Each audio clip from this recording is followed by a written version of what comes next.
No, no, I think you're okay. Yep. Good morning, everybody. We're going to get started in just a few minutes. If you could start heading towards your seats, that would be wonderful.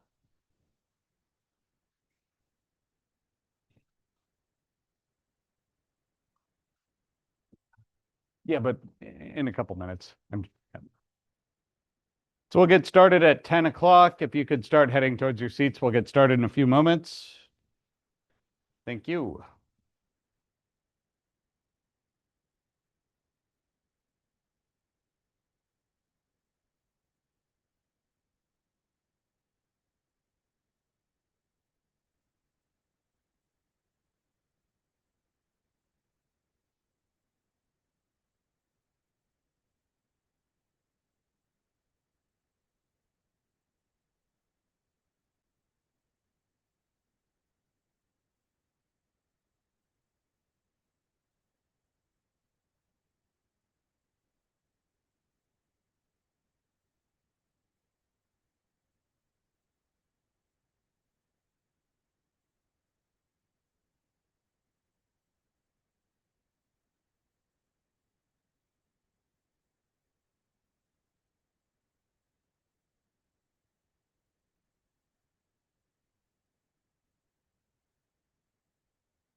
All right.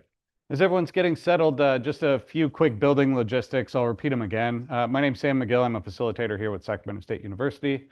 Bathrooms are out this door. Men's are through the lobby to the left. Women's, if you make a direct left and then a right, you'll see the restrooms. There is Wi-Fi available. Use the SAC link, the SAC link network to join. There's no password associated with it. It's an open network. And we'll get started in just a couple minutes. Thank you all for coming.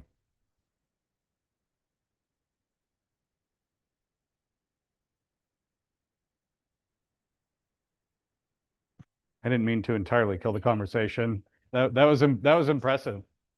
Well done.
Good.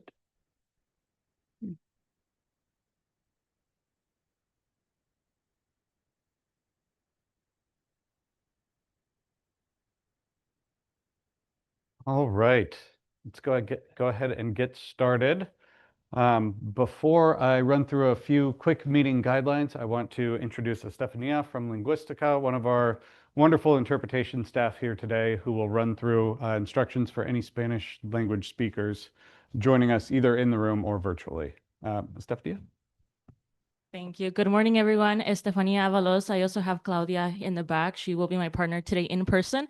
Online, we have Emilia and Tanya, who will be serving as online interpreters. For today's meeting, we'll be having interpretation simultaneously. So I'll start off with Spanish instructions and then I'll switch over to English. Hola, buenos días a todos. Estefania con Lingüística y tengo a Claudia aquí, mi compañera presencialmente. Tenemos virtualmente a Emilia y a Tania que van a estar apoyando con interpretación simultánea.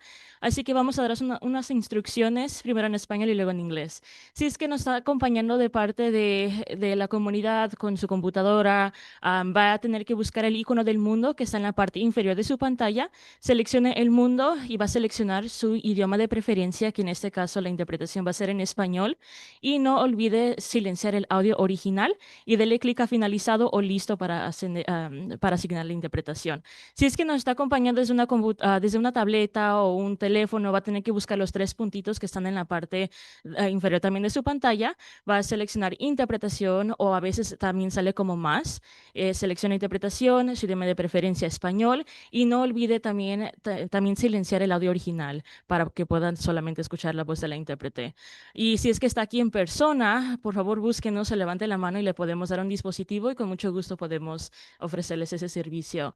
If you are joining us online, you will have to look for the world like icon at the bottom of your screen. You will be selecting your language preference, which in this case may be English, so that you can listen in if anyone decides to give a comment in Spanish.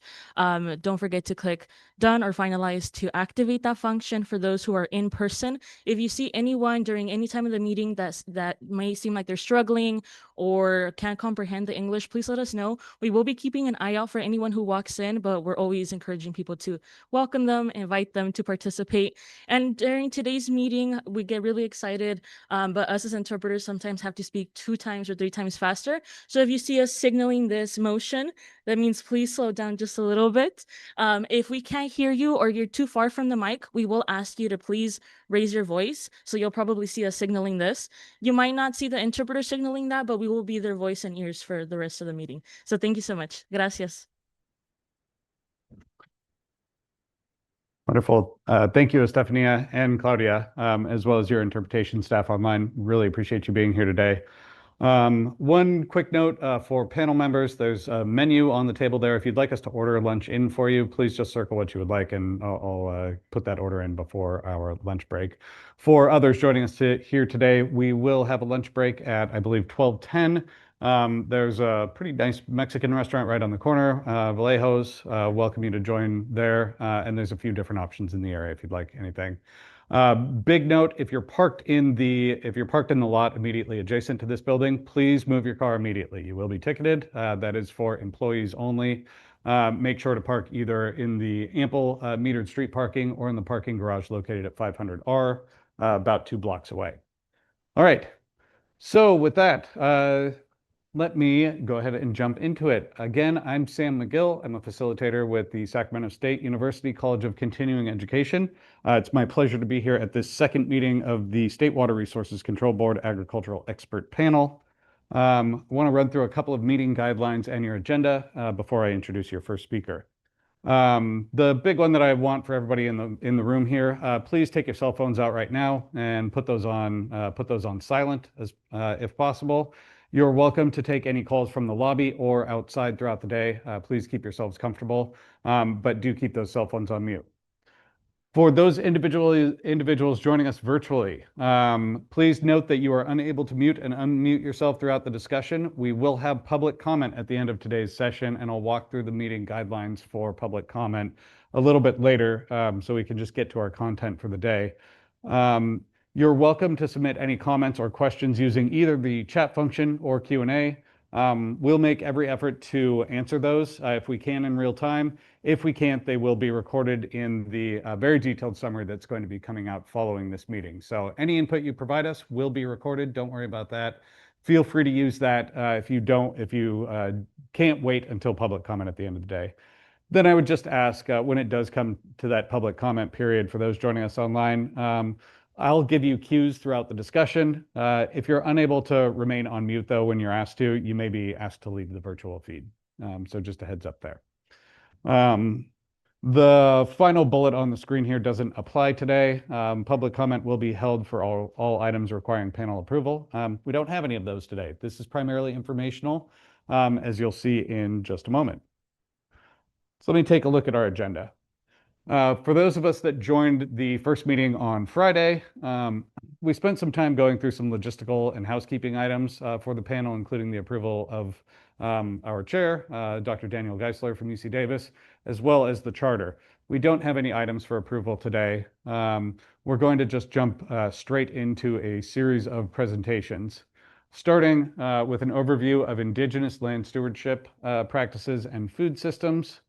And then we really want to get into data, the data that the State Water Board has and the regional boards have regarding implementation of programs like the Irrigated Lands Regulatory Program.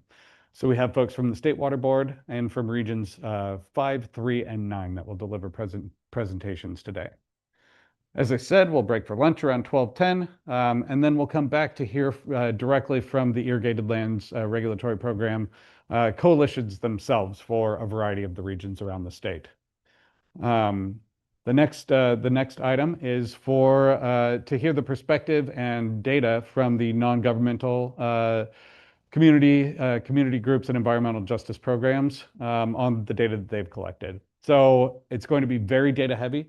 The next meeting that's currently scheduled for, I believe, Halloween, October 31st, is going to have a lot more discussion around, okay, what does this mean for the actual panel itself and the charge that's been given to them in terms of the questions that I think everybody here in the room has at this point seen.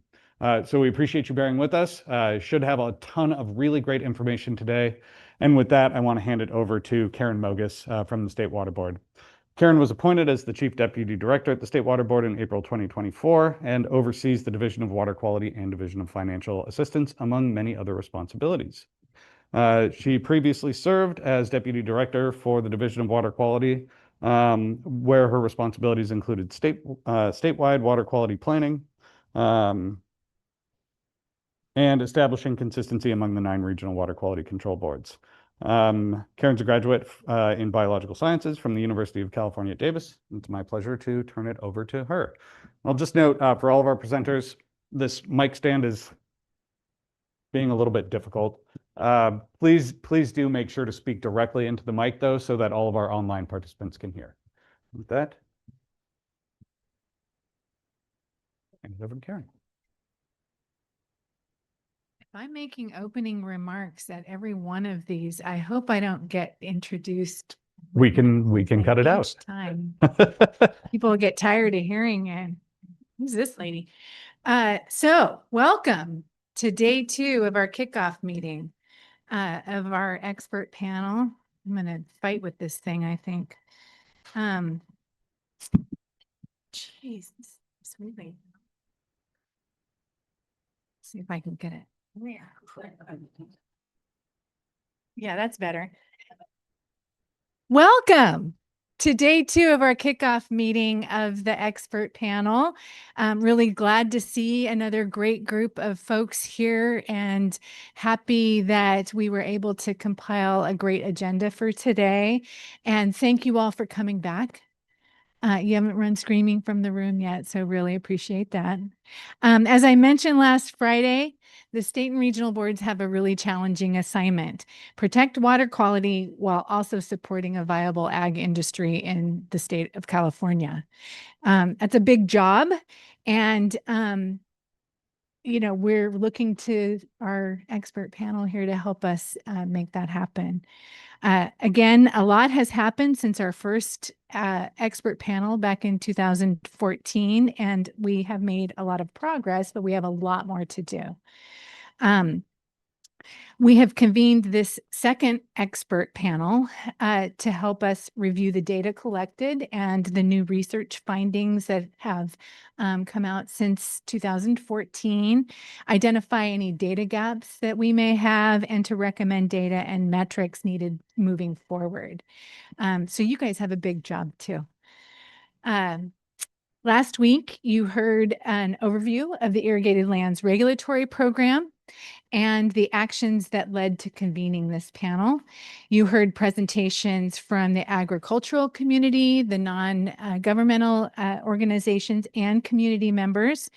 And you approved the panel charter and selected Dr. Geisler as your chair. So by way of recap. So today we have another packed agenda, as Sam mentioned. I'm super excited about today because I think this is really going to get your juices flowing and your brains really engaged with the data that we have to present to you today. Really looking forward to the discussion.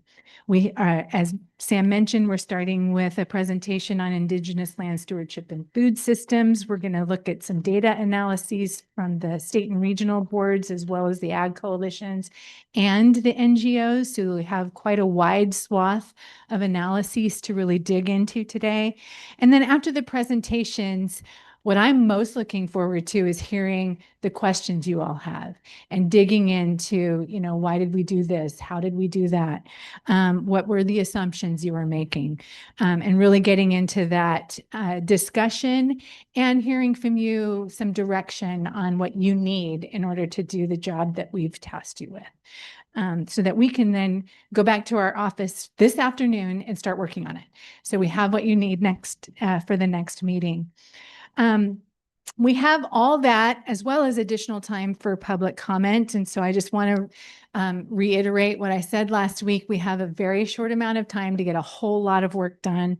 And so we will be keeping on time. Sam did a stellar job last week, and I anticipate he will do the same. And so just wanted to thank you all for attending, and thank you again, the panel, for agreeing to be on our panel and really help us with the work that we have to do. So with that, I'll hand it back to Sam. Recording in progress. Wonderful. Thank you so much, Karen. I'm also simultaneously running the Zoom over here, so my apologies if I'm not at the podium to introduce all of our speakers. We're very pleased to introduce your first presenter of the day, Dr. Enrique Salmon. Dr. Salmon is author of Eating the Landscape, a book focused on small-scale native farmers of the Greater Southwest and their role in maintaining biocultural diversity. He's also recently published Irrigara, The Kinship of Plants and People, an ethnobotany of 80 plants important to American Indians. Enrique holds a PhD in anthropology from Arizona State University, where his dissertation was a study of how the bioregion of the Rarámuri people of the Sierra Madres of Chihuahua, Mexico influences their language and thought. Enrique has been a scholar in residence at the Heard Museum, on the board of directors of the Society of Ethnobiology, and has published several articles and chapters on indigenous ethnobotany, agriculture, nutrition, and traditional ecological knowledge.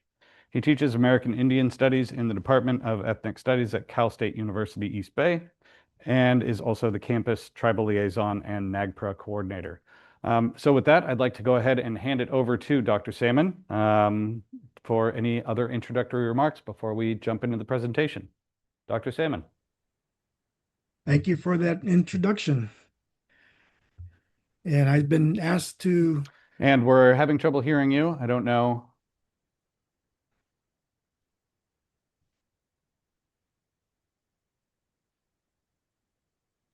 Can you hear me now? I see Hannah looks like shaking just her... one moment. Get you queued up.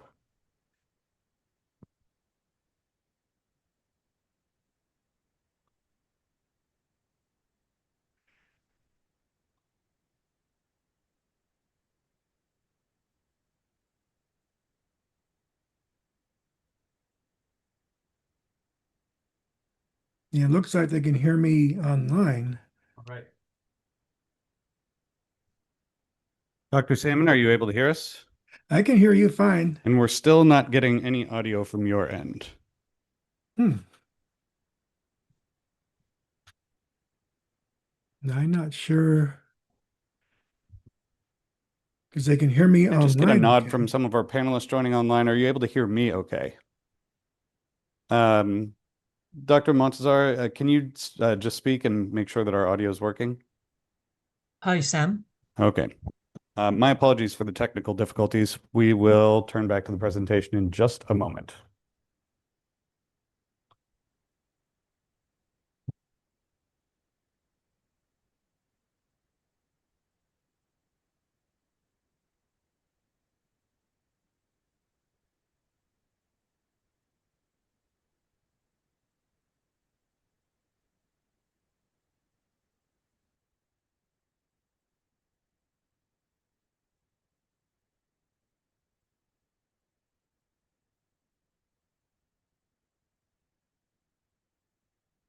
All right, let's try that again. Dr. Saman, if you could. Can you hear me now? Just barely. Let me turn up the volume a little bit, but that is working. And how is that?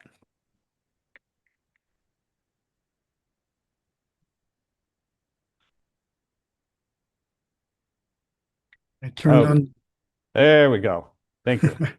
Okay, I turned up the volume on my end here as well. Okay. Well, again, thank you for the introduction. And I'm very happy to be here. I'm honored. And I've been asked to offer a indigenous perspective on some of these issues regarding land and water and food. And so I'm beginning with this slide here just to remind you and myself that I began to think about these issues with regards to indigenous perceptions of our relationship to place, about 25 years ago when I published this article in the Ecological Society of America Conference Journal about concentric ecology. I had been as a native scholar struggling with how to convey indigenous ways of knowing and practicing our relationships to place, and doing this in a way that non-native scholars and non-native peoples in general can make sense of it, can understand it. And that's when I came up with this notion of concentric ecology. Next slide, please.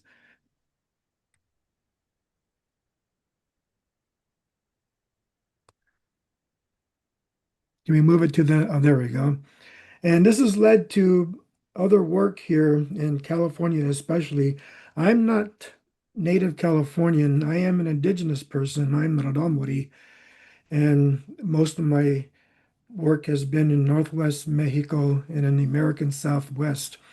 And then I came over here to start teaching at California State University a number of years ago and been working with native Californians, which led to eventually doing some research on how native Californians are examples of this concentric ecological approach to managing the landscapes here in California. And some of that led to co-writing articles such as this one that's on the screen for First Nations Development Institute, where some of my examples in a few minutes are going to come from. But we were focusing on Indigenous Californians as stewards of this place and longtime stewards for thousands of years.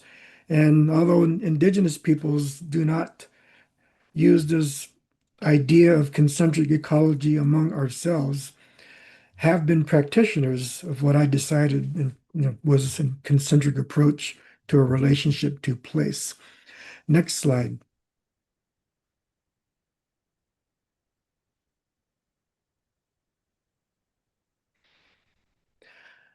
So for Indigenous peoples, eating and cooking are very deliberate acts. And of all these ways that we interact with our landscapes, food is one of the most direct indicators of this concentric way of interacting with landscapes and managing these landscapes. And so, in a very real sense, Native peoples ate and eat and cooked our landscapes. And as a part of this, we were never these static, sort of stay in one place kind of societies.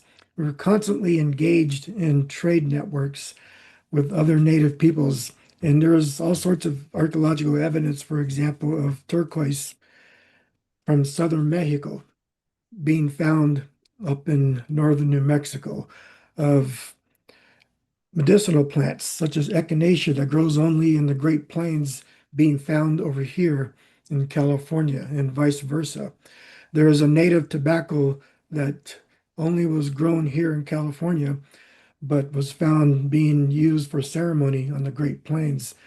And so Native peoples have always been a part of these trade networks, including our foods and our ideas of relating to the land. And so what I offer is focused on Native Californians, but can generally be applied to other Native peoples across North America. And food gathering is reflective of this concentric way of thinking, where the way we harvested and collected and gathered our foods and interacted and managed the landscape was not just something we did as an individual act, it was culturally sanctioned, meaning this was something that the culture decided was the proper way to interact with our specific landscapes.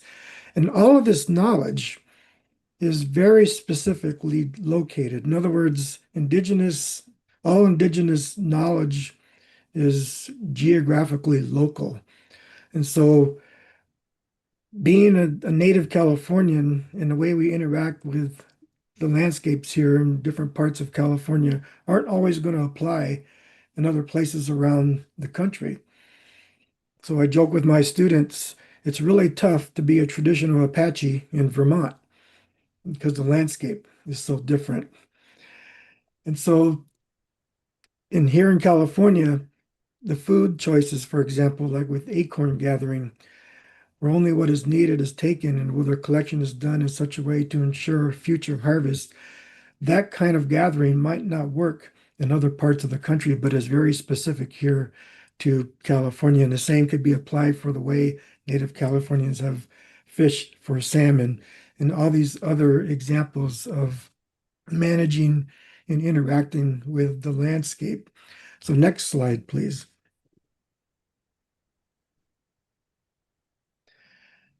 Another idea I want to get across is this concept here. Before Europeans created wilderness, indigenous peoples farmed wildness.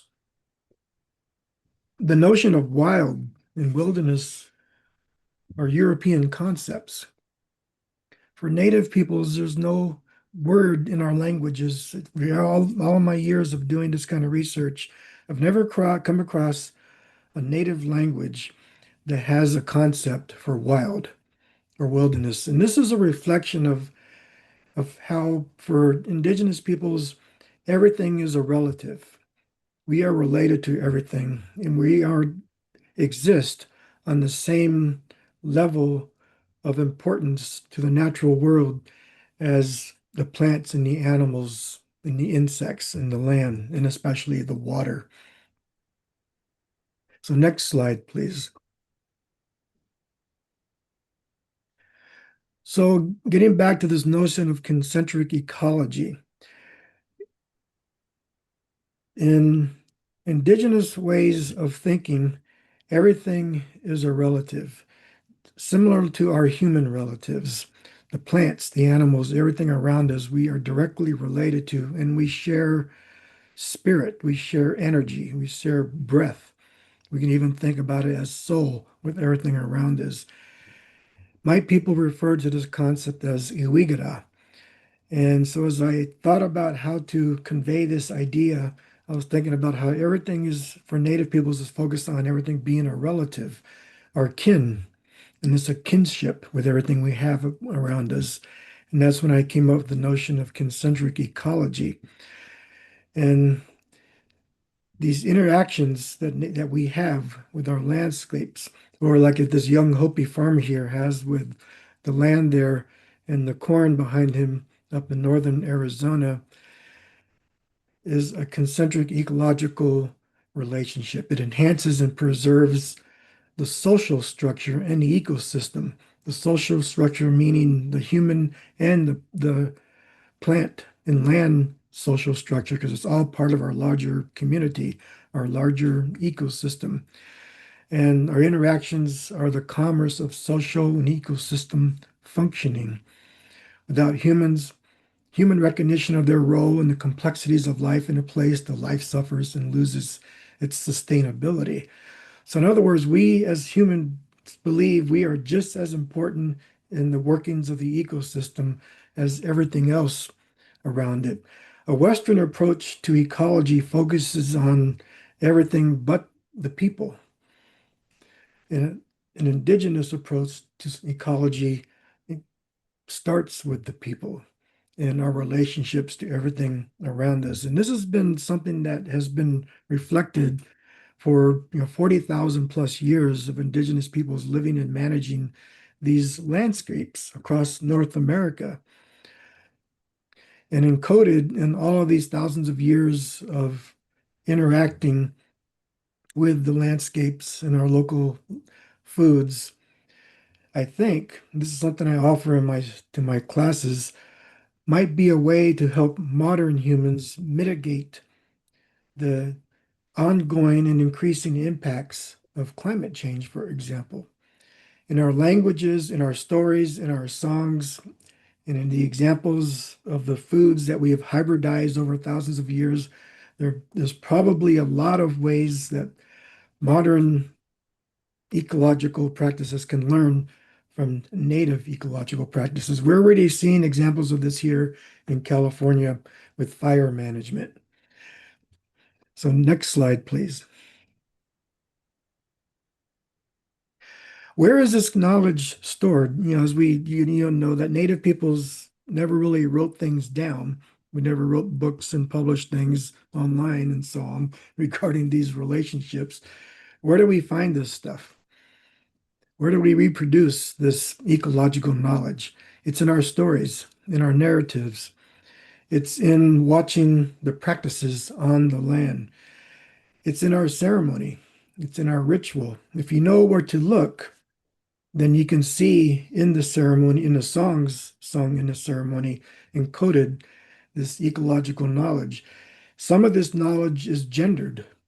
So there's male knowledge about plant interactions, for example, and female knowledge of how to interact with the plants and the foods.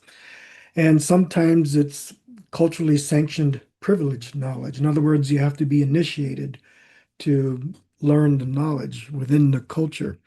But it doesn't mean it's not decipherable for non-native peoples.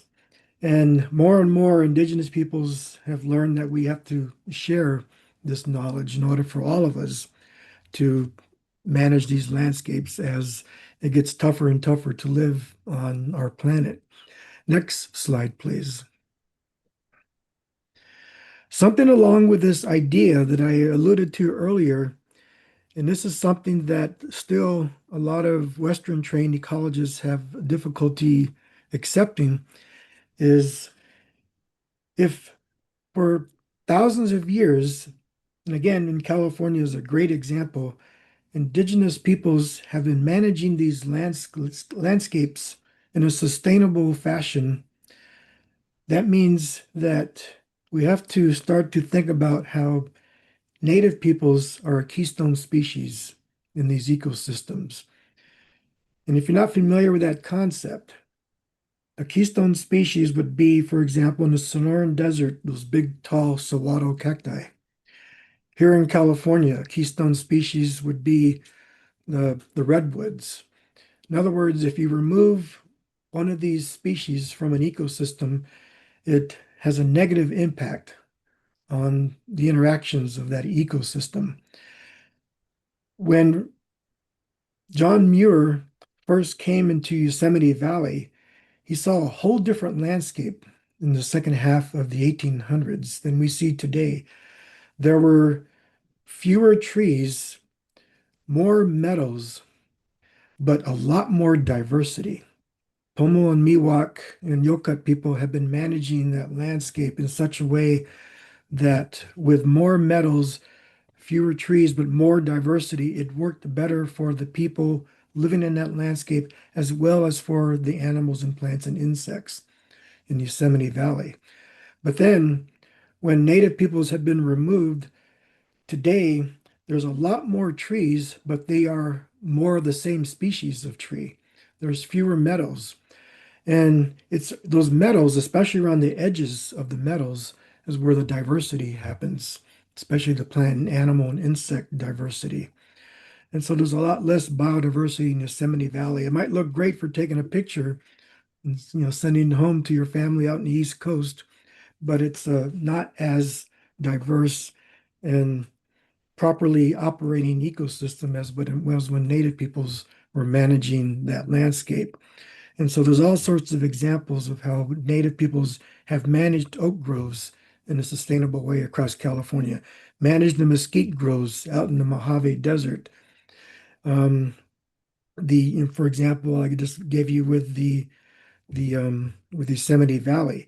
And something we often forget are the aquatic systems along the coast. That here in where I'm at in the Bay Area, Ohlone folks managed, for thousands of years before they were forced and removed, during the mission system. There were a lot more species of fishes, of salmon, of mollusk, and useful plants around the edges of the San Francisco Bay. Next slide, please. Something else that we need to recognize is that it's more than just this mechanical sort of interaction with the landscape. A concentric approach implies that we have a very social and spiritual connection to these places as well. And as a result, our choices on the land, our practices on the land emerge from that, are influenced by that. And so something I've been thinking about for a couple of decades and relaying to my students and in my writing is this notion is that our morals as native peoples emerge from the land itself, emerges from family and from other humans, but also the natural community. Because what's good for the land as we nurture the landscapes is also good for the people. What's good for the people then is good for the landscapes.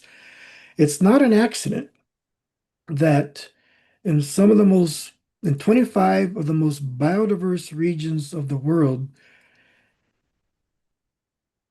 in about 18 of those, there's still indigenous peoples managing their landscapes in a sustainable way and using practices that they have been employing for thousands of years. So in other words, human sustainable interaction from this moralistic perspective actually enhances the diversity of landscapes.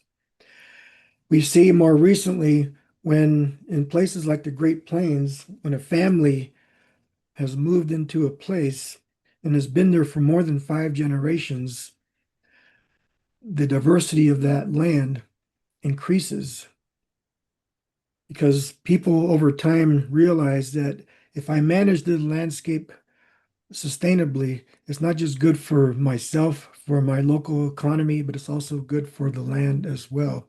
So it's not just an indigenous thing. This kind of way of thinking can be applied to all cultures as long as people can start to see themselves as becoming native to a place, because these landscapes reaffirm our identity. When we start to think about how we share this space, not just with our human relatives, but also these plant and animal relatives at the same time. Next slide.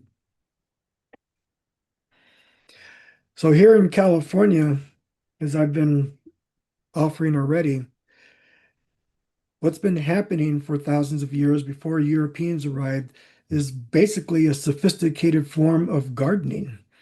all across California and reaching up into Oregon and Washington along the coast and down into Baja. There's a reason why when Europeans first arrived here hundreds of years ago, there were approximately about 18 million indigenous peoples in North America. The number goes up and down depending on which anthropologist or archaeologist you're talking to, but roughly around 18 million.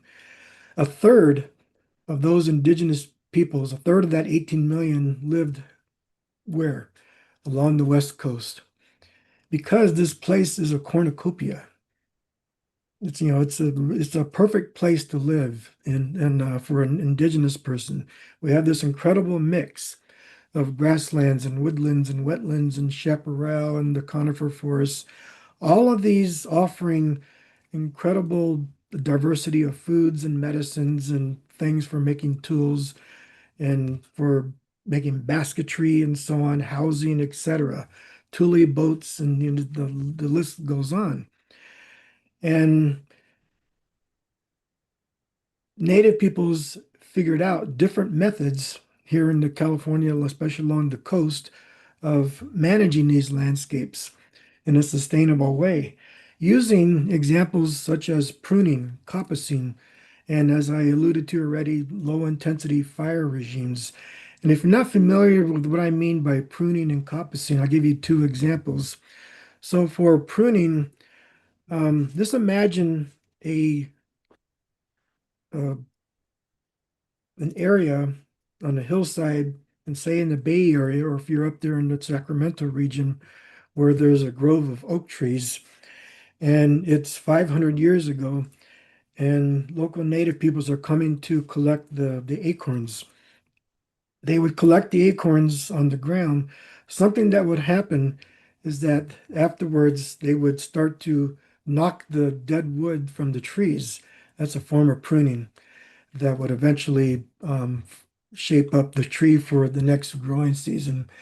And same thing with coppicing for basketry, cutting the plants like Indian hemp down at ground level so that the following growing season, the plants would grow up straight, offering straighter materials for weaving baskets. And we know how fire regimes work across California. And I'm being told that I'm getting short on time. And I'll go ahead and see if I can get to the next couple of slides. So next slide, please.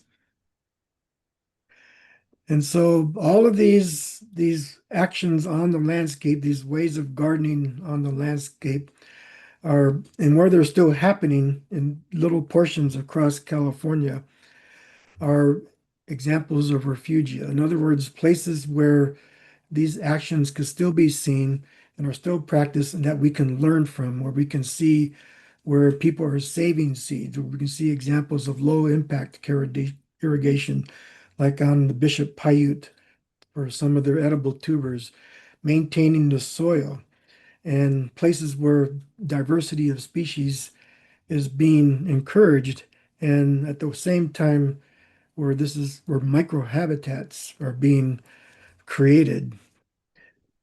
Oh, wait, I think I see another message that I still have plenty of time here. I'm sorry about that. And something I wanted to mention that's very important to all of this is it's not just the creation of and encouragement of diversity and food and utilitarian materials for native peoples in a sustainable way. All of these practices eventually lead to the restoration, or at least the maintenance, of water tables. Where we see native peoples maintaining landscapes in a sustainable way, as I've been doing for thousands of years, the water table has maintained its level.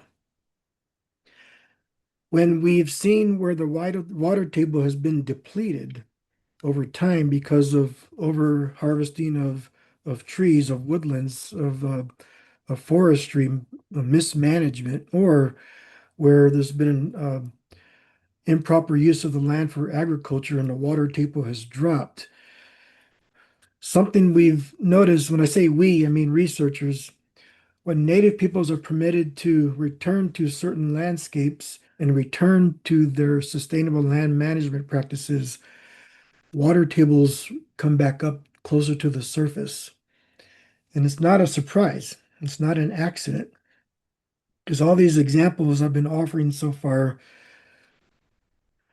they help to maintain the soil with using native plants and sustainable agricultural practices because the root systems of these plants interacting actually invite water, the moisture to stay in the soil, which leaches down to aquifers beneath and actually restore the pre-existing water table.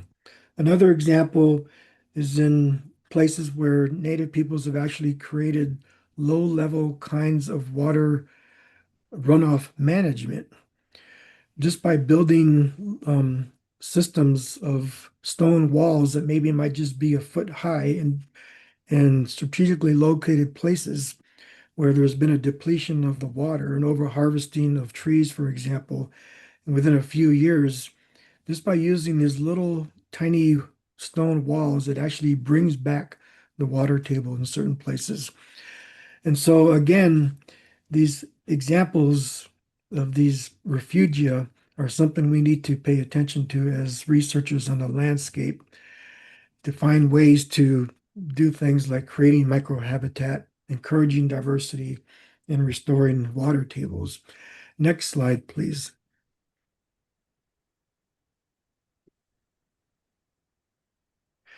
So all of this has to brings us around to three main examples that Native peoples have been engaging with regards to agroecological management. First one is population management. That actually Native peoples have engaged in managing populations through proper ways of harvesting. You don't just come out onto the land and harvest any plant you want, whatever you want. There's certain periods of the year when you want to do this and certain ways of doing this. Native peoples in California were never agriculturalists. We never, were growing things as you see it like on with the Pueblo people in New Mexico and so on. There was no reason for it, but still there were extractive technologies used by native peoples, proper ways of digging, for example, for Nahavita, out in what used to be the Owens Valley, when it still had a lot of water. They would dig using digging sticks, and it was a way that disturbed the soil as little as possible. And while they're doing this, weeding and pruning and coppicing and selective burning were engaged as a low-level way of disturbing the land, the soil, as little as possible. Scheduled gathering and wildcrafting, again, collecting plants at the right time of year so that it made just as little disturbance and encouraged repropagation of useful plants. And all of these led to proper community management in the succession in a way that was sustainable.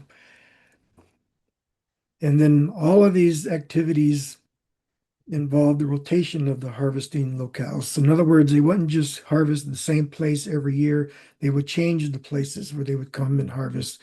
So in other words, leaving places that just undisturbed for a couple of seasons.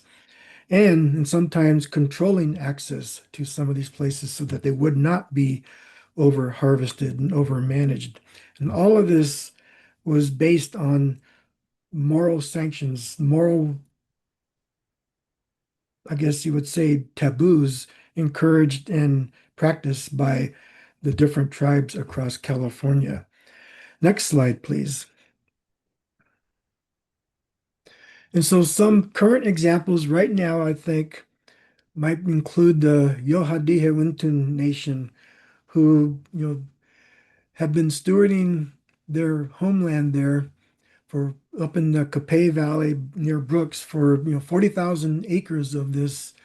They've been managing in a sustainable way, and doing this in a way that has led to a form of sustainable agriculture where they produce grapes for wine, for olive oil, and even producing honey. And so they are managing their 40,000 acres in a sustainable way using traditional practices, but in a way that permits them to operate in a contemporary economic system. And so that's a great example of what Native peoples can do today, if permitted, to mix their traditional land management practices with a modern economic system. Another example, it's not the same, but it's still a great example of the sustainable land management practice in the modern era of the Karuk up by the Oregon border. And one of my favorite examples of this is that they've been managing, this thousands of acres of forest up by the Oregon border and around the Klamath River, and doing this in a sustainable way where they actually manage the forest by allowing people to actually use the forest using traditional management practices, like I mentioned earlier, with low-level fire, pruning, and coppicing. In recent fires that had been started outside of the Karuk landscapes, but have moved across the Karuk managed lands, the fires suddenly decrease in devastation. So outside of the Karuk lands, it might just be this catastrophic fire, but once it crosses into the sustainably managed landscapes, it becomes a lower level fire. It still burns, but not as catastrophically. And then closer to where I am here in the Bay Area, Ohlone Indian tribal peoples have been working with local landowners in order to revitalize their ancestral gathering practices. And I've been working personally with the Ohlone Indian tribe where we did the first cultural burn last year, and we're practicing another one this year. The burn from last year has already demonstrated the repropagation of native plants that weren't coming back on their own just by doing a simple burn of a few acres. And this happened out near Concord, California, on the Cal State East Bay Concord campus landscape. And so we're going to do it again as another way to show an example of what these low-level cultural burns can do if we can start to engage with them across the state and return some of these native plants to the land. Next slide, please. And I guess that was my last slide. And so I am done. I thank you for listening. I hope that I offered some ideas for good conversation later on. Thank you so much, Dr. Salmon. I really appreciate your thoughts and the presentation.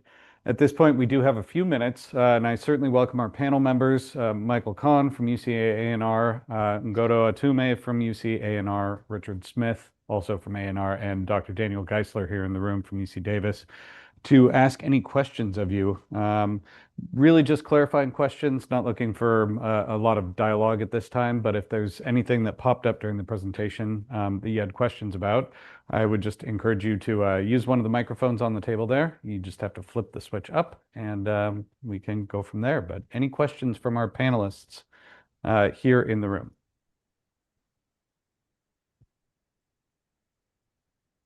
Please.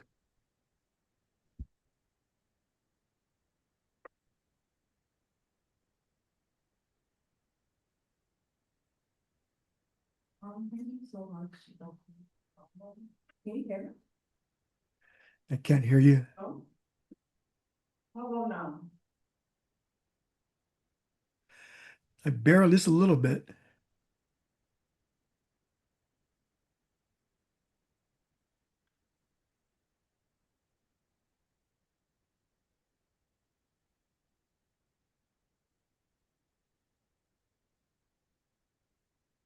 Hello, can you hear me?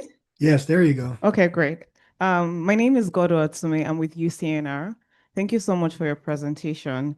I do have a few questions. This was all very great information. Thank you for providing that overview. You shared some practices, some sustainable practices, and I really appreciate the kin-centric ecology. It's new to me. Some of the sustainable practices you shared, I think they were very focused on water quantity, some of the pruning, co-picing, low impact irrigation, all of that was really great. And I'm wondering if some of the indigenous nations have encountered groundwater quality contamination through their practices, and if there are any methods that they've used, particularly on water quality, to maintain sustainable acres of their lands. Yeah, we see examples of where native peoples have had to be concerned about the decrease in water quality in some of their landscapes, especially out in places like the Owens River Valley. The Bishop Paiute and some of those folks have had to undergo not just the lack of water, but the water that is there is just, not really of any good quality. And where they've been able to return to the low level kinds of ditch making to grow their tabuse and nahavita, the water quality it improves. And the reason why is because these little tiny ditches start to act as highways of diversity. Whenever there's just a little bit of water on the soil, on the surface especially, some of the native plants start to return. Useful plants, medicinal plants, and edible plants, chenopods, and so on, start to come back. And through their emergence on the land and their interaction with other species on the landscape, it starts to return the soil to what it used to be and starts to percolate better water through those local systems. So that's just one example. Wonderful. Thank you for that response. Other questions from our panelists here in the room? Richard? Thank you, Dr. Esquivel, for your presentation. I was curious if you've seen in some of the organic and some of the larger conventional farms, people planting native hedgerows along the edges of the fields, and if you had any comments about that practice. Well, there's two for native. Are you talking about native agriculturalists or non-native? This is non-native Okay. agriculturalists, yes. Yeah, I was going to give you one where native peoples have done that. But when you see this, native plants being planted on the edges of fields, it does two things. It acts as a naturally occurring windbreak, but then the native plants also offer, I guess, the creation of microhabitats along the edges of whatever is being grown. And that's a good thing because when you have the microhabitat, it also encourages species diversity along the edges of the fields. I was going to give you an example where native peoples would do this on purpose as a way to invite native species, especially useful species, along the edges of the fields. But native species, especially the root systems of native plants, even on the edges of the fields, will help to improve soil quality, to help to actually introduce naturally occurring kinds of composting, over the seasons on the edges of the fields. Whether or not that's brought into the fields hasn't been studied that I've seen anyway. Wonderful. Thank you for the question. I do want to go to our three panelists joining us online as well. We have Ollie Montazar, Hannah Waterhouse, and Thomas Harder. Any questions from our panelists online for Dr. Salmon?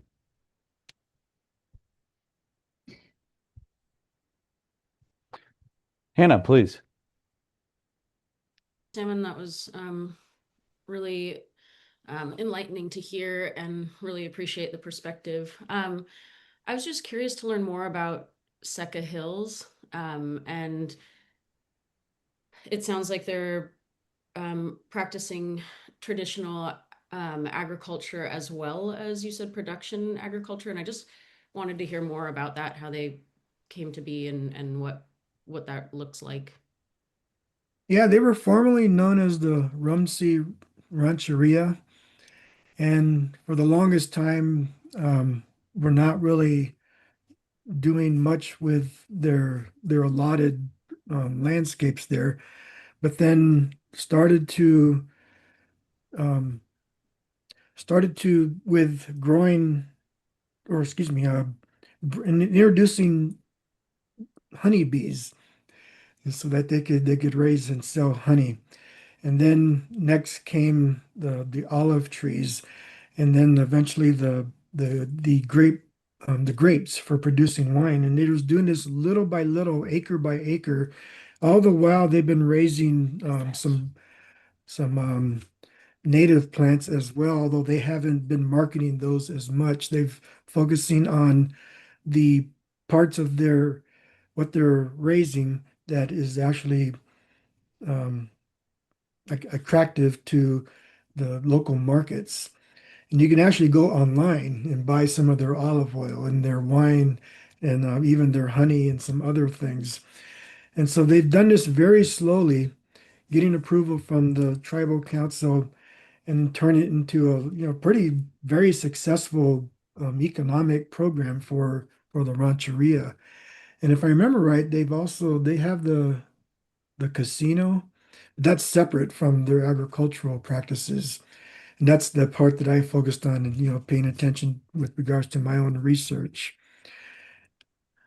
And so I think it's a great model that other tribes, if they have access to some of these lands, to employ, because it's sustainable and it's also invites a lot of positive economic activity to the rancheria.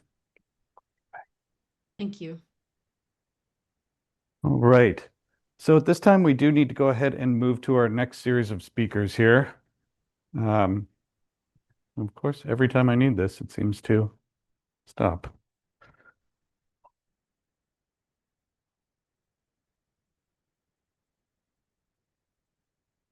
Go. All right. Thank you so much, Dr. Salmon, for that wonderful presentation. It sounds like there's some more follow-up on additional practices that could be considered by this panel. Next up, it's my pleasure to introduce Kelsey Moore and Lale Rasta Gazade. Both are from the State Water Resources Control Board. Kelsey is an environmental scientist with the State Water Board's Division of Water Quality and holds a degree in environmental science from the University of Michigan. Kelsey has been working with the Water Board on the Irrigated Lands Regulatory Program since 2018. Lale is a water resources control engineer with the Materials Management Unit in the Division of Water Quality and has been with the Water Board for over 10 years. Lale has worked on many programs and is currently one of the lead staff overseeing the statewide Irrigated Lands Regulatory Program and a key staff member for this agricultural expert panel as well.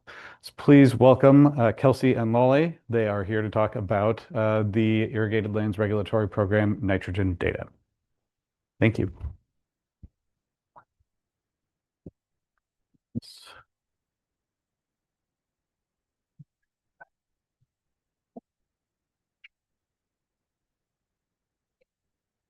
Thank you, Sam. My name is Kelsey Moore, and this is my colleague Lale Rastagarzadeh, and this presentation will be on the statewide nitrogen reporting requirements and the state board analysis of available ILRP nitrogen data. So here is an outline of what we'll cover today. We'll provide a brief overview of nitrogen reporting requirements, the 2024 staff data report, and the follow-up data processing and analyses conducted in support of this panel.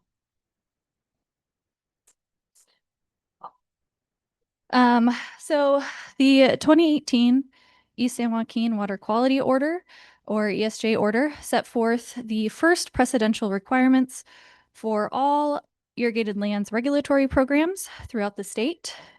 There are multiple precedential requirements, but here I am highlighting only the nitrogen reporting requirements of the Irrigation and Nitrogen Management Plan, or INMP, summary reports, which are submitted annually by approved third-party groups to regional boards after consolidating and anonymizing grower INMPs into Excel spreadsheets. I will note that this does not apply to the Central Coast, where growers submit their INMP data directly to the regional board. Third-party groups submit nitrogen data in 3 distinct ways or frameworks: by anonymous member ID, by anonymous APN or parcel ID, and consolidated by township and range. For each framework, there are common required reporting fields, including nitrogen applied, or A, and nitrogen removed, or R, which is material removed through harvest or sequestration multiplied by a crop-specific coefficient. The third party also provides calculations for A over R, A minus R, 3-year A over R averages, and identifies outliers for 3-year A over R averages. So in 2023, the Central Coast Ag Water Quality Order, the State Board directed staff to evaluate ANR data collected in the program thus far and determine if there was sufficient information to move forward with convening a second expert panel. Staff began this data analysis in late 2023, and in the spirit of transparency, the analysis was documented into the 2024 staff report, which is published on the program website. It is important to note that this analysis was not originally intended to help the panel answer the charge questions, but has been made available and provided here for background, as this was the State Board's first attempt at evaluating reported nitrogen data. The report summarizes the analysis of available INMP data, which was conducted to 1, identify any potential trends and outliers as a measure of effectiveness for the outlier method; 2, to compare reported nitrogen application for crops grown in both the Central Coast and Central Valley regions; and 3, to discuss recommendations for next steps for the ILRP.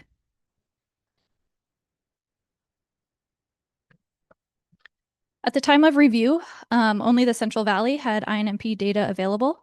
Staff reviewed 39 reports submitted by 13 third-party groups for crop years 2020 through 2022. Graphs like the one shown here were constructed to compare similar commodities grown within a third-party area. Due to potential variability in growing conditions and reporting metrics, a separate graph was made for each third-party group. For the reports evaluated in this analysis, all third parties used a version of the interquartile range for outlier determination. The number of outliers by anonymous member ID was plotted against crop types for each reporting period. Crops that did not have identified outliers were not included in the graphs. So because enrollment in the program is not static, and because some of the ANR reporting requirements were still being phased in, looking only at the number of outliers as a measure of program performance was not sufficient. So to supplement that, we plotted the percentage of outliers compared to the total number of reported A over R 3-year values.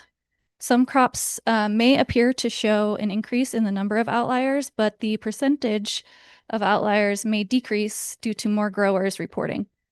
After analysis, staff concluded there were no conclusive trends in outlier status and that more data and standardization are needed, but there will be more information on the Central Valley data in an upcoming presentation from the Region 5 ILRP manager, Eric Warren. So next, staff compared the total nitrogen applied for certain crops within both the Central Coast and Central Valley. Although the Central Coast began collecting nitrogen removal data after the conclusion of the analysis, they have multiple years of nitrogen applied data. Nitrogen application data was compared using the Central Coast's total nitrogen applied, or TNA reports, and the Central Valley's INMP data for crop year 2022, as that was the most current data set at the time of analysis. Staff used certain commodities for comparison purposes, because they were crops with A values available in both regions, and most had established California Department of Food and Agriculture's California Crop Fertilization Guidelines. However, it is important to note that the comparison of these A values is complicated by the rotational nature of many of the compared crops. So this example shows a side-by-side comparison for the nitrogen applied to cauliflower within the Central Coast and Central Valley regions. On the left is nitrogen application within the Central Coast, and on the right is the nitrogen application for the Central Valley. The CDFA recommended California crop fertilization guideline range is shown in red. The total number of reported fields is above each plot as N. And in this example, the Central Coast application rates for cauliflower appeared similar to the rates for the Central Valley. Following the analysis, staff concluded that nitrogen application data across certain crops did not show clear variations between the two regions.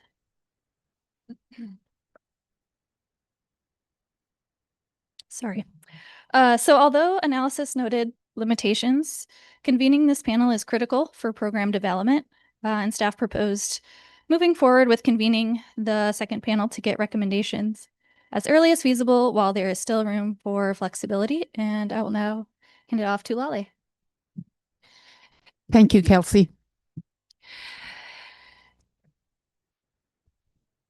As Kelsey mentioned, at the time that we were conducting our data analysis and we published the staff report in 2024, we only had access to East San Joaquin INMP reports for the years of 2020 up to 2022. Since then, as you see in this table, we are receiving more and more. This table shows that all the regions except two of the regions, they all updated their ag order and to include the San Joaquin presidential requirements. And we are getting, based on the date that they updated their ag order, then they started to sending the reports. And now we have definitely more data to look into it. The remainder of this presentation, I try to walk you through what lessons that we learned so far, and also what we have done since publishing that staff report. And all of this, our intention is that we provide more useful data for our panel to look at, and based on the data that we have in a better form, then you can make decision for and answering the charge questions.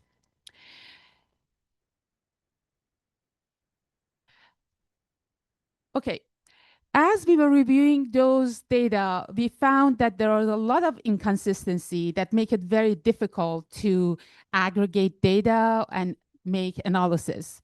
These inconsistency included in among the third parties who reported the annual report data, and also even in the same third party during the years, they were inconsistent. And one of the bigger issues was that the crop names also were inconsistent and used different crop names across the coalitions and even among for the same coalitions. Then what we did, we tried to clean up this data. We came up with the more consistent names for the conventional common data parameters.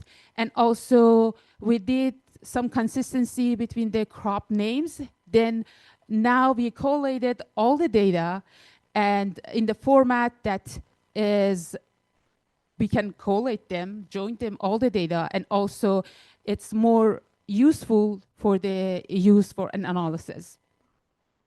And these data are available for you. This data is, we also kept the original naming convention to make sure that everything is done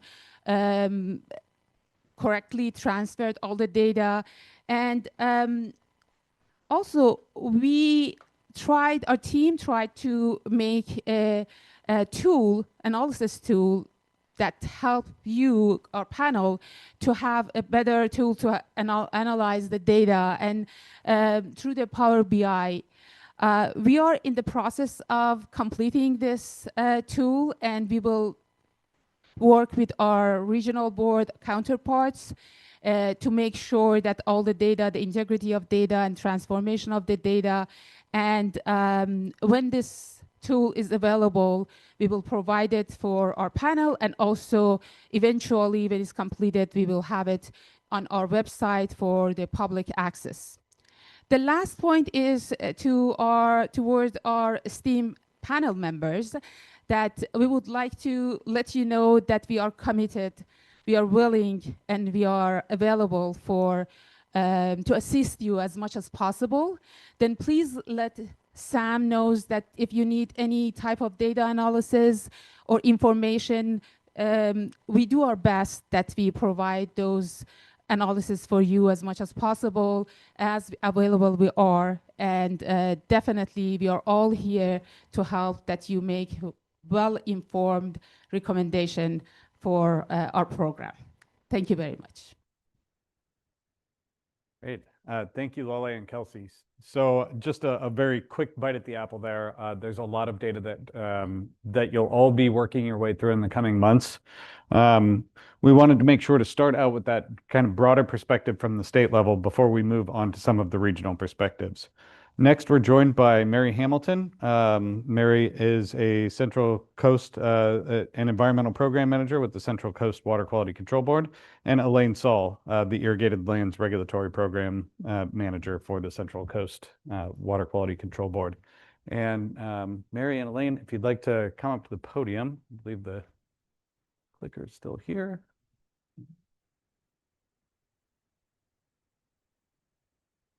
Sure.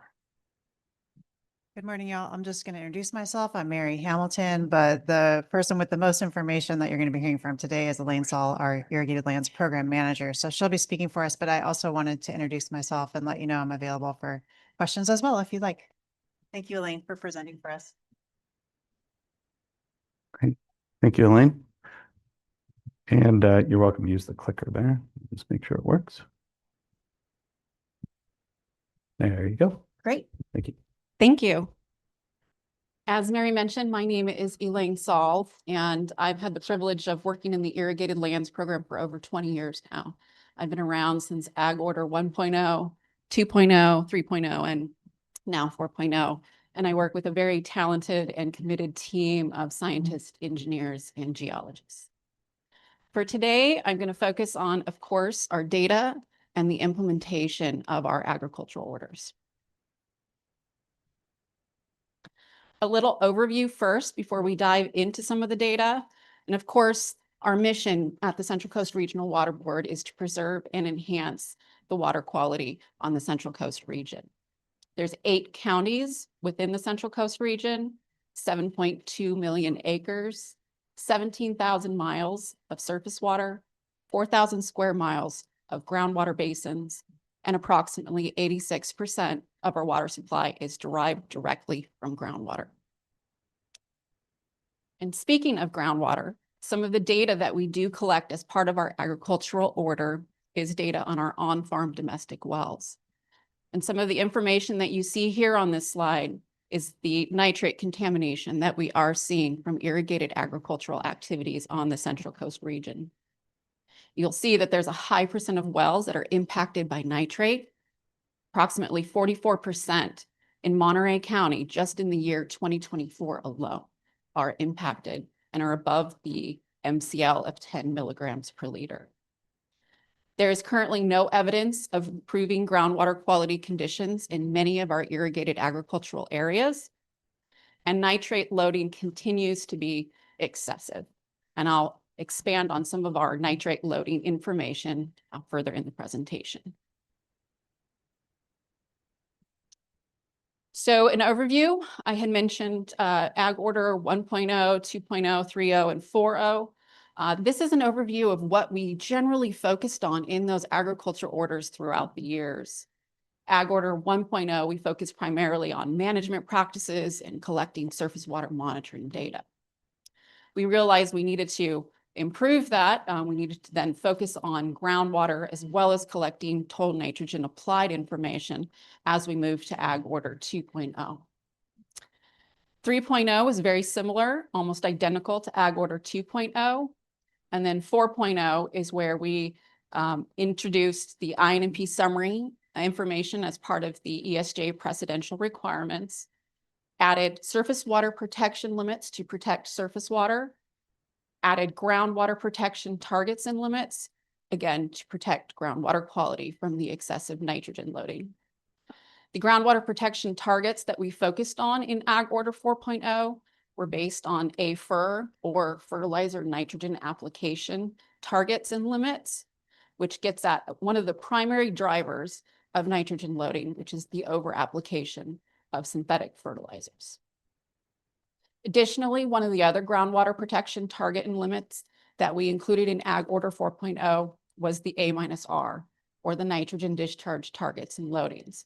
And that was to get at the actual water quality impact, the nitrogen loading that was coming from individual ranches enrolled in our agricultural orders.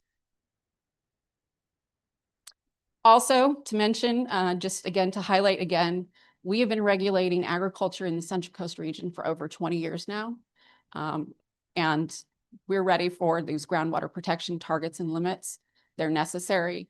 We need to address the nitrate contamination and the nitrogen loading in our region.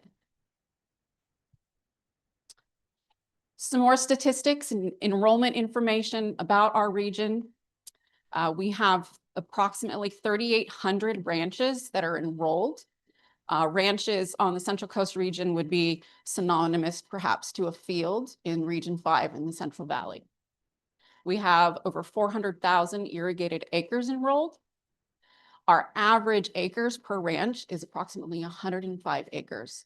So we do have a range. We have some large ranches as well as small ranches, but our average ranch size is 105.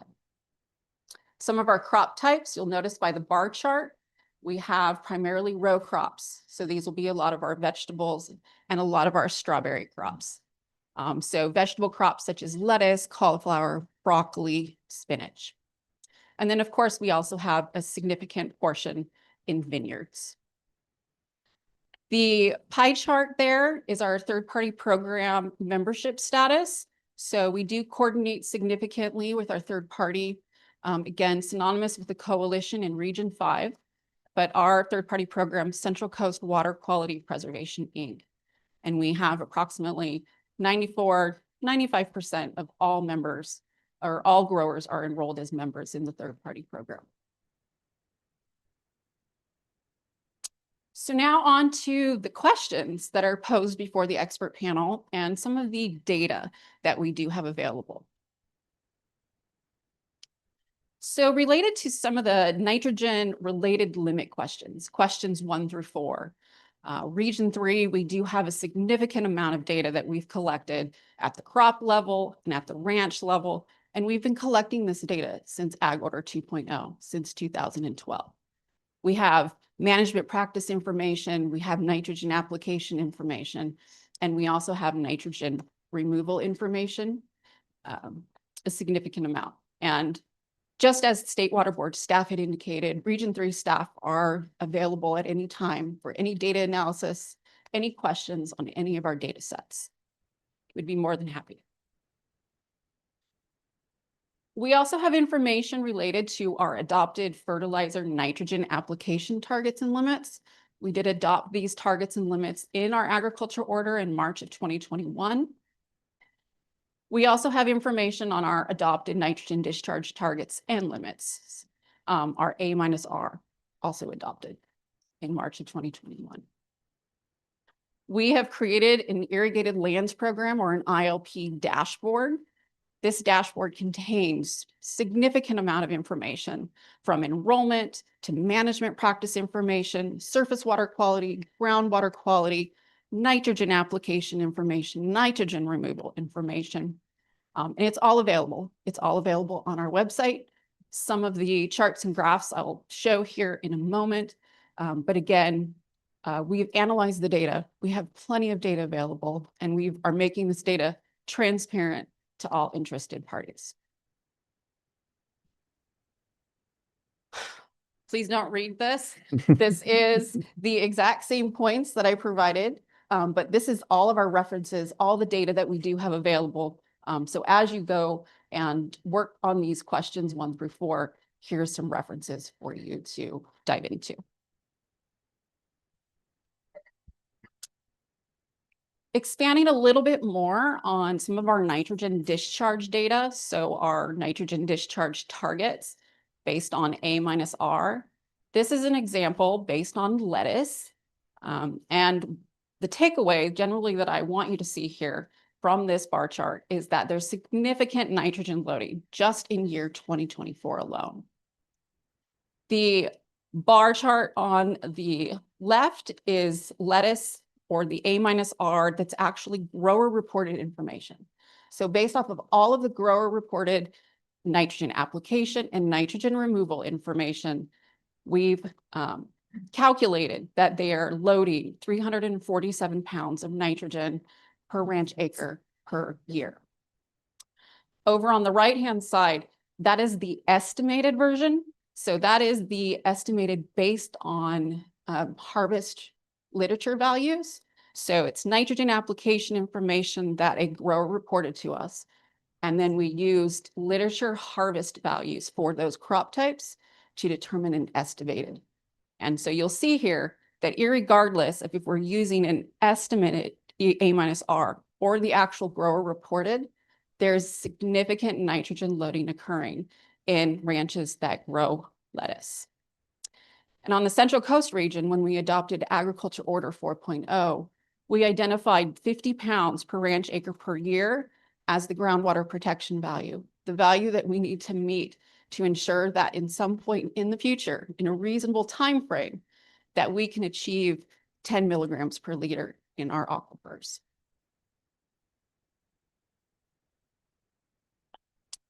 Here's an additional version of our dashboard pages that we have available related to our nitrogen discharge A-R targets. Takeaway here is, again, looking at the bars in red. These are the ranches that are not meeting the 2023 target of 500 pounds of nitrogen per ranch acre per year. And this is all, again, nitrogen loading. This is discharge. So all of those in red are significantly loading nitrogen just in year 2024 alone. I'll also point you to the gray line that is on this bar chart. This gray line, which is flat, and then it has some points all the way through. This is the A/R ratio. This is the unitless ratio that has also been calculated in correlation with these A-R targets. And what you'll see here is that generally it does not get at the actual loading. It does not quantify, and it is not a good summary of what is actually happening on the ground. Perhaps it's a good tool for education and outreach purposes on an individual ranch, but it's not accurately or able to quantify, let a grower know the amount of loading that is actually occurring on their ranch.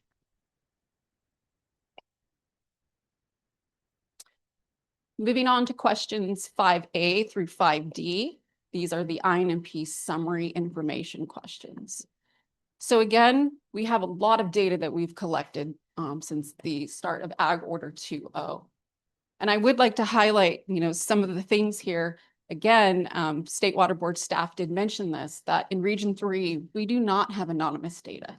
Growers report directly to GeoTracker. They report all of their information, their nitrogen applications, their removals, their irrigation practices directly to the Water Board.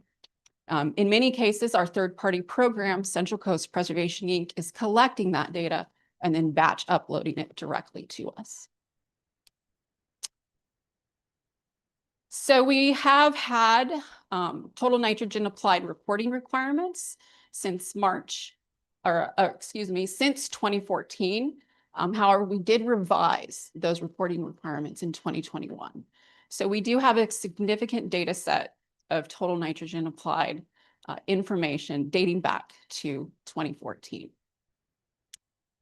Our INMP summary reporting requirements, those were adopted in March 2021, and we do have 2 years of data for a subset of growers in our high priority areas or our groundwater recharge areas that is available and that we've used to do a lot of these data analyses on our dashboard.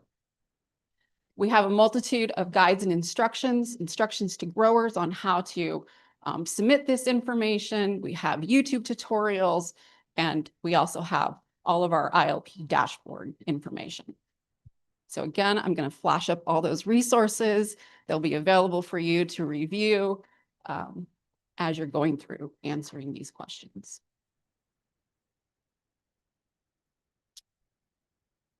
Question 6, related to nitrogen application limits. Again, many data collected for crop specific and ranch specific nitrogen data. We adopted fertilizer nitrogen application targets. Again, the idea with those targets and limits being that we wanted to get at one of the primary drivers of over application, which is the growers not meeting or applying above the crop fertilization guidelines. And so we did use our total nitrogen applied data as well as the crop fertilization guidelines to inform the adoption of those fertilizer nitrogen application limits. We adopted all of those targets and limits based on the 90th and the 80th percentile of A-FER alone. So A-FER being just the synthetic nitrogen that is applied by growers. So not the nitrogen that is applied in irrigation water, from compost, or organic amendments, just synthetic fertilizers. And then we do have all of this data also on our dashboard. I'm going to flash up all of our resources here. And I did forget to mention here, one of the other reasons for the targets and the limits for the 90th and the 85th percentile for our fertilizer application targets was to focus on outliers. So we used all of our data, and we knew that we needed to get growers down to a significant less amount of nitrogen that they're actually applying to these crops. So the basis here for these targets, for the nitrogen application targets and limits, was just to focus on outliers and to decrease the over application.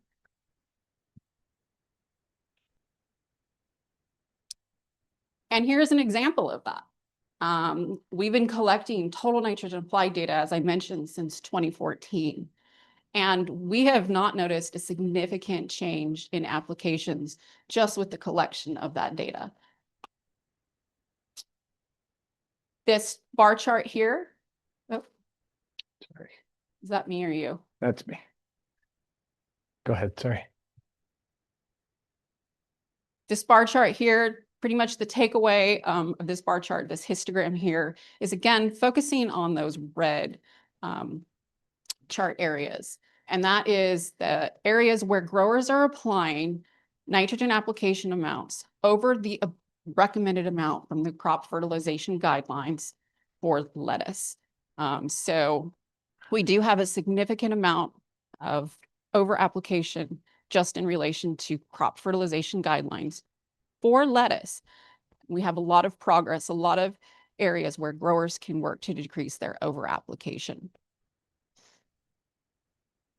One thing to note here is, again, these fertilizer application targets and limits, they are not protective of water quality. We never intended for them to be protective of water quality. They're only, again, used to prioritize the highest applicators and to focus on working to get them to decrease the amount of nitrogen application that they're applying on their ranch. This nitrogen application, again, it's only one of the drivers that are getting at the nitrogen loading that we are seeing in Central Coast region. Moving on to question 7 and 7A through 7D. These are questions posed before the panel related to discounts, credits, and incentives. We did include quite a few discounts, credits, and incentives in Agriculture Order 4.0. They're all listed here up in this top section. We included a compost discount factor, the organic fertilizer and amendment discount factor.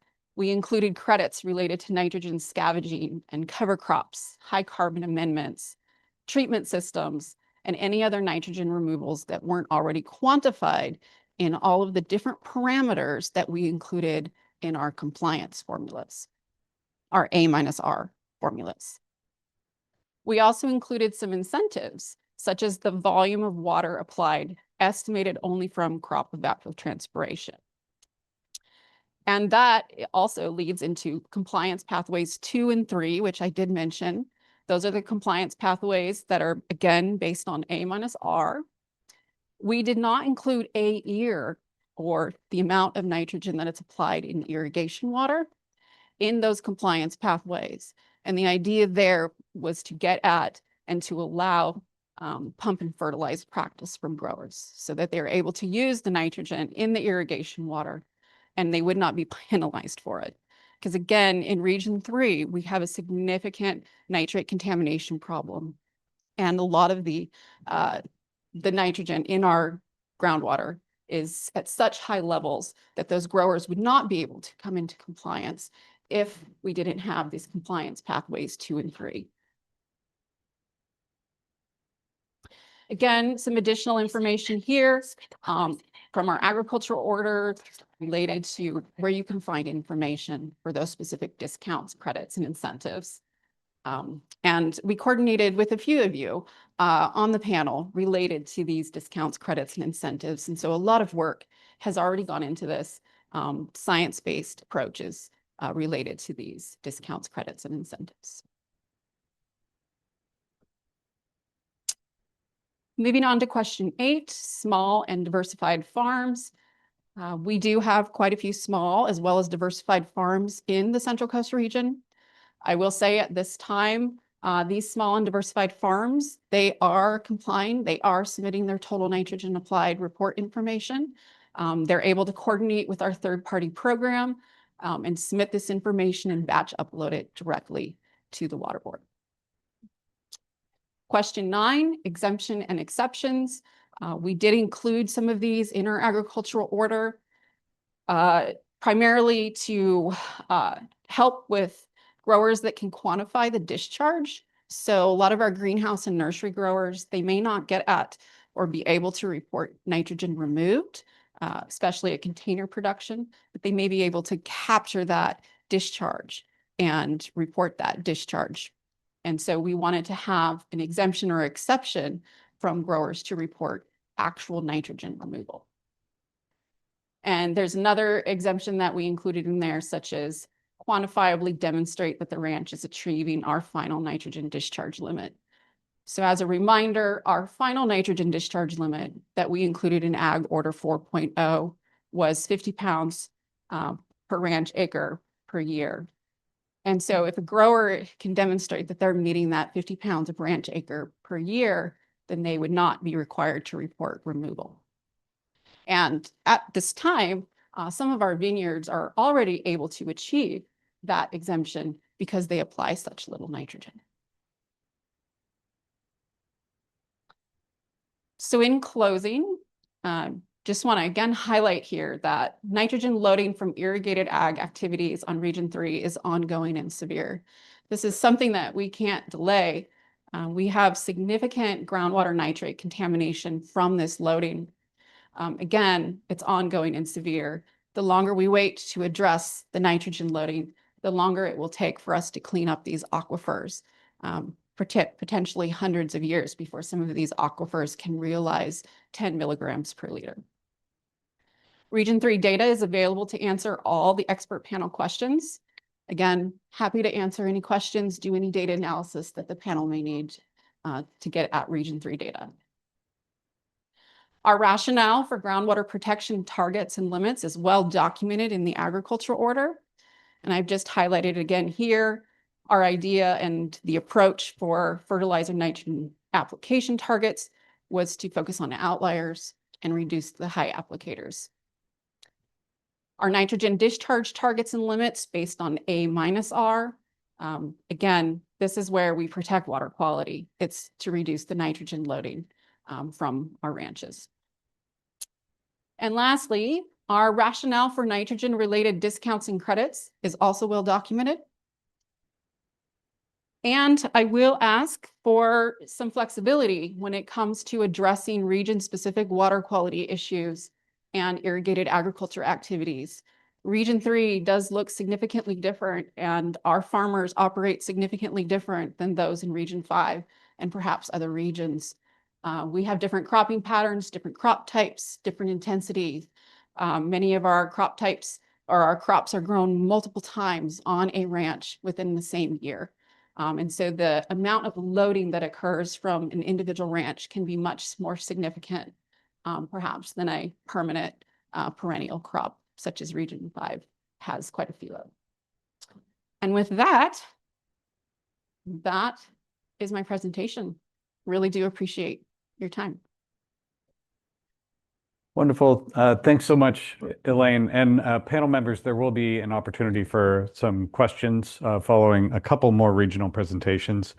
Up next, we're joined by Eric Warren from the Central Valley Regional Water Quality Control Board. Eric's a supervising water resources control engineer and program manager for the Central Valley's Irrigated Lands Program.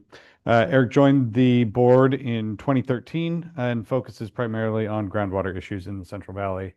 And in addition to Eric, I believe Adam Laputz is here to answer some of the panel's questions as well. Adam's an assistant executive officer with over 20 years of experience on NPDES issues and irrigated agriculture and groundwater issues in the Central Valley. So Eric and Adam, thanks very much. And you have the clicker there. Great. Yeah, as Sam mentioned, my name's Eric Warren. I'm the program manager for the Central Valley Water Board's Irrigated Lands Program. Good morning to the panel. I'll try to keep my presentation relatively short. Let's see.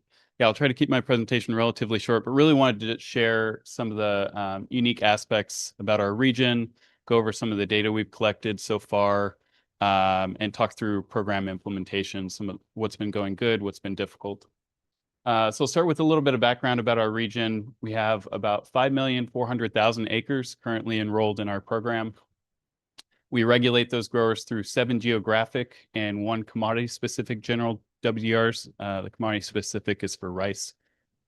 We've also approved 14 coalitions to assist growers with complying with the general orders. So they'll do a lot of the data collection, large regional monitoring, surface water monitoring, groundwater monitoring.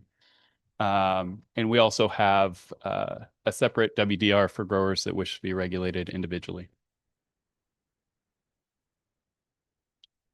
So these general orders have been in place since about 2014.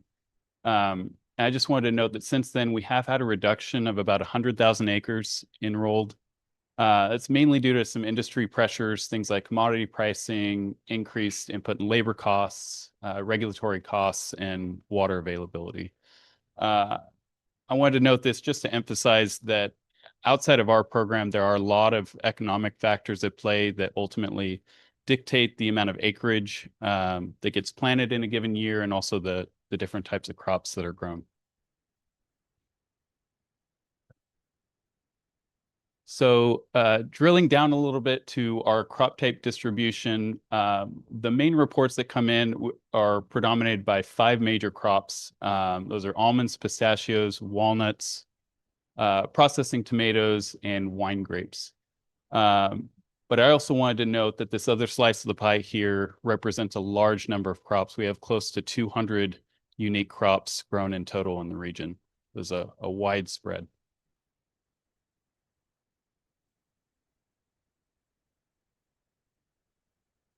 So on to some of the data we've been collecting. Growers report primarily 2 types of reports to the coalitions. The first is a farm evaluation, which is submitted on a 5-year cycle. This documents the management practices that are being implemented on the farm.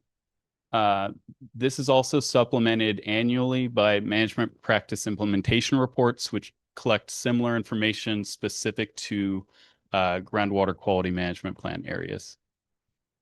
In addition to that, there are annual irrigation and nitrogen management plan summary reports, which I think you guys are familiar with based on some of the past presentations.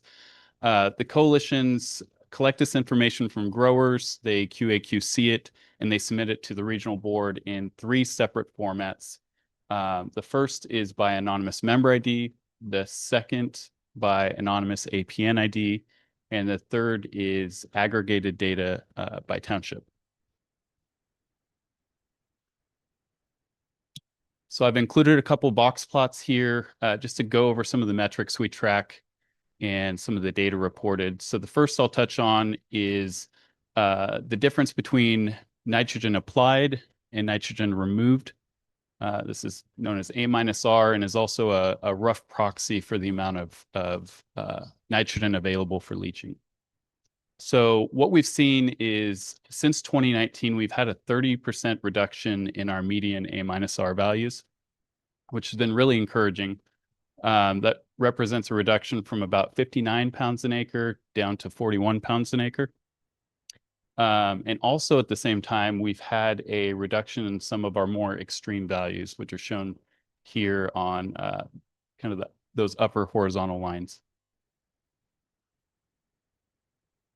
So another box plot here is a different metric. It's the ratio of nitrogen applied to nitrogen removed. This gives us kind of an idea of the efficiency that growers are using their applied nitrogen. This metric has stayed relatively consistent during that same time period. It's sitting right around an A/R of about 2.0. I do want to note that there is a large influence in these data sets from high acreage crops. So I showed that kind of pie chart earlier with the crop type distribution. So things like almonds, pistachios, these permanent crops, they're typically grown more efficiently. They have lower A/R values compared to things like shallow rooted vegetables. So it does kind of play out in some of the stats that we see. Also, a good note here was we saw a good reduction also in that 2023 year. So just to recap those couple charts, from 2018 to 2023, we had a statistically significant downward trend in our A-R, our loading proxy. The changes in A/R were less pronounced. Overall, we think it's too early to attribute the trend to a specific cause or change in management practices. It is really difficult getting into the questions of, why was the loading reduced? Is there a specific management practice? And what it comes down to is there are typically many simultaneous practices going on at the same time, different conditions, and it's really hard to sort out that causal relationship. So we need a lot more data, a lot more time, a lot of different perspectives through wet years, dry years, across different soil types, differences in the northern and southern portions of the region, east and west, to really draw some good conclusions from this data. So I wanted to touch on a couple newer aspects of the order. A lot of these are outgrowths from the East San Joaquin petition. As part of that petition, State Board tasked us with developing a few new items. One of them was acceptable ranges for the ratio of nitrogen applied to nitrogen removed, the acceptable A/R ranges, we call them. This is intended to provide a nitrogen efficiency metric for growers to target. We have run into some challenges in developing these. As I mentioned, there's significant variability across the different parts of our region. We have approximately 115,000 fields in total. So we want to be really careful with these to ensure that whatever ranges we develop, even though they are crop specific, that they're both relevant and achievable across that wide range of conditions. There's also some increased complexities when you get into small farms, specialty crops, growers that are facing language barriers. So we want to make sure that these are developed in a thoughtful way. Another outgrowth of the East San Joaquin petition was identification of outliers. Essentially what this is the coalitions are evaluating the reported data, coming up with a 3-year running average of that A over R. And for growers that are identified as statistical outliers, they have a couple extra requirements for additional education and or nitrogen certification training. Some complexities we've run into with this is that many fields, and this kind of varies by area, but many fields do not have 3 years of consistent conditions to calculate that 3-year running average. They'll change over a crop or the owner or leasee changes. So that really disconnects the data and prevents us from being able to calculate that value for a lot of growers. Secondly, well, I guess this is a good thing to highlight is few members persist as outliers for multiple years. So they may be an outlier 1 year, but what we're seeing is in years 2 or 3, they are getting back into that normal range. That's a really positive thing to note. And yeah, lastly, we have been kind of weighing the pros and cons of statistically based approaches versus other metrics, things like the acceptable ranges as a potentially better way of identifying growers that could benefit from additional education and training rather than just strictly a statistically based approach.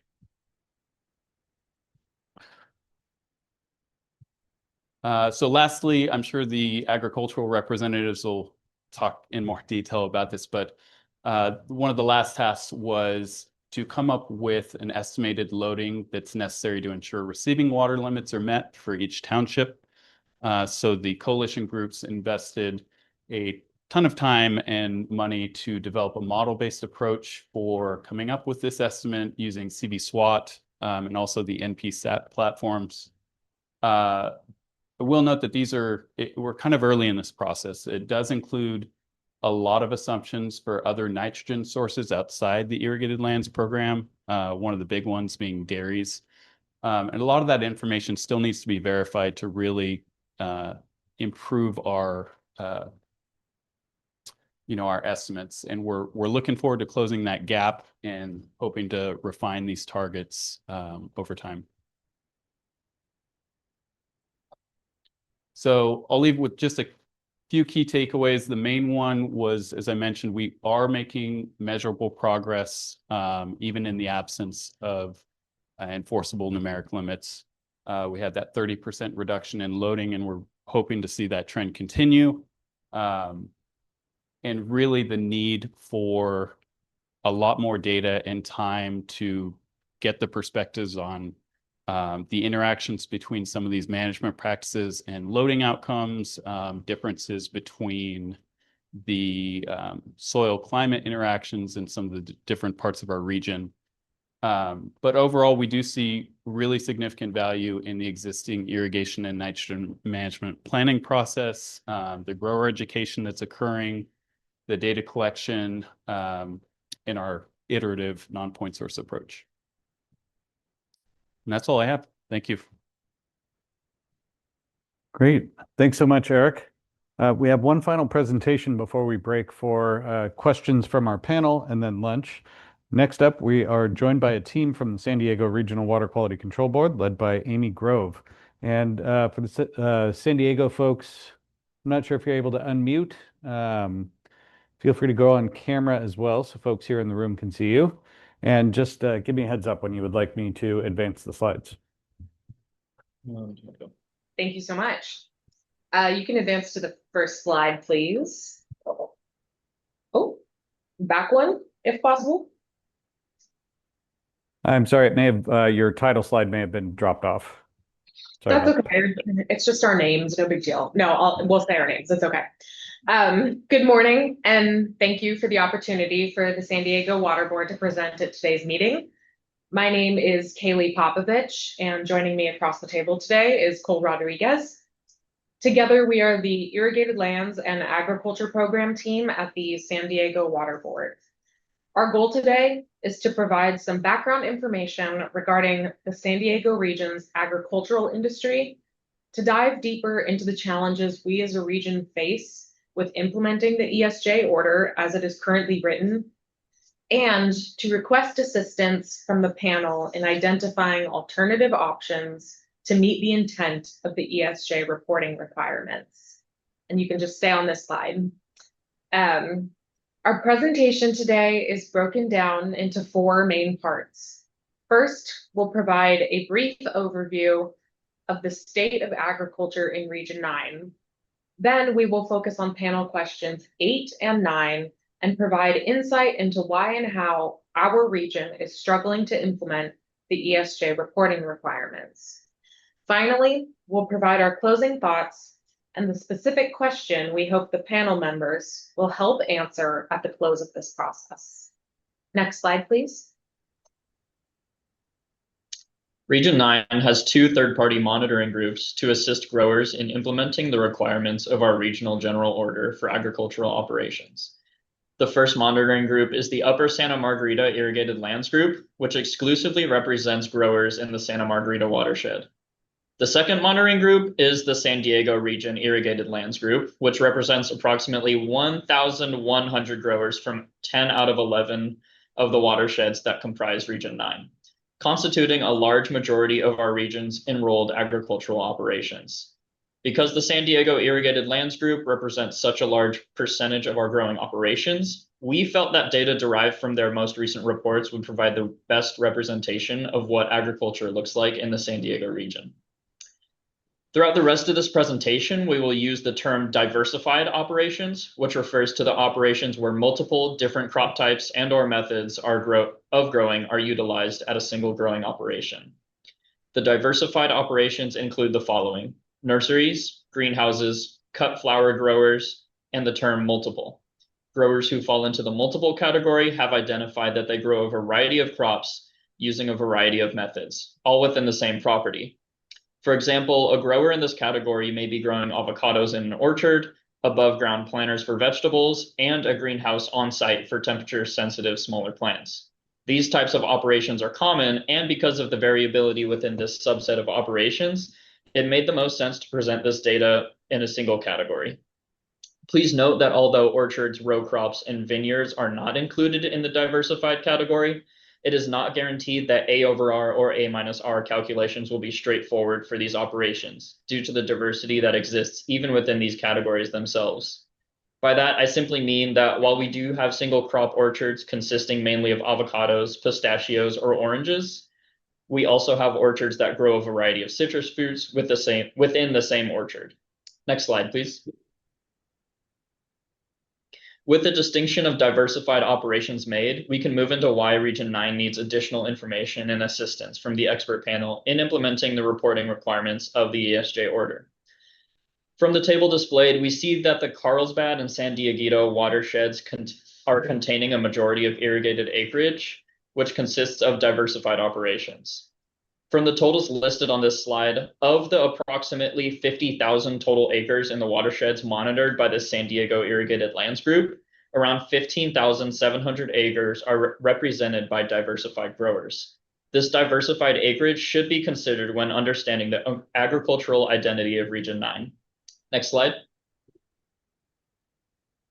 The heterogeneity of San Diego's agricultural community gets to the heart of the issue in question 8 that this panel aims to address.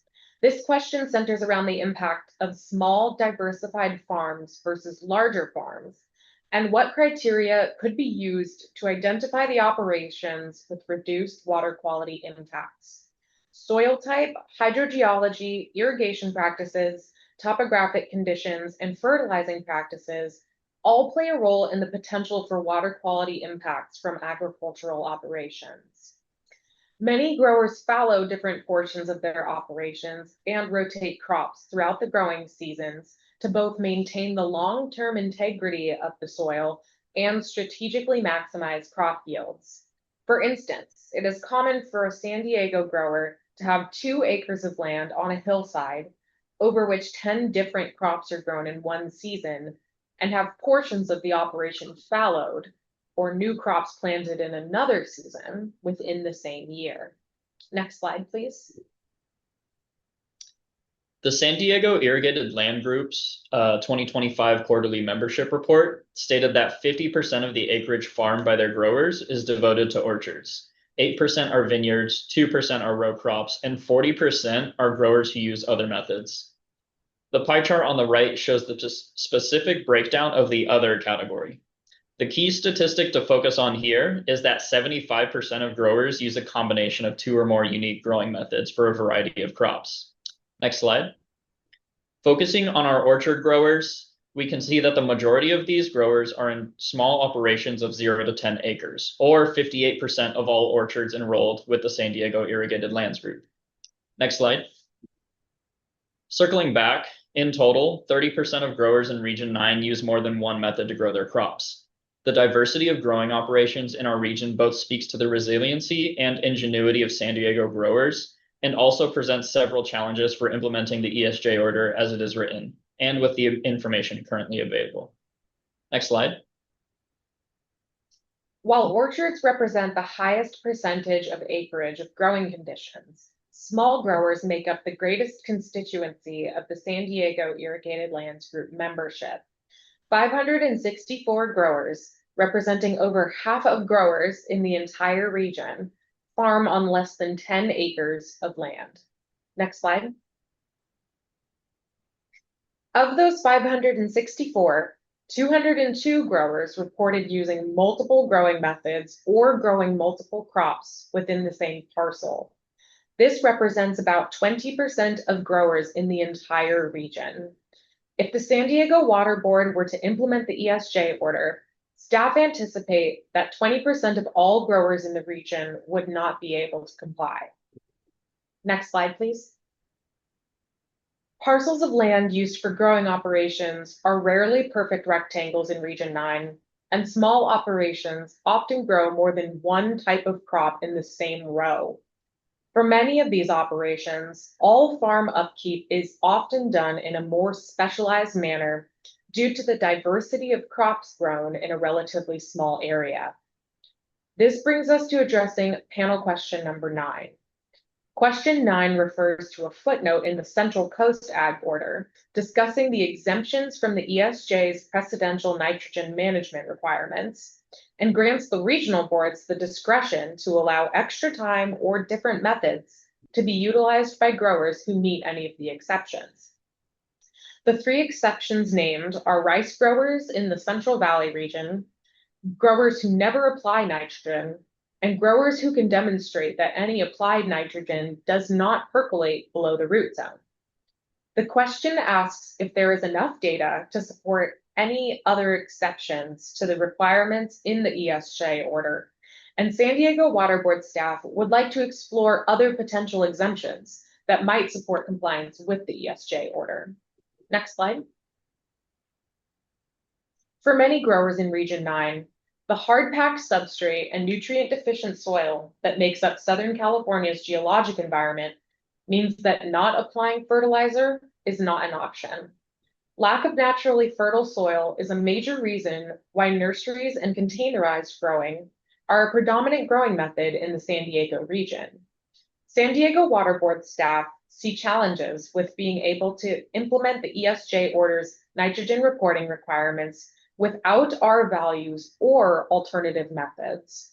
We hope this panel will help us resolve some of these issues in order to support our ability to effectively regulate the types of growers that we have in our region. Next slide. We understand the need for the ESJ order in the Central Valley and Central Coast, where agriculture is represented by large single crop farms and where numerous communities have been dealing with the impacts of nitrate contaminated drinking water for far too long. However, Region 9 needs a way to regulate operations and enforce waste discharge requirements without the risk of marginalizing our smaller diversified growers. We are looking for guidance on alternative methods in order to create an effective regulatory framework for all types of growers. Currently, we are asking ourselves, how do we apply standards that are relevant and appropriate to large farming operations to small and diversified farms. And so the question we would like to pose to the panel and State Board today is this. Given the complexity and diversity of growing operations in our region, how can we apply the criteria of the ESJ order in a manner that ultimately protects and improves water quality? This concludes our presentation today, and thank you again so much for your time. All right. Thank you both very much. At this point, I'd like to go ahead and invite all of the presenters who delivered information from the state and regional boards just to join us in the front row here. We have a few minutes. We have about 10 minutes for questions before the lunch break. And I wanted to open it up for any thoughts the panelists might have for the State Water Board, staff from Region 3, 5, and 9. Again, if you could use the microphones, and I'll hand one to the folks in the front row here as well. But any thoughts or questions on the materials from our panelists?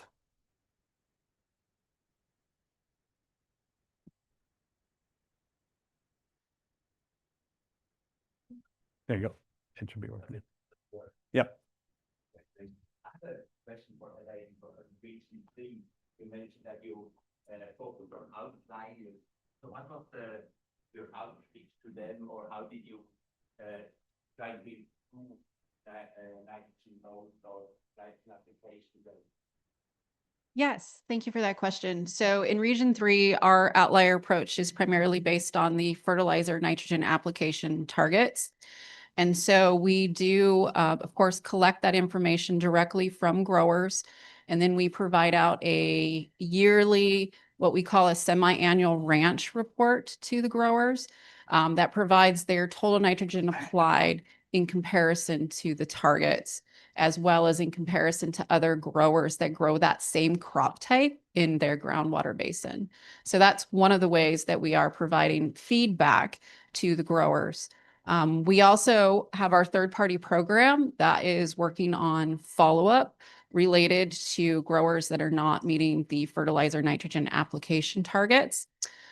We also have education outreach opportunities. We have workshops that growers can come to. We have resources also available on our website that growers can refer to. Okay, I'm told that we have some microphone issues for the ones in front of the panelists. I do apologize. I'm going to have to hand this off to each of you to use. I'm good. Thank you. I have two questions, one for Region 5, Elaine, and then one for Cole and Callie. Thank you for your presentation. That was great. And would love to use your tools and that data as we go through the panel. I'm wondering if you can maybe expand on targets and limits. You say those two terminologies in your presentation. How are you differentiating groundwater targets and then the limits? Because I know that Region 5 has groundwater protection targets at the moment, but if you could share more on how Region 3 was differentiating that in your 4.0 order. And then my question, can I say the two questions? My question for Cole and Callie is, thank you for your presentation.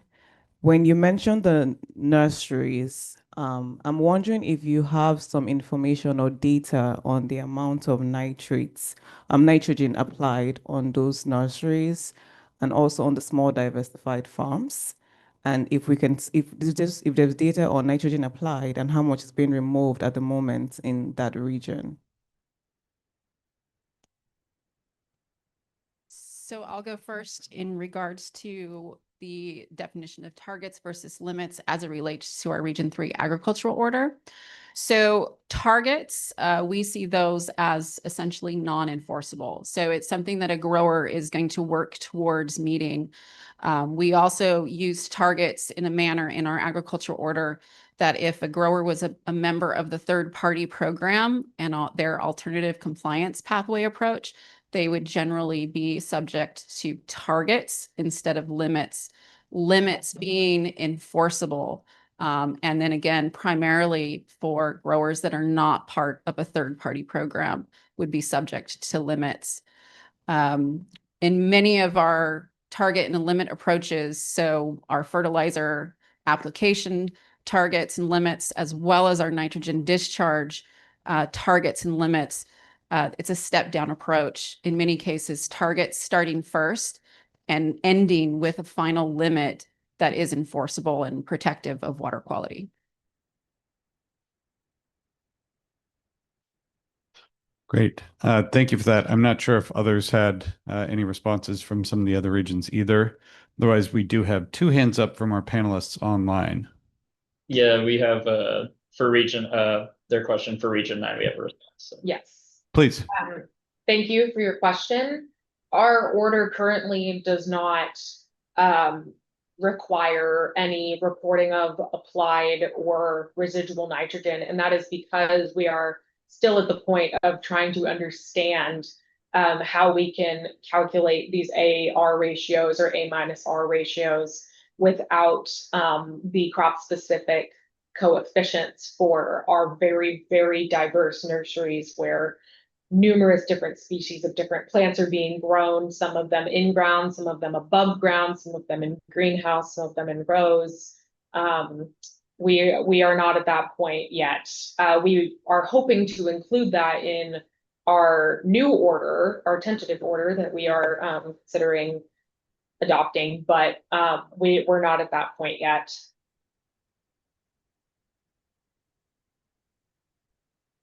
Wonderful. Thank you. Let me go next to 2 of our panelists joining us online. First, Ali Montazar and then Thomas Harder. Ali? Thank you, Sam. Thank you for the presentation and good information you shared. I have 2 questions, one for Central Coast region and the other for Central Valley region. My question for the Central Coast is, you mentioned 44% of the wells in Central Coast exceed the nitrate threshold already. So how variable are the nitrate concentration across these wells? And do you have any maximum number over these years you observe in the nitrate loading in the wells in Central Coast? That's my question for Central Coast. My other question is for Central Valley. I think what you mentioned about the values of A-R and reduction over this year, that's promising. Thank you for sharing that.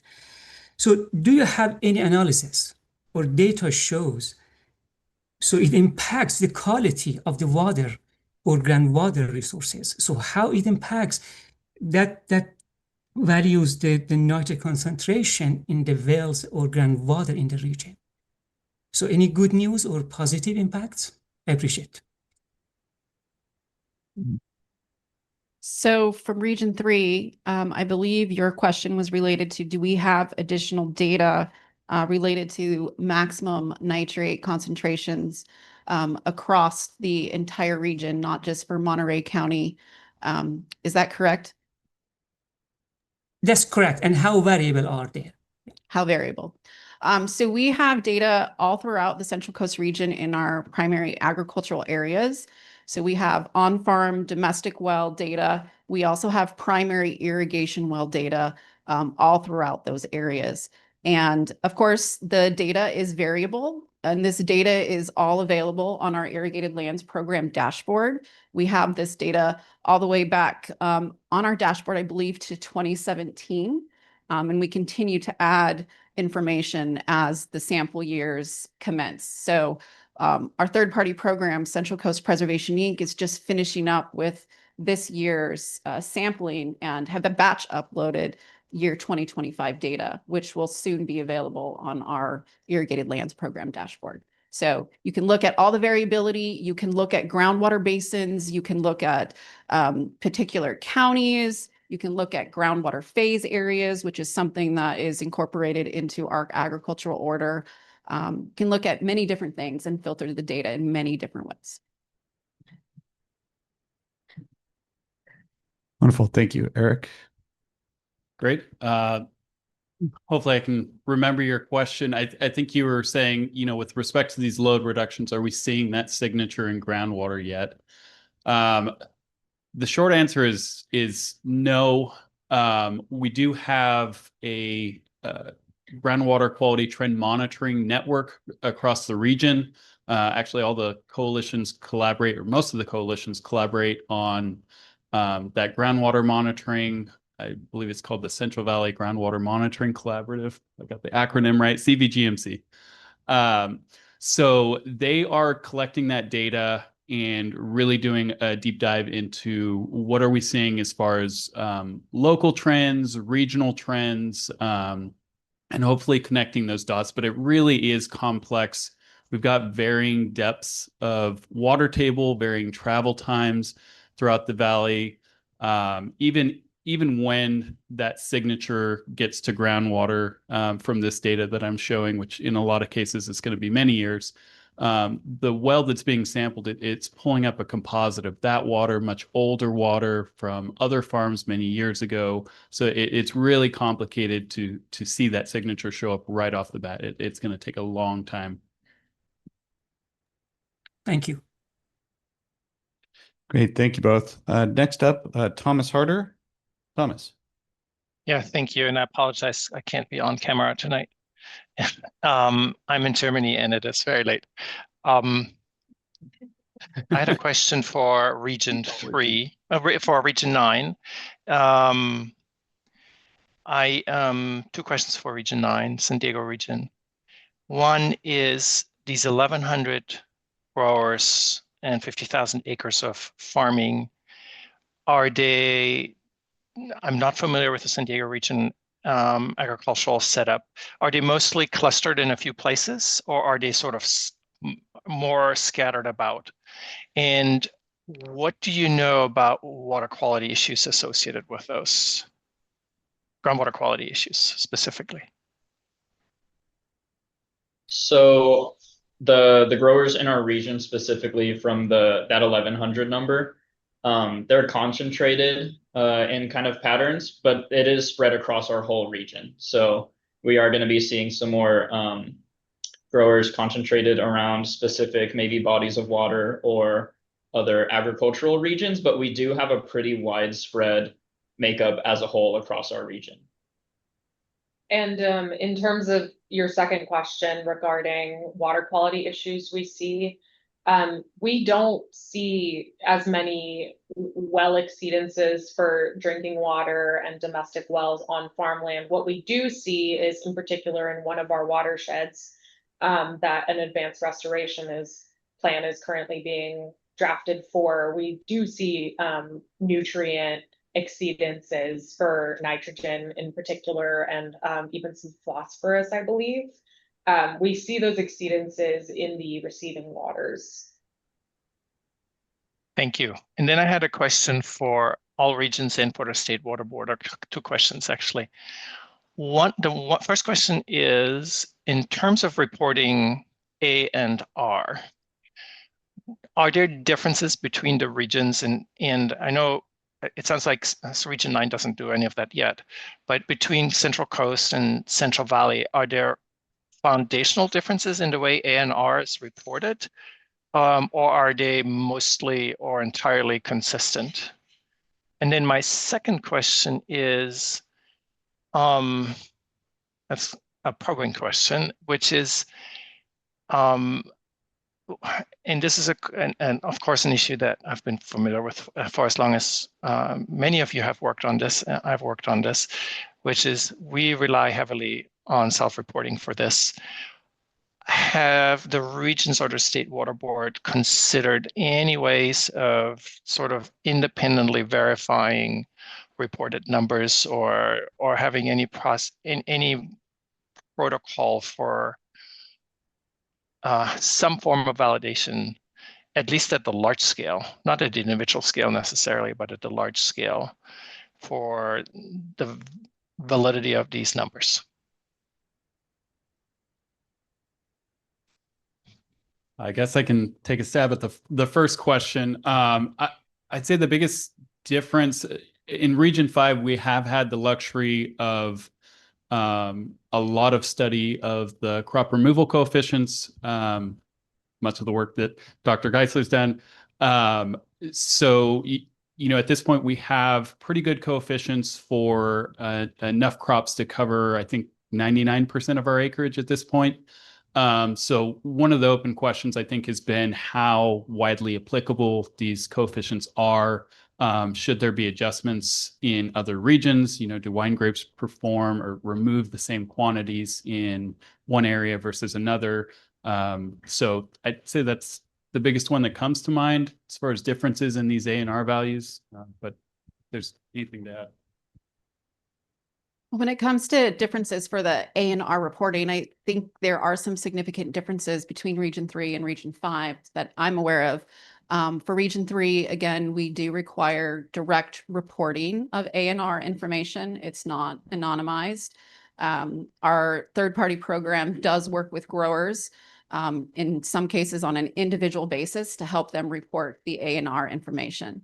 So the A&R information that we collect is information that goes into our GeoTracker database. There's an electronic reporting form that growers can themselves log into. They can submit this information directly into that report. And it does collect, again, a lot of unique and individual information that is not anonymized or aggregated. In regards to the second question on self-reporting and independently verifying information and validating information. So built into our GeoTracker report form, built into Central Coast Preservation Inc.'s batch upload system, there are already some checks that we have in our report form. Checks such as, you know, asking the grower, wow, that number for irrigation volume applied looks like it's a large number. Are you sure that's accurate? And so there's a lot of checks that are already built into our electronic form that will kind of highlight areas that there might be some problems with grower reporting. And then in addition to those checks in our report forms, we do go through and we look at the data and we look for, again, outliers. We're going to start conducting some audits of our applied and removed information. We'll get at this more significantly. And I know our third-party program is also looking at outliers as well and focusing on them for follow-up. That's probably an excellent transition. I know we're running a little bit behind right now. Eric, it looked like you had one additional response, perhaps. I'm sorry? Okay. Only that Region 9, we were also going to respond. We can speak to the second question that was asked. Just that under our current WDRs, our growers report anonymously, so we don't currently have a way to verify the data as you asked, other than the checks that the third-party growers staff do before they send it to us. And just to reiterate, that's under our current WDRs. That's not to say that it won't change in the future, but for right now, that is our current situation. Things are anonymized.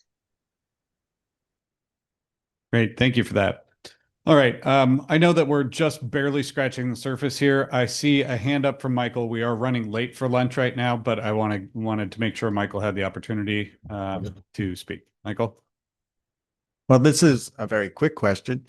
Obviously, I mean, these presentations were very helpful and very informative. And there's not enough time to ask all the questions I love to ask. So can we just contact the presenters and ask a lot more questions? Question from panel member Michael Kahn, and I'll kind of look to all of the presenters, whether or not you're comfortable with the panel reaching out to you for further information. You don't have to answer on the record right now, but I'll just say yes, anytime. Okay. Yeah, same for Region 3. Great. Absolutely. Anytime, any questions, any data analysis. Same for Region 9. All right. Same for State Board. Great. So at this point, we are going to break for lunch. I know we're a little bit behind right now. I would ask everyone to come back as close to 1 p.m. as possible, and we'll get started with the next round of presentations from some of the coalitions themselves, and then the NGO and conservation community after that. Thank you all.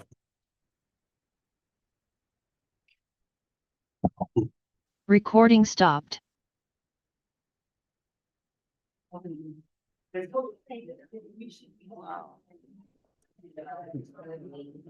Kami dyan, lot of data.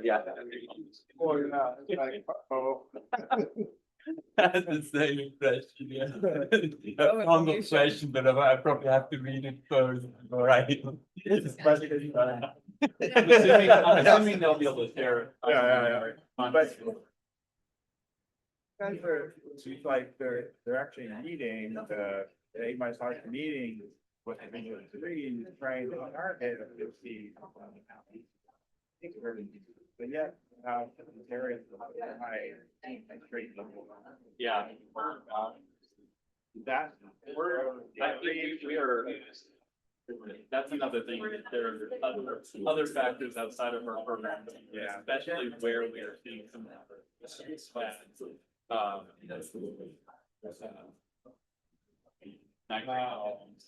You know. Other loading. That's really what these groundwater protection targets, they're being actually expanded to say, okay, well, this township has a total capacity. How much of that needing comes on dairies versus ILRP, that's going to be the tough question. The coming years, how much reduction in each industry really feasibly handles. But yeah, it has been promising, and I think it's too early to say, yeah, we're on the right track, but are we getting there? How far do we still have to go? So do you have to go back on the dairies, you say, but yeah, ILR. And that program is doing pretty good, but your program is not. And their reporting hasn't been, it's not the same level of detail, that they're undergoing an order revision right now. But that's part of the question. We can't answer some of the ILRP questions about how much progress needs to be made until we get better information on what's going on. It's all in multiple sources. Region 5 is also the dairy. Yeah, we have a dairy program, both on, yeah, there's dairy all the way through.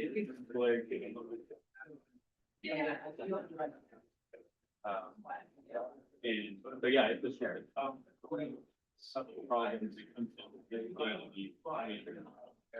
we get some basic info about dairies, but there's more detail needed being actually being applied by the fields, and those are ratios.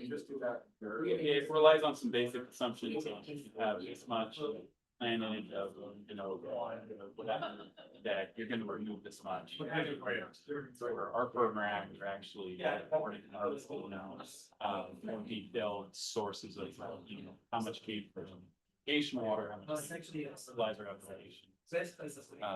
So yeah, hopefully in the next few years, we'll see how the dairy general hands out, but I'd expect to get detailed data from them that came with a better larger base. Does anything with Sano, region 5, nothing from the issue? Yeah, I think they will, yes, so we'll be looking very closely at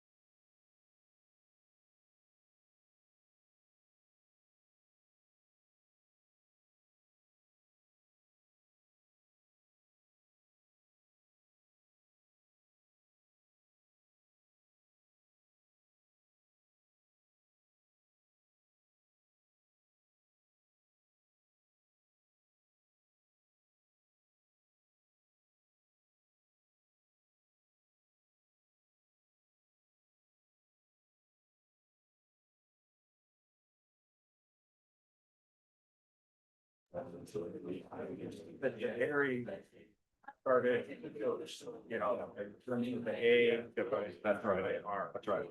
It seems like that legacy went into it did. Yeah. And then what happened was, we started to get a little more in irrigated lands because they took that petition and actually moved on.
All right, we're going to go ahead and get started in just a few moments for those joining us online.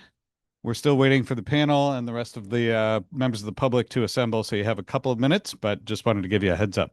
Thank you.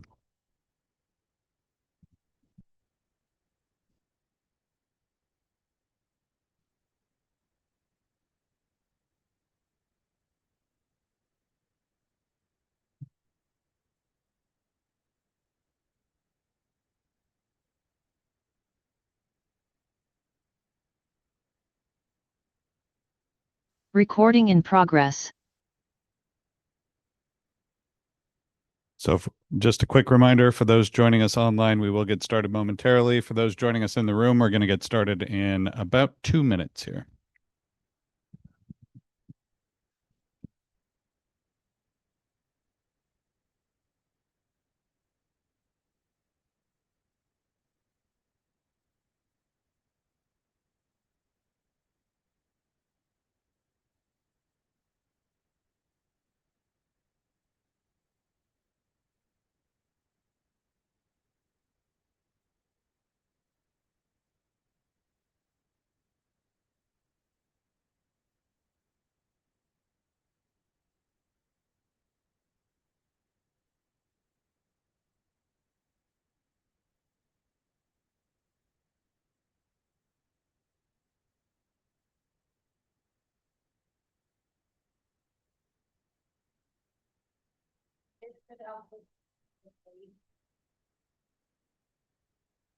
So I'm just thinking a lot of people aren't getting back yet.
All right, let's go ahead and take our seats. We're going to go ahead and get started.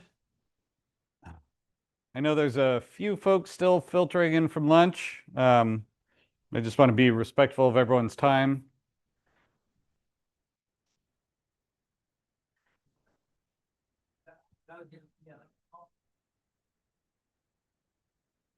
I know you'll be up here, but wherever you like, I'll call you up and just thank you. All right, if I could ask folks in the audience to please keep your voices down, we're going to go ahead and get started. Thank you all so much. I hope everybody found something to eat. The second half of our day is we're going to switch gears a little bit. In the morning, obviously, we heard directly from the state and regional water boards. And now we're going to hear from both the agricultural industry and from NGOs and the conservation community in the afternoon. Our first speaker up this afternoon is Sarah Lopez. Sarah is representing the Central Coast Water Quality Preservation, Inc., and for a discussion around agriculture in the Central Coast. Before I hand it over to Sarah, though, there was a concern brought up before the break that I think some folks in the room are concerned that individuals online are able to ask more questions of staff through the chat function. We aren't actually answering any questions online. People have been providing some input and links to different different reports that they may have access to. We're going to keep that open for today, but we'll reevaluate the issue between now and the next meeting, just to make sure that there's equitable access to staff and answers and opportunities to provide input for all audiences.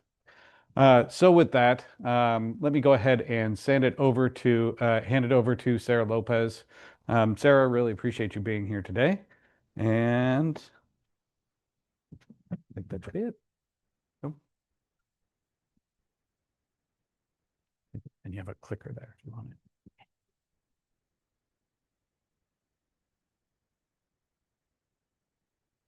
Is that okay if I set this back on the, oh, that doesn't work so well?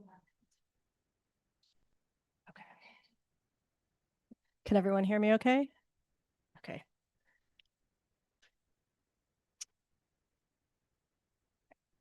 Great. Well, good afternoon, everyone. Welcome back from lunch.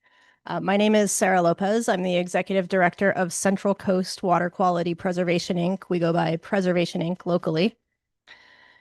I wanted to just quickly thank the State Water Board and Mr. McGill for the opportunity to speak to you all today and all their efforts to organize and convene this panel.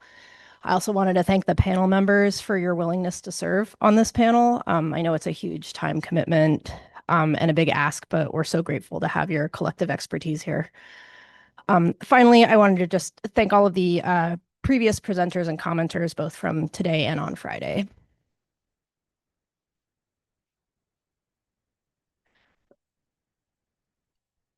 So Preservation, Inc., we get questions sometimes about exactly who we are, what we are. We are a farmer-directed nonprofit organization. There are some nuanced differences, but we're similar in a lot of ways to the Central Valley Coalitions. We are approved by the Central Coast Water Board largely to implement monitoring and reporting programs. And from 2005 through 2021, that's all we did. We implemented a surface water monitoring and reporting program. From 2022 through the present, we also implement groundwater monitoring and nutrient management programs. And so on Friday, when Tess Dunham mentioned that even the Central Valley programs are kind of just now hitting their stride, you can see from this that our I&M efforts are really about 3 years old. So I guess that makes us a toddler. So we're still throwing temper tantrums, especially about data. We also conduct a lot of outreach to help farmers protect and improve water quality. And we also assist our members with compliance requirements that apply to them individually, where they're required to interface directly with the Central Coast Water Board. We find that sometimes people still need a help desk. So we're there for our members in that capacity as well. Let's see. Our membership on an acreage basis is dominated by vegetable and berry commodities. 2/3 to 3/4, depending on exactly how you slice and dice some things. 20 to 30% of our acreage is in wine grapes. About 1% of our acreage is in nurseries and greenhouses who grow a very high diversity of crops, often in containers or bays, and they're often selling soil and root balls in addition to the plants or crops that we might think of them as growing. So INMP reporting is very, very complex for them.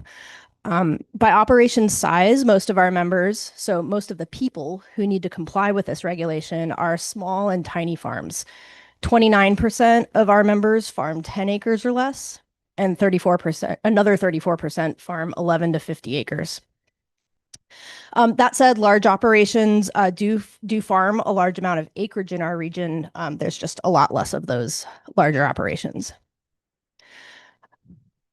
Let's see.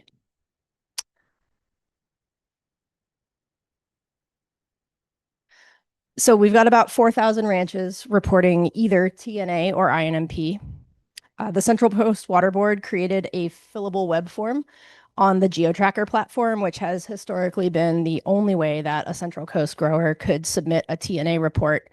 And as it turns out, there's a lot of kind of grumbling and complaining about the forms, as you might expect. As it turns out, some growers are able to use that form just fine, but a lot of growers struggle with it and just struggle to navigate GeoTracker in general. It is not Facebook.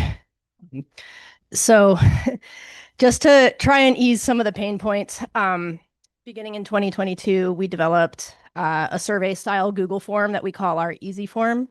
And an Excel-based spreadsheet form.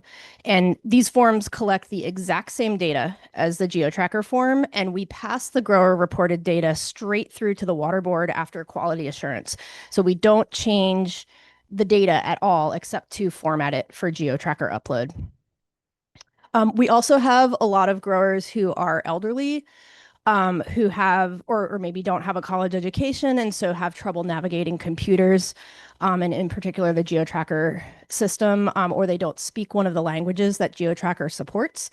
And so another thing we do is in-person appointments, also telephone appointments. Some of the RCDs provide this as well. And so in that model, an assistance provider is basically using their preferred form or batching a bunch of interactions onto a single spreadsheet form. And they're basically conducting an interview with the grower to get all of the needed information, and then they place it into that format and send it either to Preservation Inc. or directly up into GeoTracker.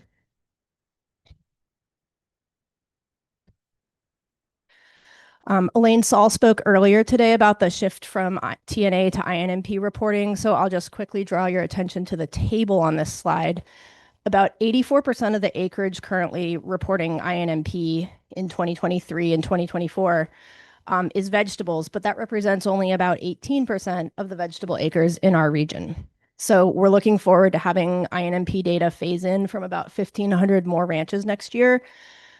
But we also need to be cautious as that happens about trying to interpret trends over time as just the baseline population of reporting ranches and commodities also shifts over time.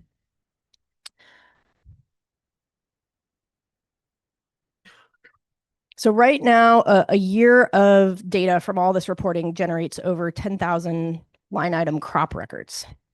And I have to acknowledge our data manager here, Marco Sagala. This is by far the most complex and nuanced of the ILRP foundational data sets. So we also manage a surface water data set and a groundwater chemistry data set. This one beats them all. And this kind of reporting just doesn't work without some oversight. And so very, very grateful to Marco for all his work to collect this data and make sure that it's as reliable as it can be. And we catch and prompt growers to correct a lot of errors before we pass it all through to GeoTracker. And then for reports that go directly into GeoTracker, we have to get them back out via Public Record Act request and look at it after the fact. So error rates tend to be lower by a ratio of about 2 to 1 when the data go through our checks before they hit GeoTracker. Let's see. The next thing we do is retrieve all the data, what we put into it and what we put into GeoTracker and what went directly into GeoTracker. We retrieve all of that. And so we have one big data set. And then we calculate the various A and R terms for the equations that Elaine showed in her presentation this morning. And we identify the reports or the ranches that have very high, high, and very low A-R. And that leads me to the focus of our current outreach efforts.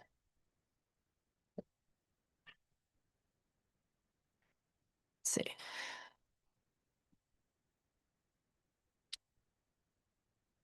So our outreach efforts right now have kind of three main goals. The first is simply to validate the report data, identify potential calculation errors, and confirm the very high and the very low reports that seem to be maybe unrealistic. Another goal is to notify growers simply of the fact that there is a program, of the fact that their AR balance is pretty different than what is believed to be protective of water quality, and also maybe relative to other growers of those commodities in their area.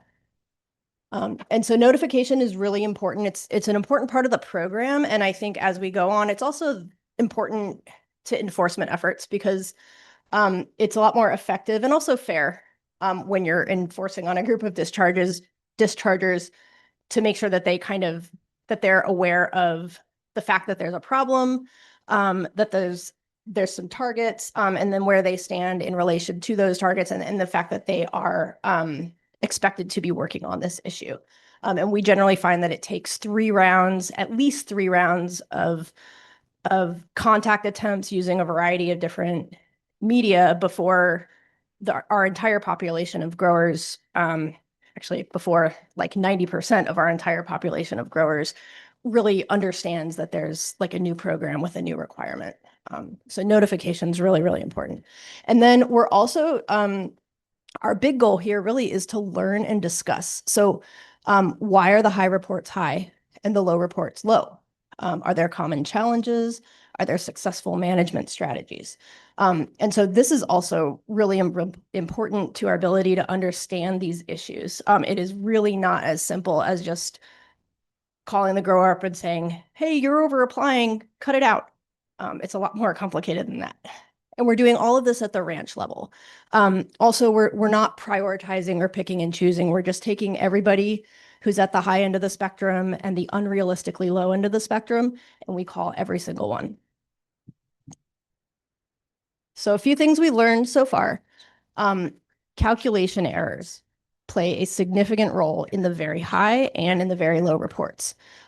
This year, we had an issue with a lot of growers reporting pounds per acre instead of their pounds applied. And we've been able to do a lot of work on the 2023 data set. We're not that far along on the 24 data set. So I'm going to show some data later that comes from 23. The 24 data, I think, are not yet, the errors have not been kind of cleaned out of that data set to the point where we want to use it to draw too much inference yet. Another thing that we've learned is that this idea of over application, and I put it in air quotes, as standard practice, that, I'm just applying this much fertilizer because grandpa did it. I've personally been very surprised at how small a role that plays in the high reports that we're seeing right now, at least. And again, we were looking at like data from 300 ranches instead of 1,500 ranches, which we'll have next year. But even so, I'm surprised at how small a role that seems to be playing in this population of reports. So for example, one grower we talked to that had really high applied rates cited the fact that there were sequential storms in early 2023, and they would have normally only made 1 or 2 applications of fertilizer, but it was like the storms kept coming in and essentially, unfortunately, washing it out. But then in order to have a crop ready for their buyer, the grower had to add more fertilizer to meet the plant's needs. And so, to dub something like that, where the grower is responding to an environmental challenge, to dub something like that as over application is just frankly, it's just not helpful to the people who are trying to work on and troubleshoot this problem. The other thing we noted is that high nitrogen in irrigation water often contributes to, perhaps even drives, the high A minus R reports, or the reports that have a high AR balance. And there's a lot to unpack there. So this is really, it's just an observation. It was just like, gosh, we're calling all these people, and how many of these phone calls did we check the box where it was like, why is the AR balance so high? Well, in many of those cases, we checked a little box on our spreadsheet that said high irrigation water nitrate or nitrogen contributed to that. So this is a little summary of 2023 INMP results from the population of ranches that did report. You can get similar graphs on the Central Coast Water Board's data dashboard as well. And so you can kind of see the population of results broken out either on a ranch basis or an acreage basis. And again, our outreach really focused on the group of bars on the far left there. If you could do a subcategory for reports that were much less than, actually not much less than 50, but actually highly negative. So we tend to see reports that are mildly negative from some of the vineyards. But reports that are kind of unrealistically negative, we contact them, and almost actually every time it's a calculation error. And then the bars on the far right there, the reports that are coming in over 400, over 500, and this year we're bringing in the ones over 300. And then here it is broken out. Here are the results broken out relative to the AR targets that the Central Coast Water Board had in their Ag Order 4.0. And this is kind of a cumulative distribution of ranches that are meeting those targets. So we have about 93% of our ranches that we're reporting so far meet the 500. Just over half are meeting 200. And then we've gone down about 20% are meeting the 50 pound per acre number that the Central Coast Water Board deems protective of water quality. And again, this is a population of reporting ranches that's 84% vegetables. One last point is to some of the organic adjustments that I suspect you all will talk about in later panel meetings, and these are unique to the Central Coast. Just looking at what's coming out of the data that we're already receiving when you apply, or just how much in the organic farms that are reporting so far, just how different the plant available nitrogen amount is when you're looking at total versus the adjusted nitrogen. And then with the implication also that when you make those adjustments, this is not nitrogen that is then leaching to groundwater. This is nitrogen that is bound up in some form in the soil and is part of the soil matrix, and then is going to be available for remineralization to subsequent crops. And this is my last slide. I just wanted to, I was kind of inspired by the number of comments on Friday, just kind of calling for limits. And I know, so Preservation Inc. does not have a policy position on limits, but I know that's one of the things this panel is tasked with considering. And I guess I was struck by kind of this idea of there being a single word, a single number, a limit, and the fact that in order to implement a limit, it's one thing to write it into your order, but to actually have a regulatory program that would implement a limit in any way, you have to relate INMP reports to that limit with an equation or formula. And so I just bulleted out some of the considerations. We've got all these technical considerations around, getting accurate INMP reports. Then there's all these technical considerations and scientific considerations around this equation. And then there's further considerations around the target or limit. And so I don't, I think it will be to maybe the facilitator and water board to clarify for you all what you're being actually asked to answer. But just, I think we all need to be aware that to actually have a regulation that has numeric targets or limits of any form. What we actually have here is this very complex system of INMP reports, the target or limit itself, and then an equation or formula that relates those two things together. And I think we're also going to have to confront the issue of whether that equation is going to seek to be more of a mass balance that approximates discharge, or whether it's going to be something where the terms are tweaked in different ways to incentivize desirable behaviors by growers. And there's a point at which, once we start tweaking some of those terms, if we do that in a way that departs from a true mass balance, I think it's going to be important that be acknowledged, because at some point that equation can't be both things. It can't be a true mass balance and also be something where we're tweaking terms kind of outside of maybe what's real to incentivize certain behaviors. That might be desirable in a regulatory context. I don't know. I'm not rendering an opinion on that. But it's a very important distinction to make. And that was kind of an in the weeds point to end a presentation on, but that actually was my final point. So, wait, there we go. Thank you.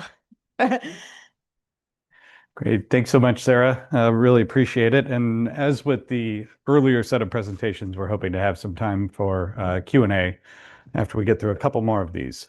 Next up, we are joined by David Corey. David is a farmer and attorney who focuses on agriculture related to water quality issues in the Central Valley. He's also actively involved in a number of Central Valley water quality programs, including the Irrigated Lands Program and CV Salts. Mr. Corey received his JD from McGeorge School of Law, and no offense to any of the attorneys in the room, he says while he is a member of the California State Bar, he prefers to be seen as a farmer. So, David, please, let's see. I think you need the clicker, and then I'll hand it over to you.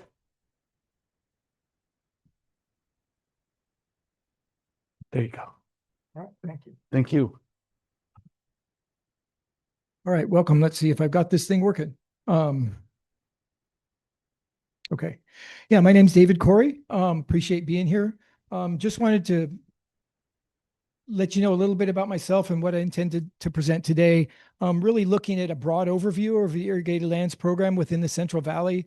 In 15 minutes, it's pretty much impossible to really go into any real detail on any one aspect of the program. It's a pretty comprehensive program we have within the Central Valley, and it would be difficult, to cover it all. But I'm going to try and give you at least that overview. As you said, I'm an attorney, but also farm. I'm not an agronomist, not a hydrogeologist, not a modeler, but I'm going to be getting into some of those elements all the way through here. So indulgences to those on the panel who understand these things a lot better than I do, and probably should be up here giving the presentation on a lot of these components. So I apologize there. If I get it wrong, you can stand up and quiz me in the middle, or you can give me a grade after the fact. So, Central Valley, a huge area, right? We're dealing with a vast area of the state, very diverse area, lots of different farming practices, different crops, from the north with a lot of rain to the south with very little rain. So huge diversity across the entire Central Valley, which makes it challenging to characterize groundwater quality and figure out how irrigated agriculture is impacting groundwater quality across the state. But I think we've come up with an approach that really does a good job of doing that, something that we will continue to evolve and revise it and make it better as we move forward. As I said, it's a comprehensive program. A lot of these elements have been talked about from the regional board's perspective and others, but a lot's going on here. Really, we have groundwater trend monitoring, quality assurance plans. You can read the slide. I won't go through all of these, but one of the things that's going on, there's a lot of feedback back and forth, right? From the coalition to the growers, from the growers to the coalition, feedback back and forth from the coalition to the regional board. So this interaction, this communication of data and outreach back from the coalition and up to the regional board, I think is essential to the program, so that we make sure we get the incentives and the motivations and what we're trying to get done communicated throughout the program, and then down to the grower level. I think that that process, those feedback loops are essential to making changes where they're necessary to improve nitrogen use efficiency and actually impact groundwater quality. So again, it's a complicated program. And when you're looking at the Irrigated Lands Program, I think it's important to realize that to not just look at one component of the program and say, is this protective for groundwater quality? Is this the solution? It's a complete program. You need to look at all of it and how it interacts together to affect the end of what we're trying to achieve. So I think that's important. Let's talk a little bit, and this has been talked about already, but let's talk a little bit about the INMP data. We have a couple different things, and I'll look at this from the grower's perspective. I mean, here's sort of the information that's reported. Growers actually fill out irrigation and nitrogen management plans before the season. So they're looking at what do we plan to plant this year? What do we expect our yields to be? The different components. So sort of prospectively looking at a planning document. So that's to help them figure out how they're going to farm in the upcoming year. At the end of the year, they go back and they fill out the irrigation and nitrogen management plan summary report, which basically outlines what did they actually do, right? How does this, what happened? What did we actually apply? So here's the actual template that growers fill out that has all the information in it, from the field management unit or to how much is applied, how much nitrogen is applied in irrigation water, organic amendments, dry fertilizers, foliars, and then the yield, of course, right? That is the surrogate for removed, which thank you, Dr. Geisler and others on the panel to coming up with those crop coefficients that we use. Slow down. Okay. So in looking at this form, every grower is filling these out, and the coalition's role in this, they take this information, they look at it, it gets plugged into a database, and in that process, there's some automated processes in which that flag data that may be out of what doesn't make sense, right? And so there'll be some do loops where the coalition goes back to the grower and says, did you really mean this, right? Is this really the right number that you put in here? Some of the errors that were made, especially early on in this process, is you may report how many pounds of urea you applied as opposed to how many pounds of N. So that's going to change your report if you're expecting it to be in terms of pounds of nitrogen and you're using the material instead. Those sorts of things. Those reporting errors have gotten better over time as the grower gets used to these forms, gets used to filling them out. And so I think it's important that we have stability in reporting so these growers can understand what they're doing, get used to that format.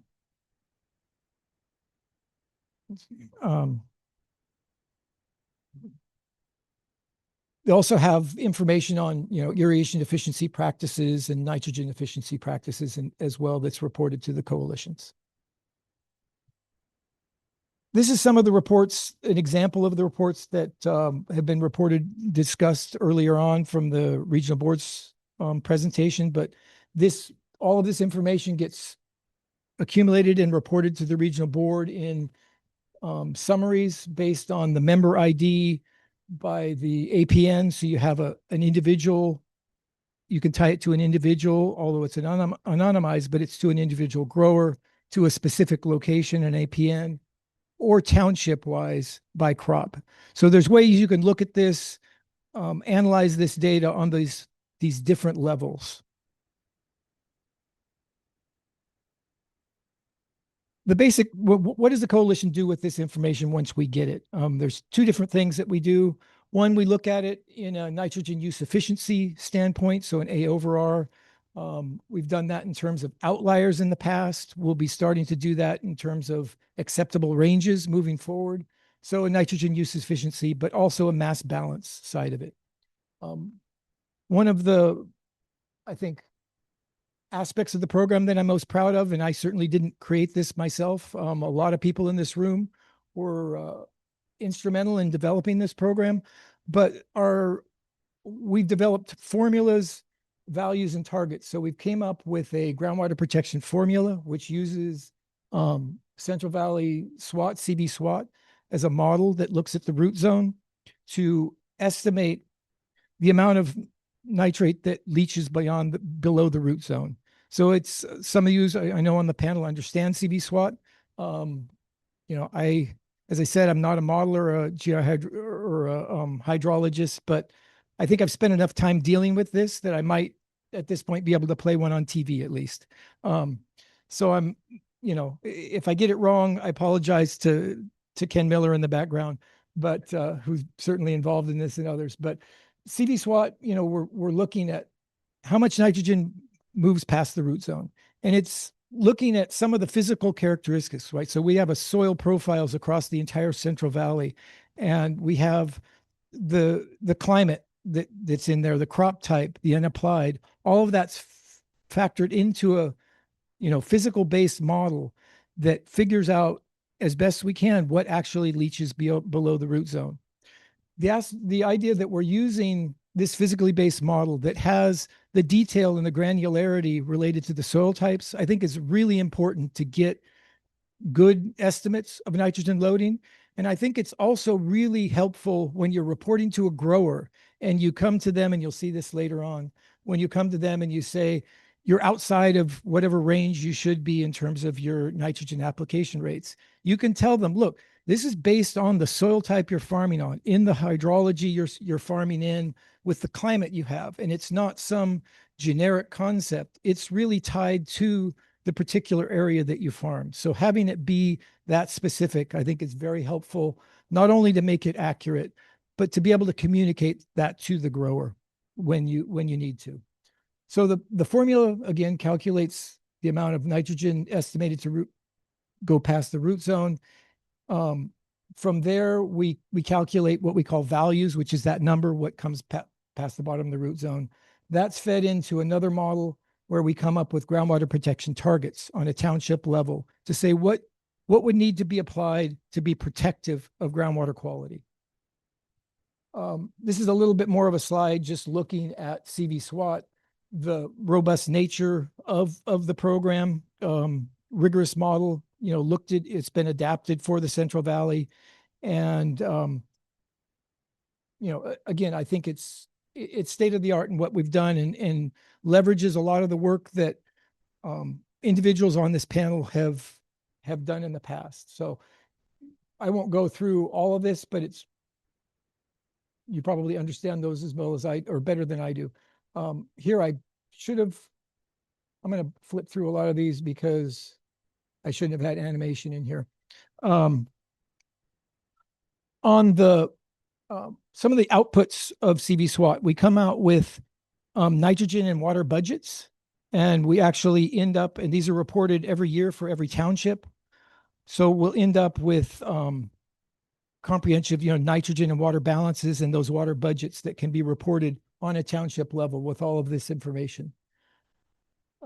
This chart is showing what's coming from the INMP data itself, and then what was generated from the model, basically as a check to show that the modeling results that's coming out of the bottom root zone actually matches what the specific INMP data shows. Let's see. Oh, didn't get through my animation quite all the way. So here has to do with the water budget side of it. And I have a lot of animation here.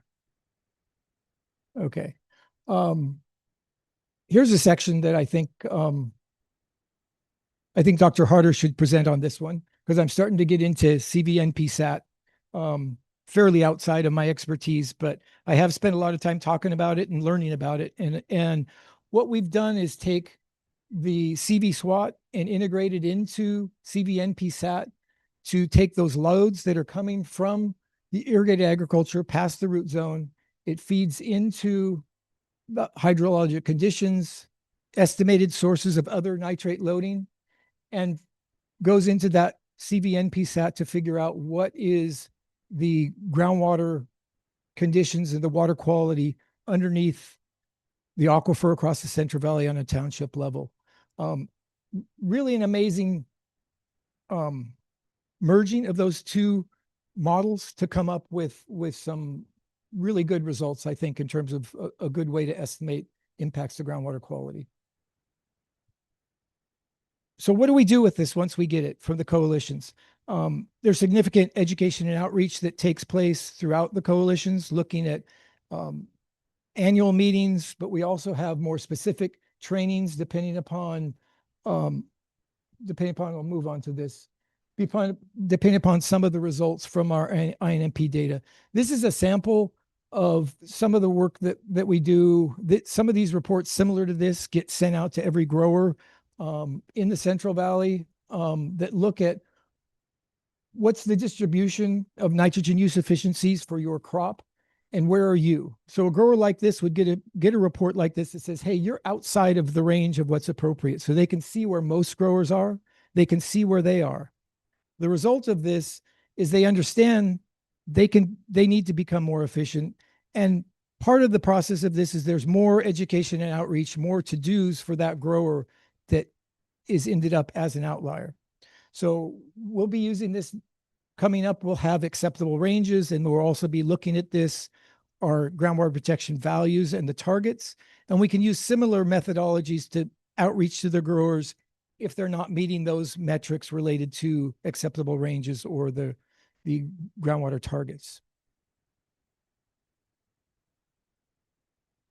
Getting close to my last slide here. The other thing that overarches all of this is the nitrate control program and the management zone approach that was developed through CV salts. I think within CV salts, we realized that the areas that are already have nitrates and groundwater issues with that, it's going to take decades for these to get fixed. Even if you eliminated all nitrate discharges to the aquifers, it's not going away. How do we get relief and substitute water for those users who are impacted today? And so the basic program, and again, this is a 3-hour presentation in and of itself on this slide, but the basic program is we have domestic well sampling. Those wells that are over the objective, those domestic well users get replacement water. And this is not just the irrigated lands program. This is dischargers, all dischargers that discharge nitrates. So you have dairies, you have food processors, you have cities, all of them are together, working together, funding this program and participating in it to figure out how collectively do we reduce our nitrate loading in those areas that we have to. But at the same time, we've tested wells and we're supplying replacement water so that you don't have the impacted users. This is, I think, a key component of the whole thing, which allows us additional time to work on those issues that we need for all of the different dischargers to be able to actually achieve compliance long-term with the with the water quality. So I think that's all I have. Only slightly over my 15 minutes. So thank you very much. Hope I didn't talk too fast. Thanks very much, David. And yeah, I think it's probably true that for every one of these presentations, we can spend easily at least a day on each data set.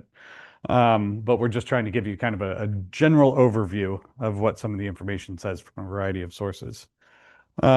Next up, we're joined by Melissa Turner. Melissa is the president of MLJ Environmental and brings over 20 years of leadership and expertise in managing projects under the Irrigated Lands Program, starting with early efforts in the Central Valley in 2004.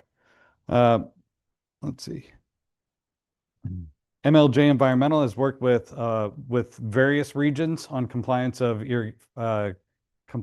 irrigated lands in the Central Valley, Central Coast, and Imperial Valley, and along with her team works to develop science-based monitoring and reporting and develop software solutions to aid grower compliance with reporting requirements. We're really pleased to have Melissa here today, and welcome to present from the podium. There you go. Thank you.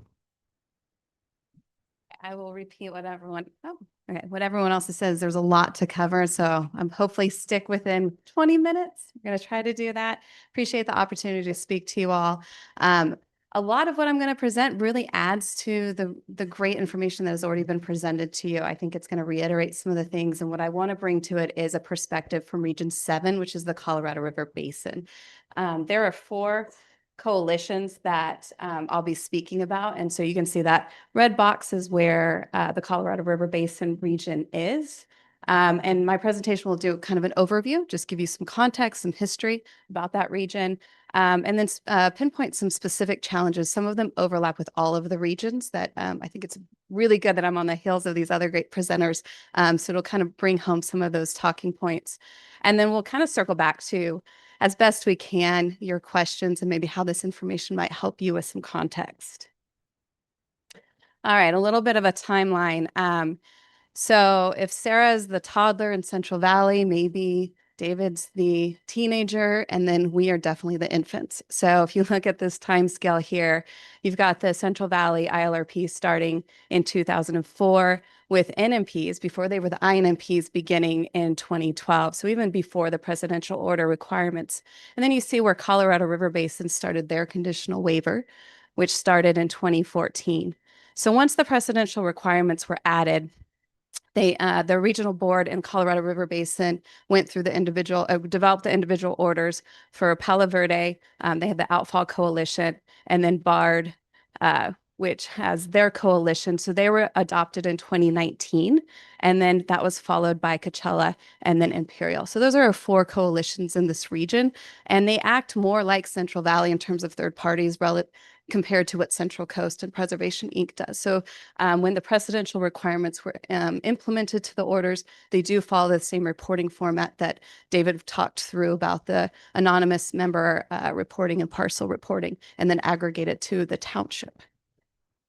Okay, so that gives you an idea. We really only have about 2 years of data, so my presentation is not heavily data focused, but I do want to kind of talk about what these 4 coalitions have worked on in the last couple years to implement these precedential requirements.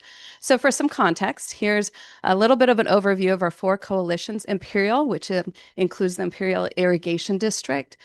They have the highest acreage that you can see with 340, almost 44,000 acres. And then our smallest is BARD, which is about 6,800 acres. You can also see the range in growers. And then doing the top 5 crops, just to give you an idea of the diversity between just 4 coalitions in this one region. They're still quite different, not only in size, but also the types of crops. So you can see like Imperial and Palo Verde, they're mostly alfalfa crops, which is very different and it's important to consider when you're looking at a nitrate fixator crop versus something that like almonds that might need more nitrogen. So important to keep those aspects in mind as we talk through this region. So our specific challenges, probably more challenges than solutions, but the challenges also overlap with other regions that were talked about. So in our kind of infant stage, we really are working with growers right now on having them understand the INMP reporting. We've talked a lot about the importance of growers on the farm. They know what they're doing. They've been farming their operation. They're thinking about past climate changes, their soil, their irrigation, their nitrogen. What we have to do is help them translate that information into a standardized reporting system. The coalitions down here, some are using online reporting software, some are more just simple tools, but there is electronic formatting that all of these coalitions have invested in. And so they're really trying to help their growers get this data into an electronic system as quickly as possible. But there's still this conversation of, I know what I'm doing on the ground. How do I put this into a data management system, right? So you're really asking these growers, and all of the coalitions are doing this, all the regions are, but it takes time and it takes conversation. So we have that steep learning curve to work through. And then as we're adding these reporting requirements, obviously there's an additional cost that goes with this. And so you have 2 levels. You have the coalition investing in technology, software. They're adding this into their program. And then you have a grower who also has to now make sure they have someone dedicated to track this level of information.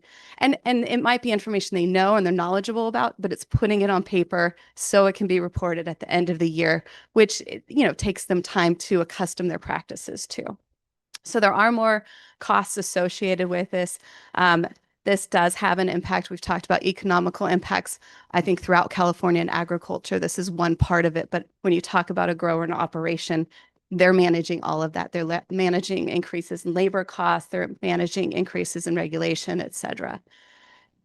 In this region, probably one of the biggest things, and I'll touch on this a few times, is the unique groundwater characteristics. And this is where these 4 coalitions have struggled with some of the presidential requirements, is because they do feel like they're kind of forced into a one-size-fits-all. And in this situation, we have Imperial, who has a groundwater that is very salty. They do not rely on groundwater for irrigation or drinking water. And so they were purely surface water for irrigation through Imperial Irrigation District. And so it's difficult in that region for growers to understand. They know they can't use that groundwater. It's too salty. They have tile drainage to move the salt out of their profile. They're near the Salton Sea. So they struggle with these additional reporting requirements when they know what their groundwater quality is like. And then someplace like Palo Verde, they've written a technical memo. It's been submitted as part of their comments, where they demonstrated, based on USGS groundwater data, that in their practices, they haven't changed their crops and they don't have water quality issues. So they will also really struggle with, we don't have an impact on our groundwater quality, but we still have to do this extra reporting. Other challenges, and these two probably cross over throughout all the regions as well, but in place like Bard, which is one of our smaller coalitions with that 6,000 acres, they've had some large ownership changes, and this is probably due to economic impacts of some of the legacy growers moving out of the region, new growers coming in. You have to re-educate, you have to get people reach out, join the coalition, that sort of thing, and there's an extra effort with that. And then our last part, which is, we've talked about this. I'll show you a slide with Coachella. They have over 60 crops that they're managing, and they have a lot of row crops that we've talked about this, that a parcel and a farm are not the same geographical area. So when you ask a grower to report for a parcel, because that's our anonymous parcel reporting, it becomes a little more complicated. And a place like within the the Imperial Coalition, which is the Imperial Irrigation District, they have gates and canals that are constantly being moved and changed based on water delivery systems. So just getting that all to talk to each other and be consistent has been quite a bit of a challenge. One of the largest issues that we've come across, besides reporting, besides implementing these requirements and our groundwater characteristics, is a lack of nitrogen removed coefficients for this region. This is a low desert region, both by the soil and the climate. It is different. Dr. Martzar works a lot in this region and has developed a coefficient for carrots. And we've used that example of how there is a difference with the amount of nitrogen uptake, for example, carrots in this region versus other regions.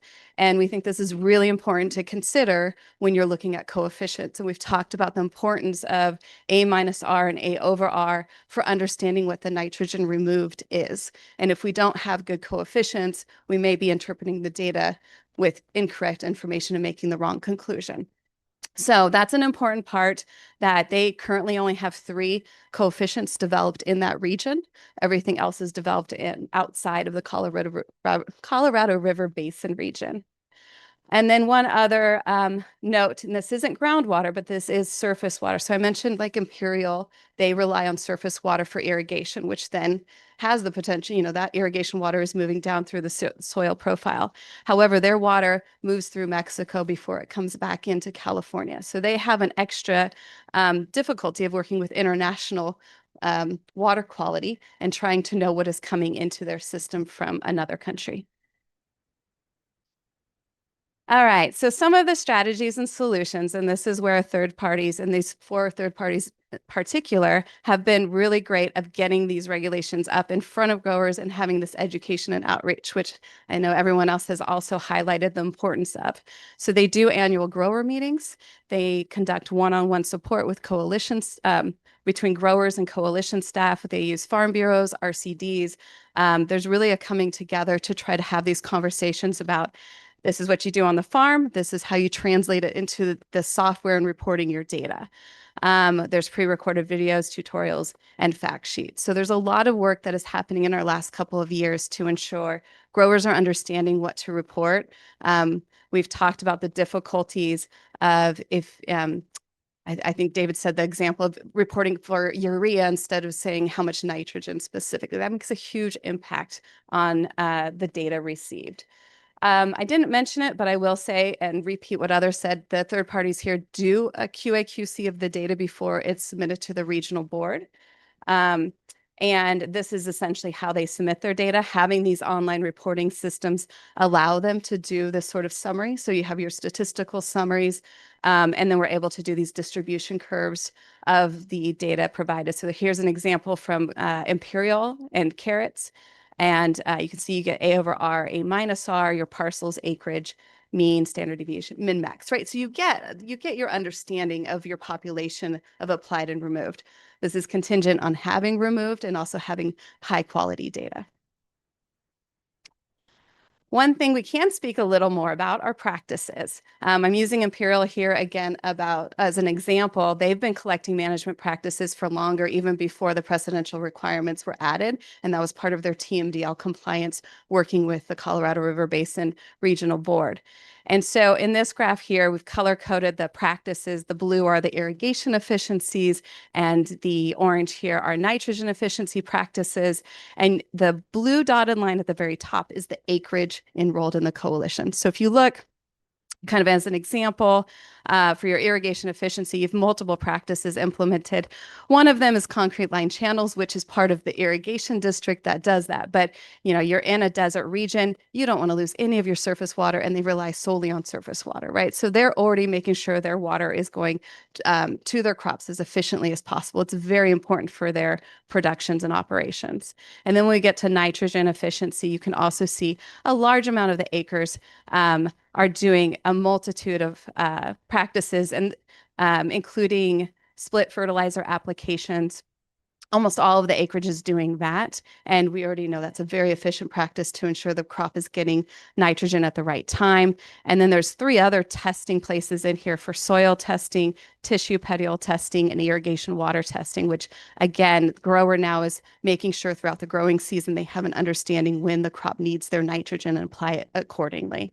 So we already know, even with just 2 years of data, we can at least pull some stories out of it. I think the A and the R is where we definitely need more time.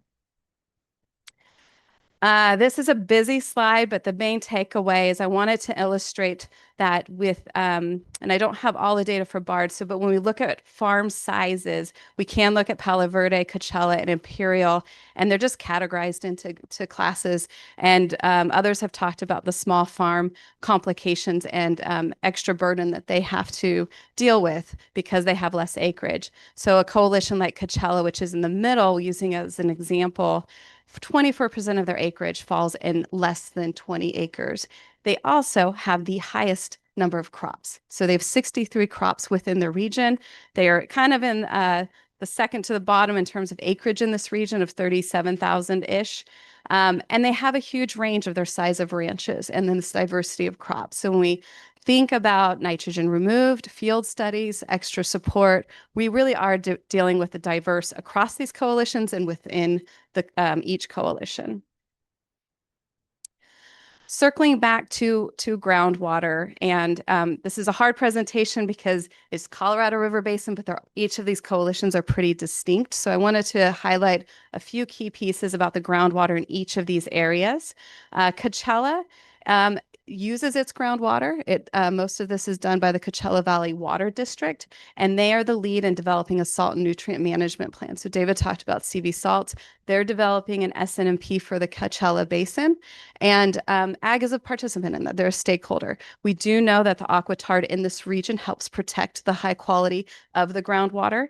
And it's a really good vehicle for understanding the impacts of agriculture and other stakeholders on groundwater quality. And then Imperial, they don't have the groundwater use. They rely solely on the surface water for their irrigation. And then in Palo Verde, we've talked about the high groundwater quality and the growing of alfalfa, which is a nitrogen fixator. So they don't really have crops that require a lot of nitrogen. And so these are some of the things that all of these coalitions have talked to their regional board about, but the answer still tends to be, well, this is presidential. We have to do it this way. This is my last slide here. And I wanted to, obviously, these are not exactly your questions. Your questions are very complex and detailed, but wanted to kind of pull out a few things. And from the Region 7 perspective, kind of speaking on behalf of these 4 coalitions, is there enough data to set enforceable limits? And we think about Region 7, we would say no. There's a need at this point to understand the context of groundwater quality, why we're collecting the data, what we're using it for. We also need more information about nitrogen removed coefficients in this area on top of that. So when we look at A-R, the problem with Region 7 is we don't have those coefficients now, and trying to find the resources for it is important, or is something they're looking into, but it's important to also consider those resources and how they affect groundwater quality. And, what makes the most sense for understanding discharges to groundwater, and if we need to go all the way down this route. Are current reporting requirements appropriate? This is a reminder that resources are finite, so important to be clear and meaningful for this specific region about the data collected and how it's going to be used. And then this question, are you able to assess reductions in nitrogen discharges? And our point is that one size does not fit all, and flexibility is key. There are regional differences that require tailored strategies and not blanket policies. So just a takeaway of flexibility is important, the consideration of resources is important, and the groundwater characteristics of the region being regulated is also important. And those are the 4 coalitions. Wonderful. Thank you so much. As we did with the earlier set of presentations, I'd certainly welcome any of our presenters this afternoon to join us in the front row there to answer a few questions from the panelists before we move on. I'll take that. If you want to hold on to the mic, though, and just over there. Wonderful. All right. So panelists, there is a microphone there on the table. I would just ask that if you have any questions, please go ahead and speak into it. And I am going to do my best to get you on camera a little bit here. At the request of folks online, they wanted to see all of you. So Richard, please. This is for Sarah. Sarah, could you clarify for me those A-R values you were showing, was that for one specific crop, or was that, like in our area, we have 2 crops. So was it for the 2 crops for the season? Oh, it was for the calendar year at the ranch level. So it would have included 2 crops if that was the case. Or 3 or whatever. A crop and a half, whatever Okay. the status was on that farm for that calendar year. Okay. All right. Yeah.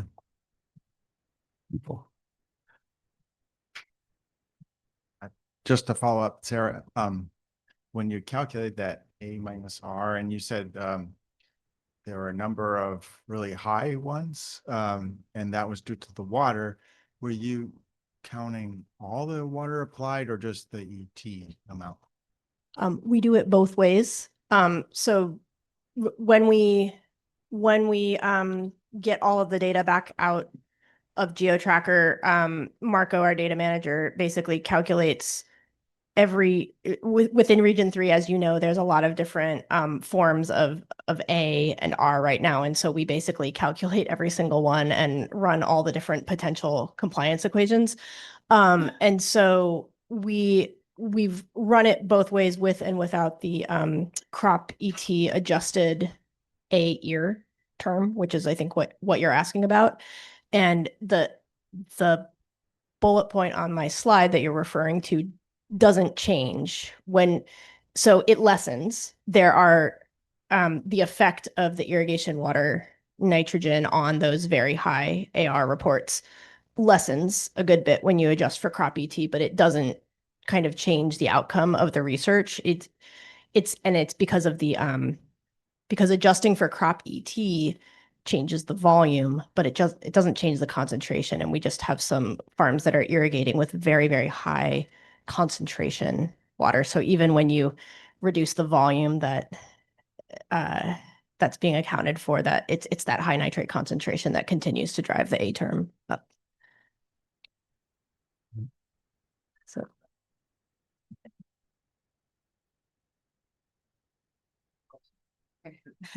Thank you three for your presentations. I actually have a question for each person. Sarah, you mentioned that over application plays a small role. And I wonder if you can maybe expand on that. Is that across the entire, like whole Central Coast? And is there, you also gave an example of maybe environmental challenges that can cause that. How much of this are we seeing across the Central Valley for over application? So how many people, you might not know the answer of people, but what percentage actually fall in this over application bracket being a small role? And then my question for David is regarding the targets, the groundwater protection values targets, the CV SWOT model you showed there. One, I'm wondering if there's been any verification of those targets or values. And then it might be a difficult question to answer, but those targets, do you see growers? Is the coalition sharing some of those numbers with growers? What is the process right now with having these targets, particularly the MP side? I'm very interested in what goes to the groundwater. Is that being communicated to folks? And then Melissa, thank you for your presentation. I actually didn't know anything about that region, so it's great to have your presentation. And it sounds like most of the crops grown in that region use low nitrogen from what you've shared. And then in the Imperial, there's very low dependence on groundwater. I think, I don't know, I'm not from California, so I don't know how much of this has been the case, where I'm sure at some point the San Joaquin Valley also had low nitrate.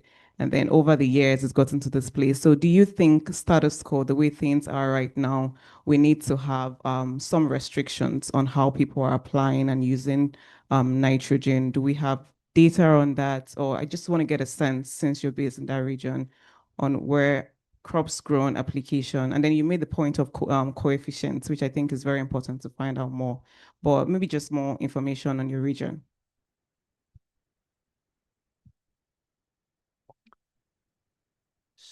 Should I respond first? Yeah, I know there was a lot to unpack there, but I think there was a question for each of you. So if you wouldn't mind. Great. Well, thank you for the question, and it's nice to meet you. So, boy, I hope I don't, I'm going to get in trouble here for zeroing in on the term over application. I think, so just to be clear, any chance we could pull that slide back up, or? Certainly, yep. So just to be clear, that the bullet point you're referring to, the finding, the summarized finding from our outreach effort was that the intentional application, so substitute for the term over application, substitute the intentional application of very high, at very high rates of nitrogen. And what we were expecting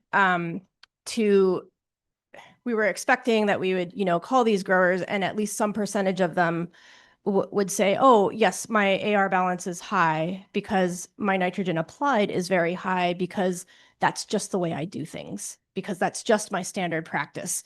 And they wouldn't have a reason for it. And kind of one of my kind of beefs with the term over application is I think it implies either intent or ignorance, or maybe a little bit of both. And I think that's the thing. Let's see if you could go back up a couple slides. Oh, go back down. The one with all the text. Up one. Oh. Up one more. Right there. The full faded. I'm going to live to regret this slide. So we were really, I don't know, maybe this just shows some naivete on my part. Really, other context for this is that the CDFA had its NNI initiative going on at the same time, and there were cooperative extensionists on the Central Coast who had that grant to provide advice to growers on their fertilizer application rates. And we were expecting that at least some percentage of the growers we called would say, well, oh gosh, it really looks like things are high. Maybe I could use some help. And then we would refer them into those programs. And I think that as the program phases in more and more ranches, we will have some of that. I think we're going to see some of that, but we really saw little to none of it in these initial rounds. And what we found was there were what one might describe as legitimate circumstances driving the higher A terms in that AR balance. And I think we need to not hear that as kind of whining about barriers and challenges. What that is these are things that we can now identify that we can manage around. So the example that's up on the slide here is, this grower, in the grower's mind, they're not over applying their fertilizer. What they're trying to do is simply meet their plant needs to bring a crop to market. And they're facing a challenge in the very early season when, on top of their own irrigation practices, they've got rainwater that they can't control, and then that affects their fertilizer program. And so that, now that we've kind of called their attention to that, that's something they can maybe look to manage around in a future season. And so we're looking in this outreach effort for more, how many growers are facing that same similar challenge, and what other major buckets of challenges are there, and then how can we build out maybe a program that helps people with management around those issues, so that ultimately we can bring those application rates down. But I think it's just a little bit more nuanced than saying, hey, grower, you're over applying, and then they turn off the fertilizer. All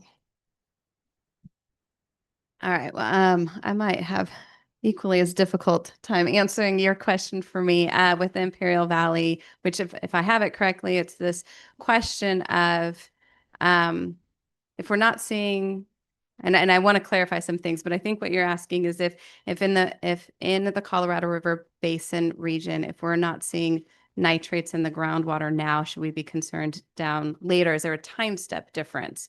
And I do want to be clear that I was Palo Verde is one of the 4 that presented a technical memo that had the data to support, okay, the groundwater quality isn't showing degradation. And we can show that we've had consistent crops, and, we may not have the management practices, but we can say, look, we've been growing the same source of crops for a long time.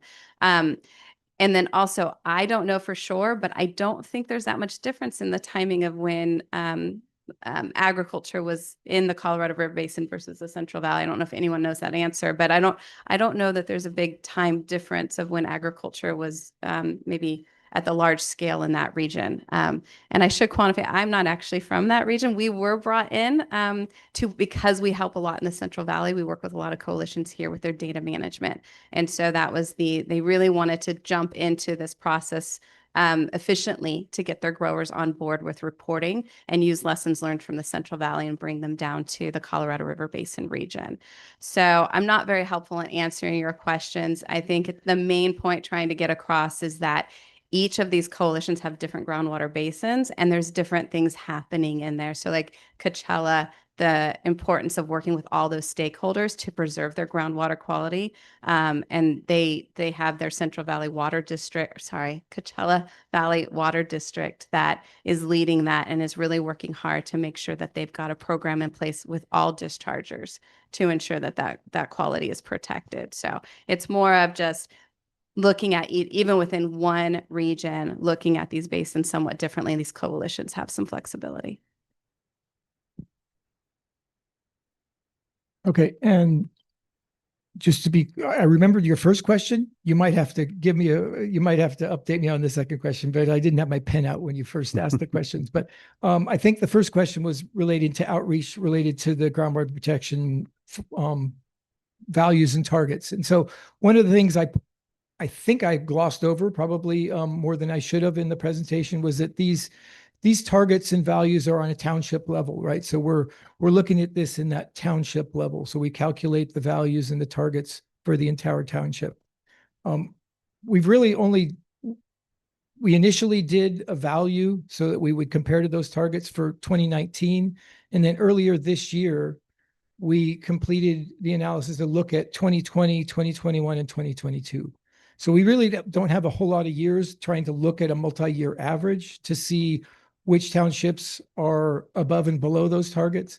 But we don't know that some of those townships have issues. So we're working on bringing those growers within those townships in other ways, whether it's through the outlier analysis or other ones, to bring people down to get more efficient with their nitrogen use efficiency.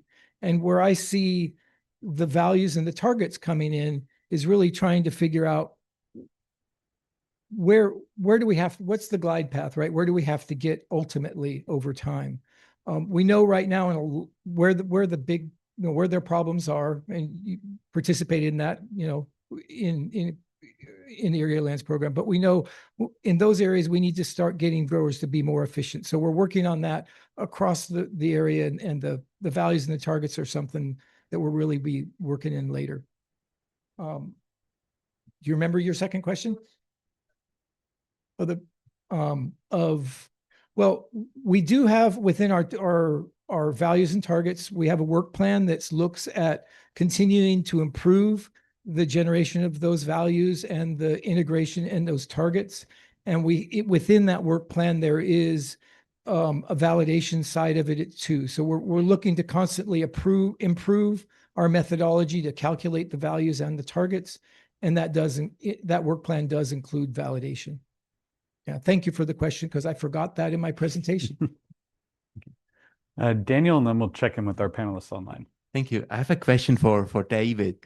I'm interested in the 3-year average values for A over R, and also the 3-year average or the 3-year values for outliers. So I'm interested in who is actually calculating them for the Central Valley. Are the coalitions responsible for that, or does the water board do it?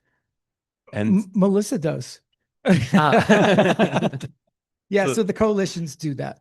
The reason I'm asking is I would be really interested in seeing how these are calculated. And I think it would be too much detail for this meeting, but I was wondering whether you could provide us with an example of how it's calculated, and so that we can see what goes into that data set. And also for at the field level, if there's a crop rotation, how that is handled. I would be really interested in seeing the details, but not now.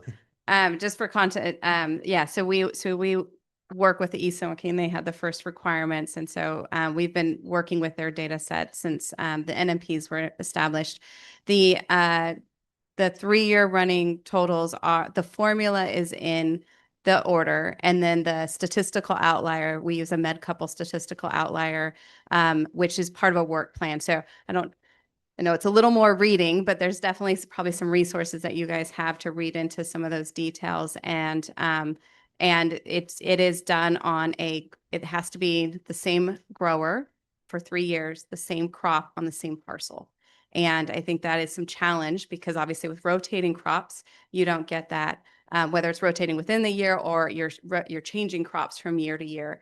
And that makes it difficult. And, or if you're changing how maybe your farming practices, or not your practice, but your area. So if you are maybe a row crop and you're leasing land and you kind of move around a bit, that also adds a challenge to kind of having the same grower, and it works really well in permanent crops. It becomes a lot more difficult with row crops.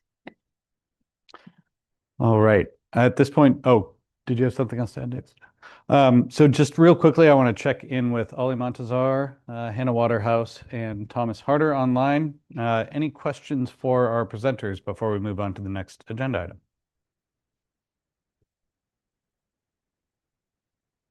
Hannah, please. Yeah,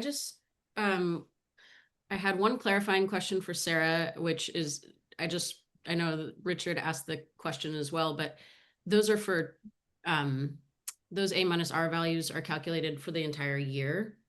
And then for the CV, I was curious what was meant by, or how you're defining acceptable A over R.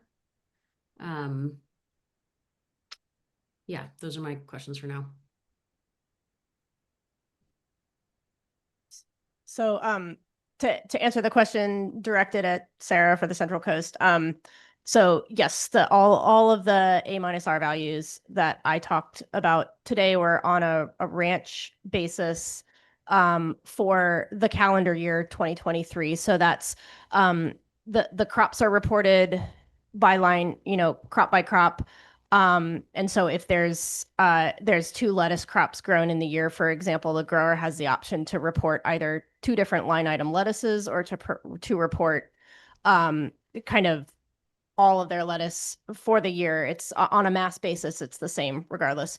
And so then that is basically the Central Coast reporting form drives the conversion of all of that to a ranch basis again on the calendar year. So it's January 1st through December 31st. Thank you. Does that help?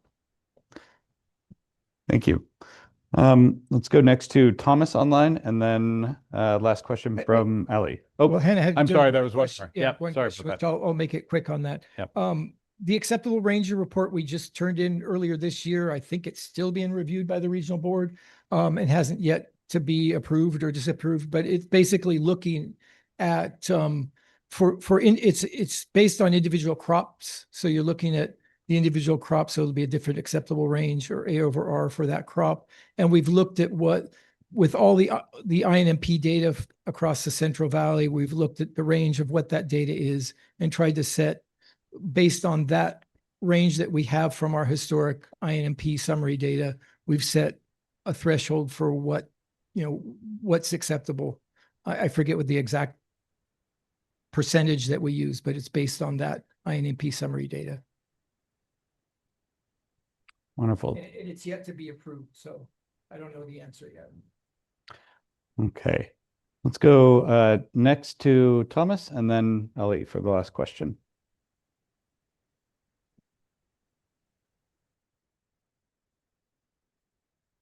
Thomas, you should be able to unmute. There we go. Thank There you. Yeah, I had a question for Sarah. And before I ask, thank you to all the presenters. Great presentations, really well done. And you guys covered a lot and you did really well. I learned a lot. Sarah, I'm curious, the over application that comes from having high nitrate in groundwater. How much are growers able to take advantage of the nitrate that comes with groundwater? I totally understand that when you have 50 ppm of nitrate in your water and you're irrigating with 2 feet of water, you got a lot of nitrogen. And the plant might not take all of that up, but are they able to essentially replace synthetic fertilizer with their irrigation water nitrate on a one-to-one basis? Thanks for the question. And my first response is I think that there are several experts on the panel who could probably weigh in on that from their experience better than I could. So I will give you I'll give you the response from what I know from talking to my members about this issue. And the answer is according to, I think, the Central Coast growers, that they can take advantage of some, but not all of that nitrogen. And when you think about it, it makes perfect sense. And I think it really comes down to an issue of timing.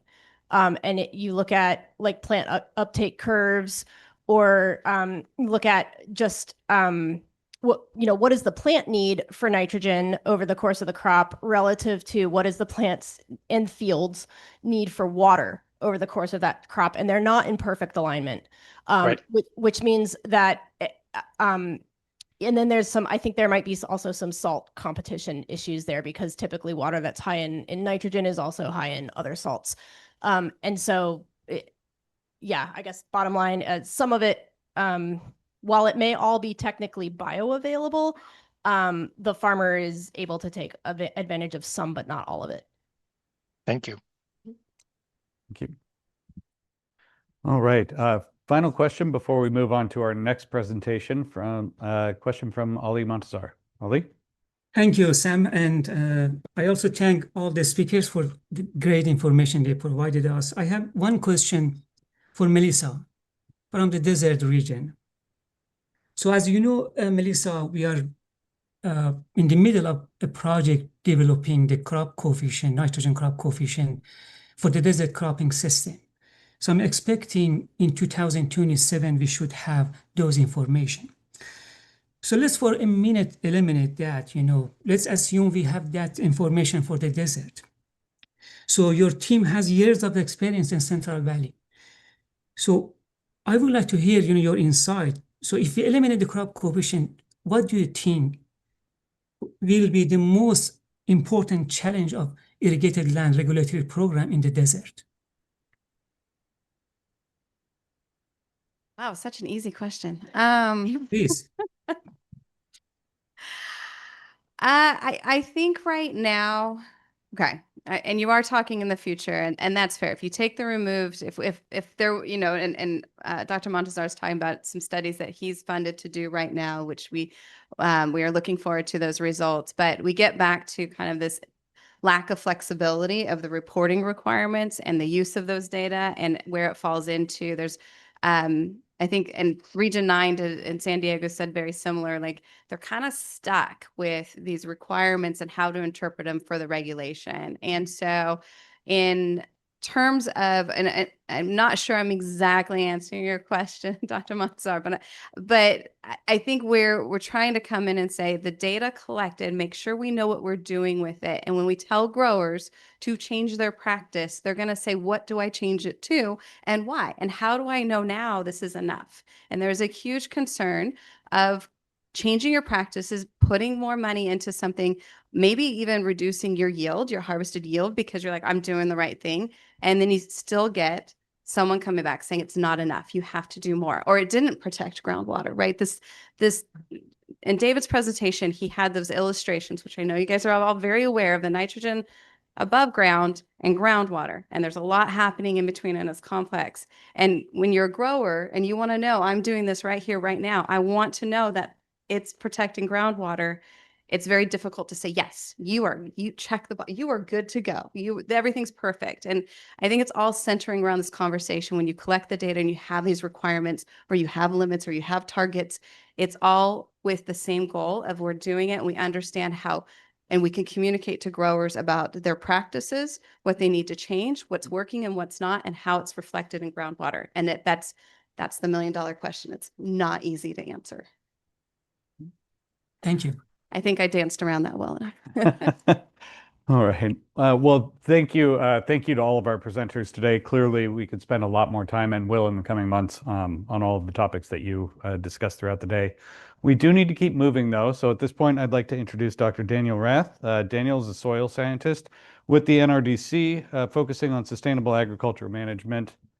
Thank you. And soil biodiversity. He obtained his PhD in soil and biogeochemistry from the University of California, Davis in 2022, and worked with agribusiness and NGOs in the US, India, and his home country of Belize as a farmer, soil scientist, and educator. I have you down as first, but I can certainly hand it.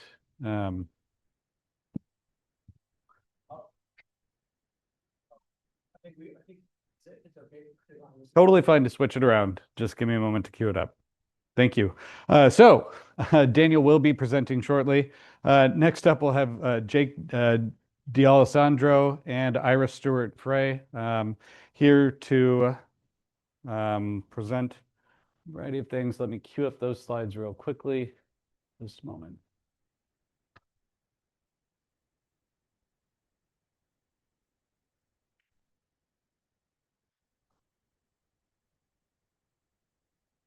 All right.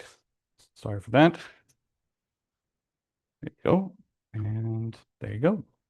Thank you.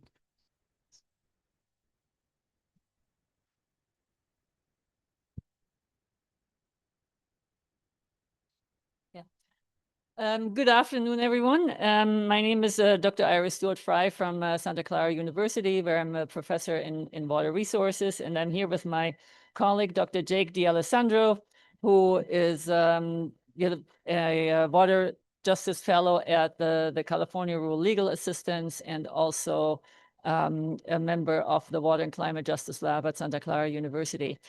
And we would like to start off by apologizing. It's getting much later in the afternoon, and you're about to see more data. So we've heard a lot about how data is being collected in the coalition basins in the Central Valley and on the Central Coast. And what we want to show is, what you see when you analyze that data, and with a part that's being made publicly available. And we have also, I'm a hydrologist by training, and, we have, published on, groundwater contamination in the Central Valley in the past. So we would like to thank the expert panel for their time and expertise on this important issue. We'd also like to thank the State Water Board for providing us with this opportunity.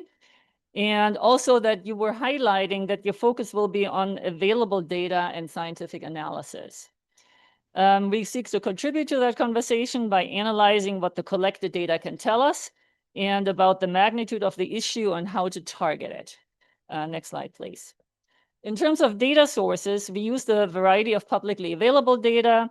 This data consisted of nitrate well concentrations from the gamma and then the SAFER and CV salts nitrate well concentrations. We've also included reported applied nitrate data from the Central Coast and Central Valley coalitions, as well as on-farm well data for ranches at the Central Coast. And finally, we've generated some of our own data through analysis and mapping, such as interpolations, and also mapping the locations of concentrated animal feeding operations. Next slide.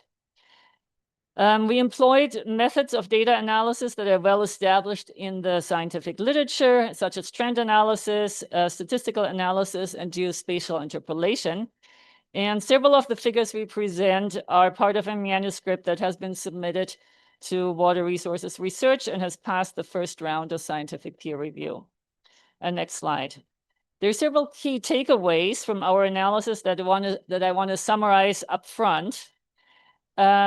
Despite required fertilizer application and yield reporting, that we've seen a lot of, and the coalition-based nitrate education and management efforts that we do laud, nitrogen pollution continues to worsen and harm people and ecosystems, especially in the Central Valley and the Central Coast regions. There's a statistically significant and positive relationship between nitrogen discharge in the form of A-R and nitrate concentrations in wells. Addressing the largest nitrate discharges in terms of the A-R metric and areas where nitrate groundwater concentrations are highest will be most effective in reducing nitrate contamination in groundwater. All of these takeaways lead us to argue that California has collected sufficient data to set science-backed nitrate limits.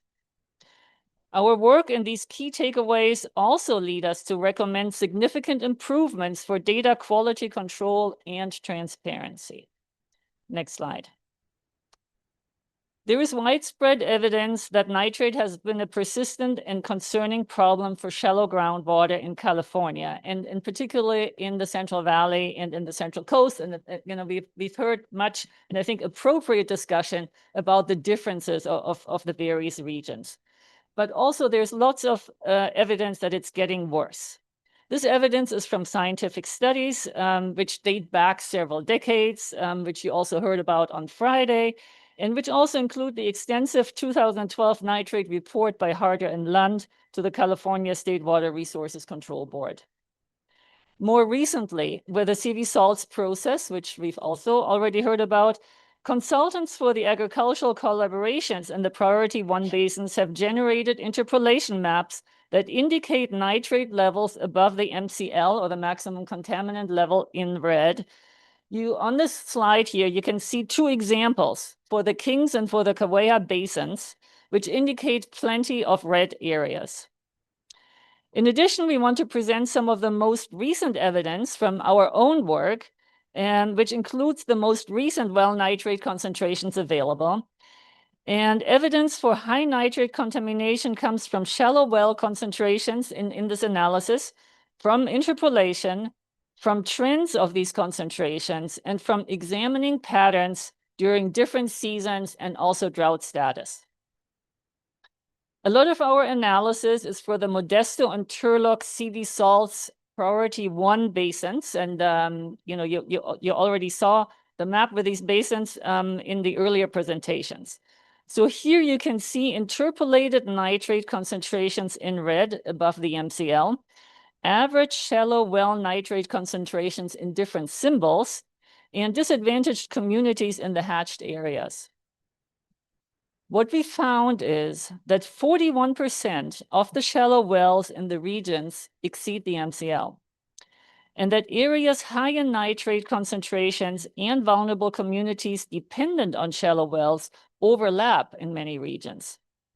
Specifically, 95% of the area of disadvantaged unincorporated communities, which are those most dependent, and these connect to larger water systems, most dependent on wells, and these dependent on connected to larger water systems, overlap with that of high nitrate areas.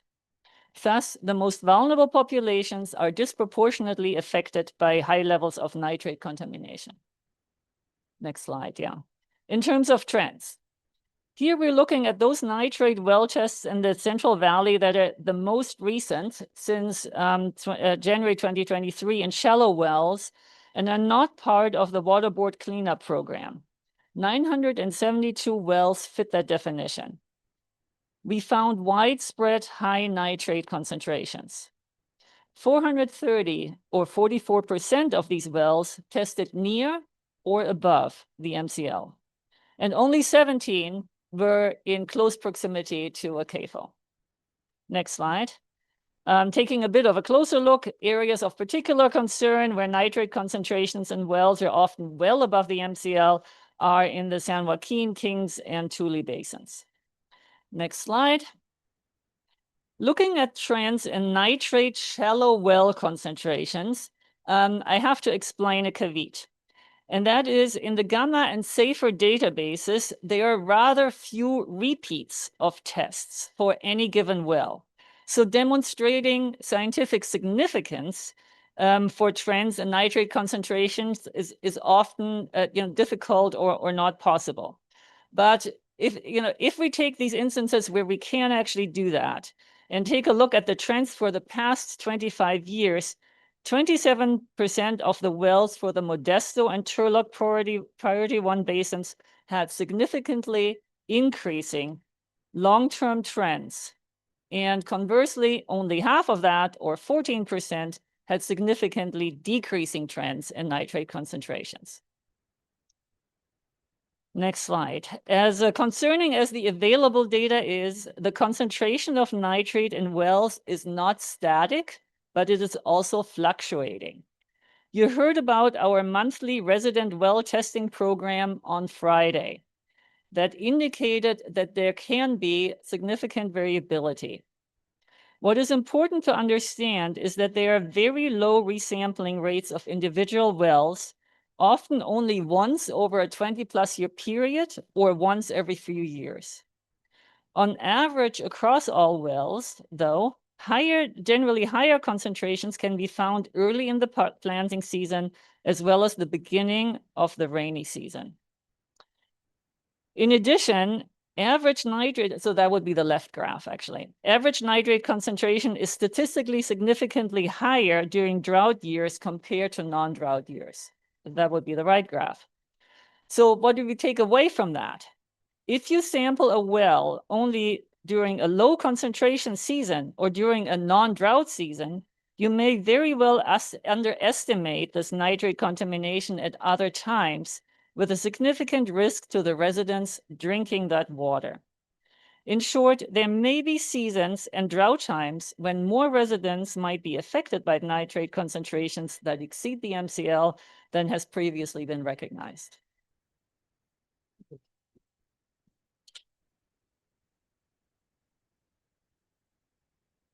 So that brings us to key takeaway number 2, and that's that there's a statistically significant relationship between nitrogen discharge as well as between nitrogen discharge and groundwater contamination in wells.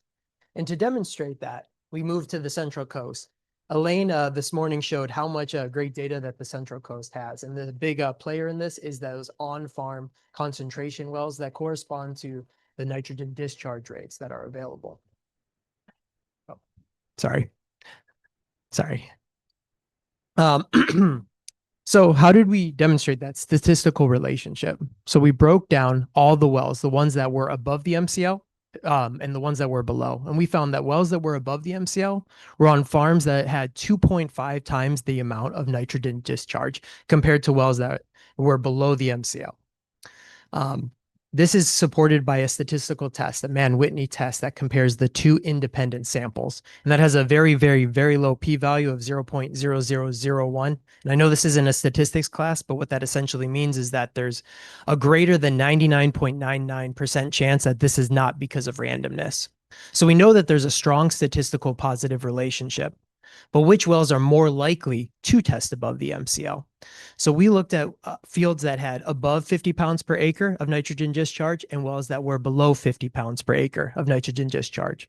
If you have greater than 50 pounds per acre, you are 77% more likely to have a well that tests above the MCL.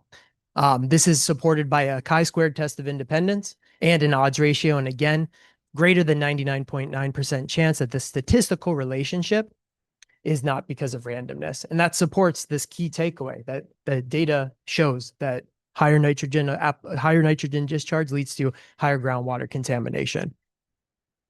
Our key takeaway number 3 now is that we need to target the areas for groundwater quality to improve the highest dischargers, as well as where groundwater is in its worst state. And we're going to go back to the Central Valley, and I'm also going to take us back to one of the first maps that we looked at, and that's this Modesto-Turlock Priority 1 basin from the CV salts. And you can see that there is widespread nitrogen contamination, and it overlaps with these disadvantaged communities.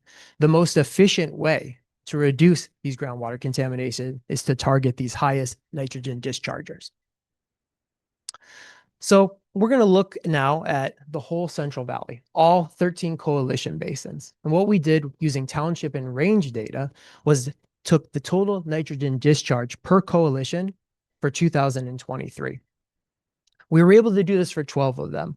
The Thule coalition had some inconsistencies of the data that made it impossible to quantify this AR data per coalition basin. But we did find that the total nitrogen discharge was over 325 million pounds across the Central Valley. It's likely higher because, again, this doesn't include Thule, and also because of potential underreporting or other inconsistencies in the data. The average over all irrigated acres are shown in the map to my left, but they don't tell the whole story. Earlier, the Central Valley Water Board had mentioned that the median values have gone down 30%. And it's important to point out the median value could go down to 0 and the mean could still increase. We have 3 of the 13 coalition basins mapped out here at the township and range level. And you can see that all of them have areas where nitrogen discharge is above 100 pounds per acre. Now, we only have 3 shown here, but the other 9 also have several areas where there's high nitrogen discharge, as well as areas that have increased in nitrogen discharge between 2021 and 2023.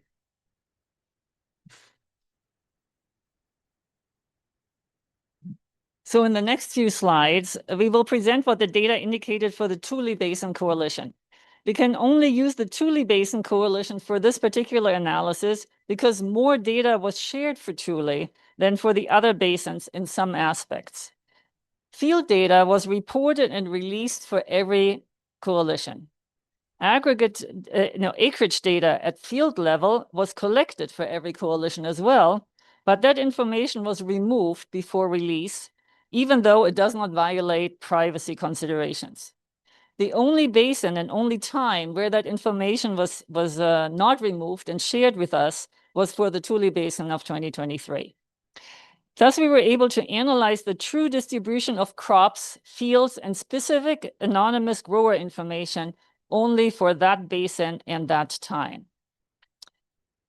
However, on the flip side, the Thule Township and range-based data has significant outliers that question its reliability and accuracy, but you will hear more of that later in our presentation.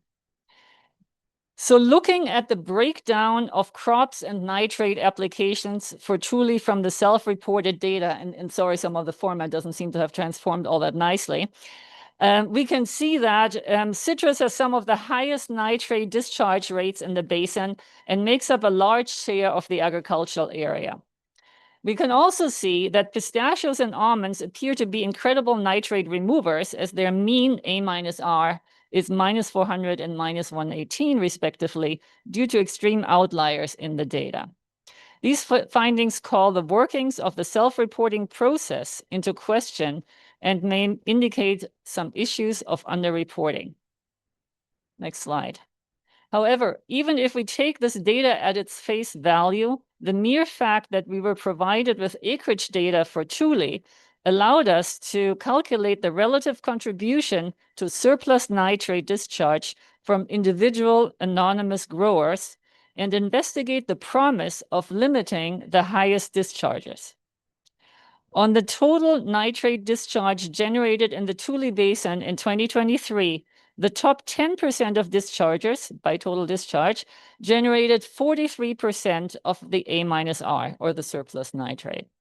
This means that just working with that group of dischargers, a large share of the nitrate discharge could be removed. Alternatively, and that would be that right pie chart, the State Water Board could work with the top 15, or the coalitions with the top 15% of the dischargers that are generating over half, or 56% of the nitrate surplus in that area. So next slide. To illustrate the benefit of limiting the highest dischargers, we calculated the responsibility of top discharging grower groups, the percentage of nitrate discharge they are responsible for, and their average A-R. For example, and this would be the bottom row of this table, so these different groups and cases are listed in this table here. And if you look at the bottom row, the top 25% of dischargers generate 72% of the total A-R and apply an average of 111 pounds per acre, which is much higher than the average in a given overall coalition basin that was presented earlier. Next slide. The Central Coast, for which generally more data is available, and we saw a lot of that today as well. The numbers look very similar. The top 15% of dischargers generate a third of the A-R, and it seems that there's from the earlier presentations, there's a lot of follow-up with those and some ideas to what the reasons behind that could be. However, in summary, the reporting, the education, the outreach, and the emphasis on management practices alone have been insufficient in reducing nitrate concentrations in groundwater. It's been 6 years since the 2018 order, and it's been 19 years since the inception of the CV Salts program at this moment.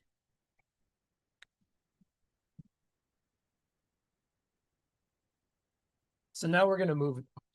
So now we're going to move into our recommendations for data quality control, transparency of existing data, and the annual data that should be collected. First, let's reiterate what these two great regions have done so far. The Central Coast has been collecting data the longest of all of the regions that are within California. They've been collecting acreage data, they've been collecting nitrate application data, and location data going back to 2014. They use an online submission portal, and they also have an online dashboard that's powered by Powered BI. And this helps us to be able to visualize trends. It helps, the public, disseminates a great amount of information. The Central Valley also collects data on acreage, location, and application, but that data is removed before it reaches the State Water Board. Additionally, that data has some inconsistencies. You heard earlier today from Kelsey and Lala about how that data has incorrect naming conventions, crops are called two different things, and units are oftentimes mislabeled inside of that data set. That makes looking at overall trends very challenging. It also makes the comparisons that we've done very challenging. And it also leads to the question of these outliers. So what you see here are two very commonly grown crops in the Tule Coalition Basin. And this is using that field data. So the township and range data we couldn't use, but that field data had this acreage data attached to it actually for 2023. It was the one time in the 3 years of 13 coalitions, so 39 total spreadsheets that had acreage that was attached to it. And You can see here that we have pistachios and almonds, and we have the removal coefficients from Dr. Geisler. And the removal coefficients are not very extreme, 2.8 and 6.8% respectively. But there is a substantial amount of values that are below zero. But that's not unreasonable to have an A-R of 0. It's the number of values that are below 0 and their magnitude. The x-axis ends at -500 and -800, and that is really more to be aesthetically pleasing here. If you look at pistachios, we had one field that reported that per acre, not total pounds per acre, not total pounds, but pounds per acre was -173,000 net nitrogen removal rate. And almonds also had 5 that were greater or less than 8,000 pounds per acre, so less than -8,000 pounds per acre. So with that being said, today we have recommendations to the state board for reporting. So the analysis that we've done can be replicated beyond just the Central Valley, beyond just truly for 2023, but we need things like acreage data, and we also need things like on-well concentration data. Importantly, our recommendations is not to postpone setting nitrate application and discharge limits, in favor of collecting more data, but to state that there's an opportunity to improve the existing data while more and better information is collected. Our recommendations are data standards to be consistent and precise. And that includes the units such as pounds per acre or total pounds of nitrogen. We also recommend a standard naming convention for those 13 coalition basins in the Central Valley. Data transparency is also needed, and that would include the location and the acreage of each field that is reported. Follow-up with widespread outliers needs to also be done in order to ensure the highest level of data integrity, so we can do these analyses and make the best statistical conclusions with the data. So we've told you our data recommendations, and now we want to tell you our action recommendations. With all of this data from 2021 to 2024 and all of the coalition basins, we could do the same analysis that you saw here today. And this is to establish nitrate application and discharge rates at the field scale to identify areas of greatest concern and the group of highest dischargers.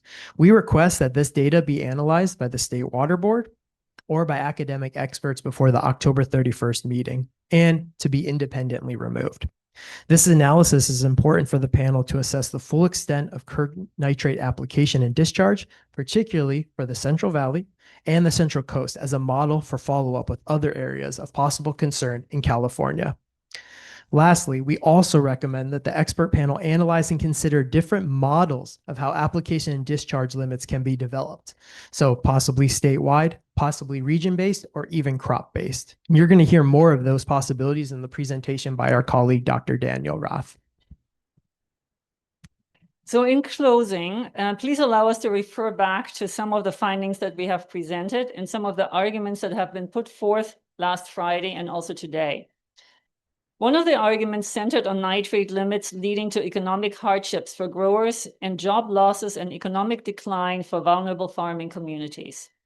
We would like to reiterate that the charge of this expert panel does not include economic considerations. However, since they have been brought up, we would like to provide some comments. The economic report referenced was put together by consultants engaged by the agricultural sector. It has not been independently reviewed. In addition, what is completely omitted from their analysis is the cost of nitrate contamination and aquifer remediation, which represent uninternalized externalities and so far have been entirely borne by the public and the communities dependent on this water. For example, these costs have taken the form of health impacts, premature deaths, connecting rural areas to larger water systems, or the need for deeper wells and alternative water supplies from municipal systems.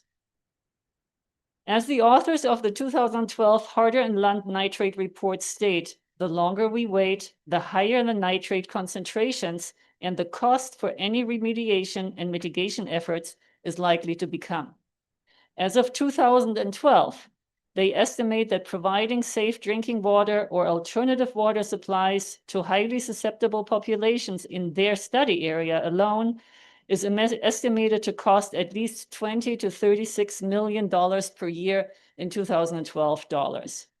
The State Water Regional Control Board Division of Financial Assistance reports that from 2019 through 24, more than 46 million have been spent on bottled water, hauled water, and household point of use, point of entry projects throughout the state, and more than 42 of that in the Central Valley and the Central Coast regions. The SAFER program has identified 90 water systems that are currently failing or at risk of failing due to nitrate contamination. The total funds allocated to these water systems from 2017 to 2025 is more than $35 million, to give you a sense of the proportions. Any economic analysis must take those rising costs into account. Furthermore, Harder and Lund emphasize that direct remediation to remove nitrate from large groundwater basins is extremely costly and not technically feasible. So in the context of the human right to water, as recognized in the state of California, and in light of the substantial constraints of sustainable water supplies, excuse me, in the Central Valley and on the Central Coast, how do you even put a price on that clean drinking water? On Friday, you heard powerful testimony from representatives from exactly those farm worker communities the economic report lists as disproportionately affected. Every single one of them eloquently talked about the need for health and clean water over any kind of other economic benefit. We know that the longer we delay, the deeper and the more widespread the harm. Another concern brought forth on Friday was that setting nitrate limits is premature and that there was too much uncertainty regarding the nitrate application and discharge rates and the special and temporal variability of nitrate in groundwater. We already know that over-application of nitrogen from agriculture is the primary driver of groundwater contamination, particularly in disadvantaged communities across the Central Valley and the Central Coast. A plethora of scientific studies dating back decades documents this issue, and is also confirmed by the findings of the 2012 Harder report. I'd like to emphasize that scientific uncertainty is an inherent aspect of scientific epistemology and not a justification for inaction. It reflects the evolving nature of knowledge, not its absence. Setting limits on nitrate applications despite uncertainty aligns with a precautionary principle, which acknowledges that responsible policy must often be made in conditions of incomplete but compelling evidence, which is what we have here. Arguing that there is not enough evidence to develop limits on nitrate applications and discharge rates is akin to the tobacco industry actively resisting regulations for decades through the 1990s, even though a US Surgeon General's report definitely linked smoking to lung cancer back in 1964. It was not until 1998 when major tobacco companies acknowledged the addictive nature of their products and agreed to pay billions of dollars to states in the Master Settlement Agreement. But not until the health of millions of Americans had been harmed. Some of the largest uncertainty in the data is not because the data is not being collected. We saw a lot of these efforts here today. A major source of this uncertainty lies in the fact that there is not sufficient quality control, independent quality control, and that not all data is shared for independent review. Our lab would have the expertise to extend the analysis that we saw today to other basins beyond Tule if that data was made available.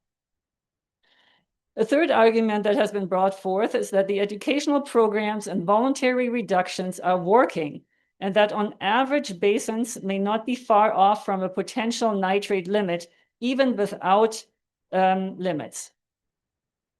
We laud the efforts of the education and modeling and acknowledge their complexities. However, they do not preclude concurrent limits that can provide complementary incentives for clean water, which I think is all our objective. There was evidence presented earlier today that there was a 30% drop in the median of A-R rates for Region 5. As my colleague, Dr. D'Alessandro noted, the drop in the median does not mean necessarily that there is a drop in the overall nitrate surplus data. It would be great to share that data and the methods, at least with an expert panel.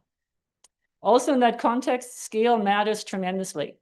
While discharge excesses over average might not appear to be significant, multiplying them by the acreage over which they take place results in very large surplus nitrate inputs over an entire basin, which is what we've seen in our calculations. And also, we definitely want to acknowledge that local conditions are important. Basin scale approaches might obscure high nitrate concentrations on the local scale. So in light of these considerations, we would like to reiterate the key takeaways from our analysis, which we summarized in the beginning, and emphatically state that California has collected sufficient data to set science-backed nitrate A-R limits. These limits do not need to take the form of a one-size-fits-all approach, and we've heard that thought many times today, but could be region-based, crop-based, management-based, staggered. We view that is the role of the expert panel to think through. So thank you so much for your attention and for the opportunity to present here today. Wonderful. Thank you both for the presentation. In a few minutes here, we're going to start the final presentation by Dr. Daniel Rath. As he's coming up, I want to point out that after this agenda item, we're going to transition into public comment. Preference is going to be given to those that were able to submit a comment response request at least 48 hours in advance of the meeting. If you are interested in providing public comment, though, once we get to that portion of the agenda, there are some comment cards at the back. Please make sure to fill one of those out and get it to me if you haven't already submitted your response. With that, we'll go ahead and switch over to Daniel's presentation. Give me just one moment.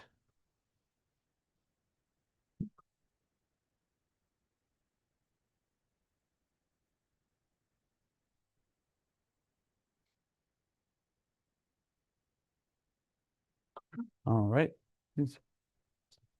All right. So hi, everyone. My name is Daniel Rath. I'm a soil scientist in Natural Resources Defense Council. I did my PhD at UC Davis, as was mentioned before.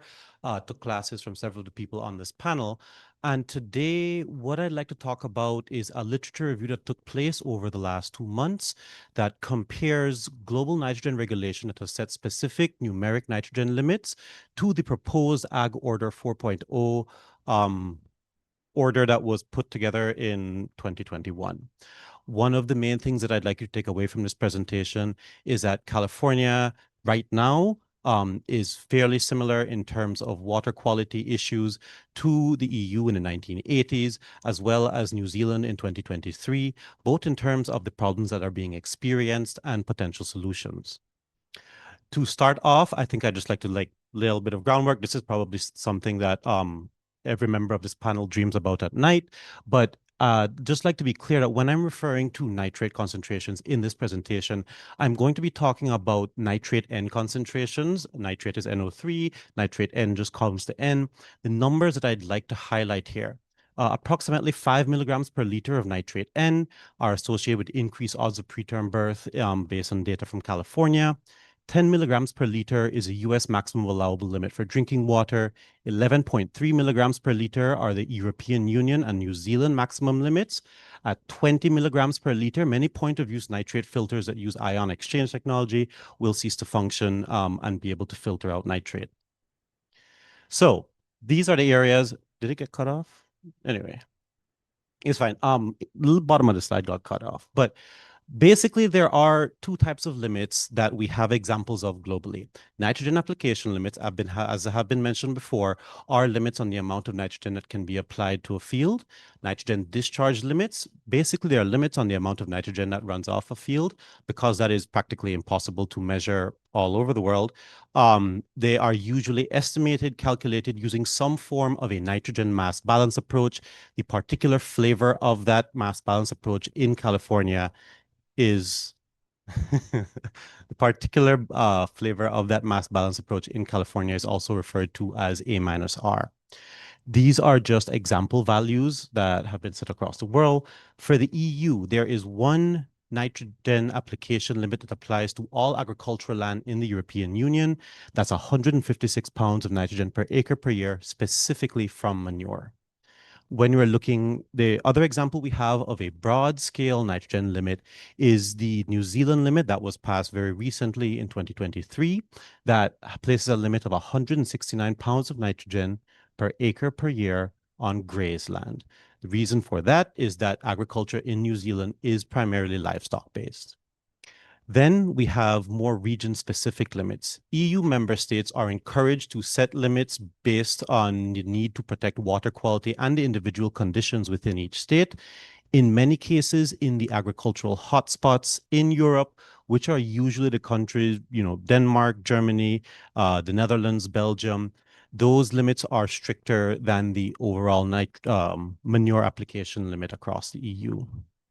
In Germany, these are very rough values because there is not one value that applies to all of Germany.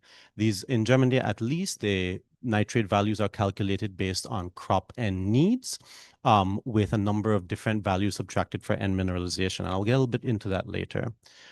In Denmark, it is actually calculated more on a field basis. So they calculate the potential quota of nitrogen that can be applied based on the crop end needs modified by 3 of the primary soil types that agriculture uses in Denmark. Finally, compared to Ag Order 4.0, the proposed limits for 6 specific crops on the Central Coast, and somewhere between 230 to 330 pounds of nitrogen per acre per crop per year. And this is specifically stated, I think, in a caption for Table C1, that if a crop is planted in the spring and in the fall, the nitrogen application limit applies separately to both of them. This is something that we've also seen in particular Belgian regions. In the Ag Order 4.0 documentation, it was stated that that was put in place to account for the fact that Central Coast crops often, or Central Coast farming systems will have multiple crops per year. Finally, end discharge, you have within the target range for the EU is anywhere between 44 to 71 pounds of nitrogen per acre per year, depending on the location.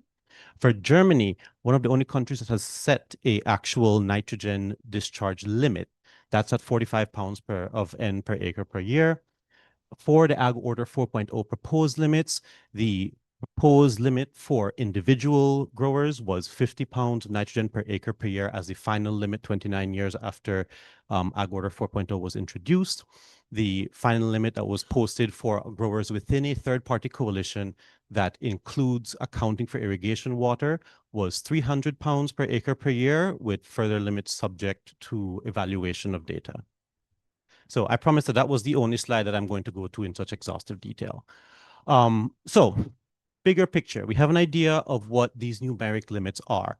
What was the pre-regulation water quality like in these places? Overall, they had large numbers of wells that were exceeding nitrate concentration limits and impacted surface and groundwater quality. In all of these cases, there was an instigating factor that really prompted the adoption of nitrogen regulation. In the EU, 1989, they started to experience dramatic annual algal blooms in the North Sea. What happened there is that you had deoxygenation of the water. There has been an extensive amount of research that points to increased nutrient load from surface water that were feeding those algal blooms. That is really what prompted the adoption of the nitrate directive in 1990. In the Netherlands, 1992, an estimated 94 to 99% of the groundwater underneath the agricultural areas exceeded the 11.3 milligrams per liter limit. Values were as high as 54 milligrams per liter nitrate N. Looking at Denmark in the 1980s, the average nitrate values across agricultural land, groundwater underneath agricultural land, about 14.5 milligrams per liter, as high as 42 milligrams per liter in some locations. New Zealand set their limits because there was a 4-month no-drink notice for a public water system in one particular township. Nitrate concentrations started to breach 8 milligrams per liter. And local residents were informed that they were not able to drink the water and had to find other solutions. A 2023 map of nitrate concentrations in groundwater across New Zealand showed that there were hotspots with both high amounts of agricultural activity and significant rural populations that had groundwater nitrate values of higher than 19 milligrams per liter. Those communities depended on bore wells for their water sources. This is my understanding of one of the inciting factors for the California approach to nitrogen regulation, which is the 2012 Harter-Lund report. Between 2000 and 2011, 10% of the public supply wells in Tulare Lake and Salinas basins, higher than 10 milligrams per liter of nitrate.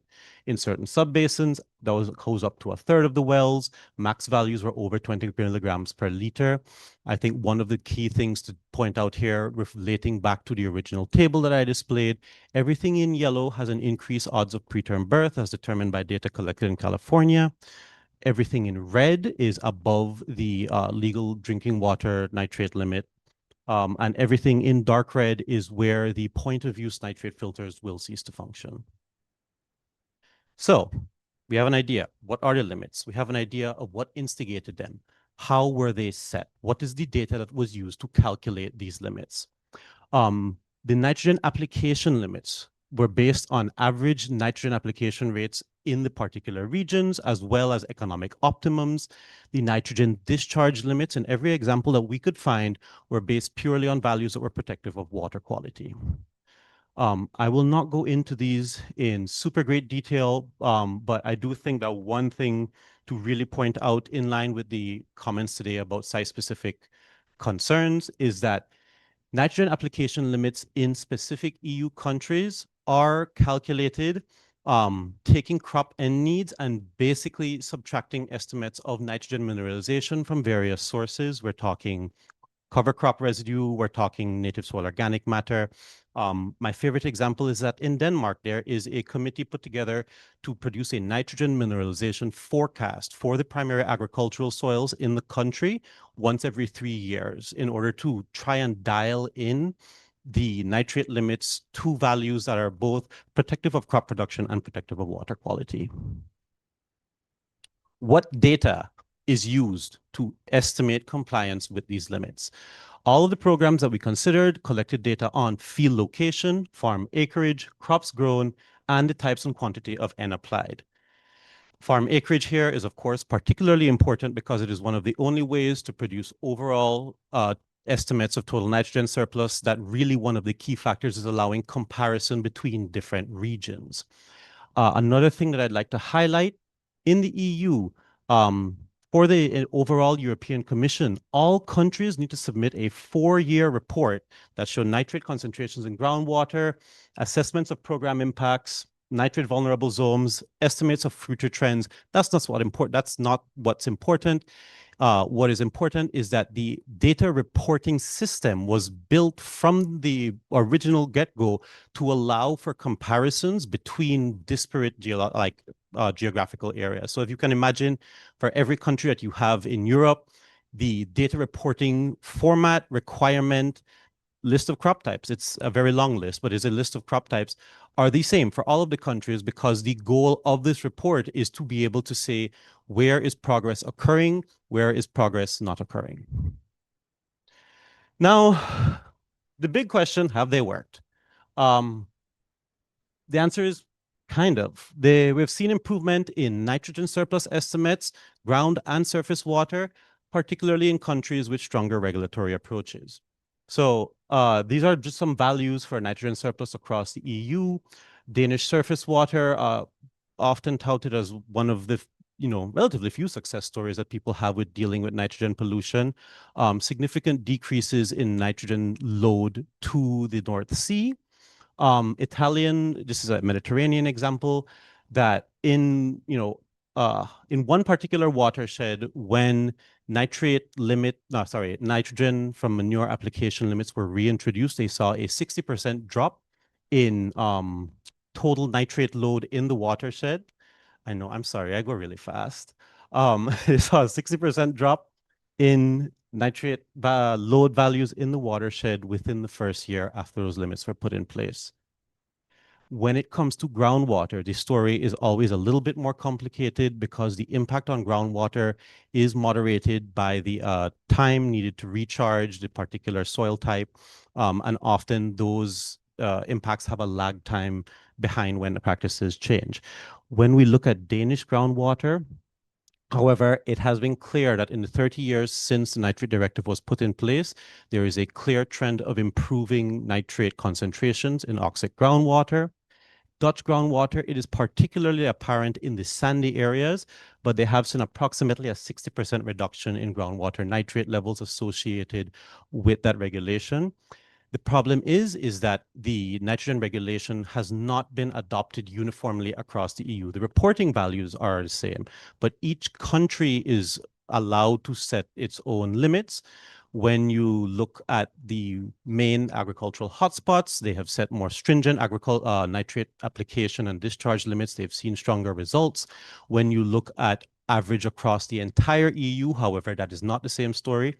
And so that is part of the reason that you see really only an insignificant drop in nitrate concentrations when you average over a huge area.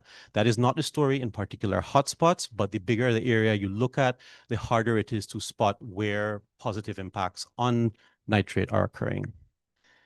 And the last piece, this is not an economic panel, but I think one point, the European Statistical Office in their 2024 report actually dedicated a section to talking about this, is that the EU regions that have the biggest ag economies and the strongest end limits, which are Germany, Denmark, Netherlands, and Belgium, saw both a growth in agricultural output and a decrease in intermediate consumption, which is basically resource use efficiency, between 2009 and 2024. If you look at all land, agricultural area within the EU, which I remind you, all of that land is subject to the manure application limits. They've seen that income per person taking part in agriculture full-time has almost doubled since 2009, even though the workforce has continued to decline by about 2.5% per year, and we've seen increases in farm size. So that was a very long presentation. I hope I'm not too over time. And I'm very sorry that I'm talking very fast. But the takeaways, these are the points that were already listed on the slides before. The current story of nitrogen in water in California is very similar to the EU in the 1990s and in New Zealand in 2023, both in terms of problems and potential solutions. The EU examples of nitrogen discharge limits that I found were based purely on what levels of discharge are protective of water quality.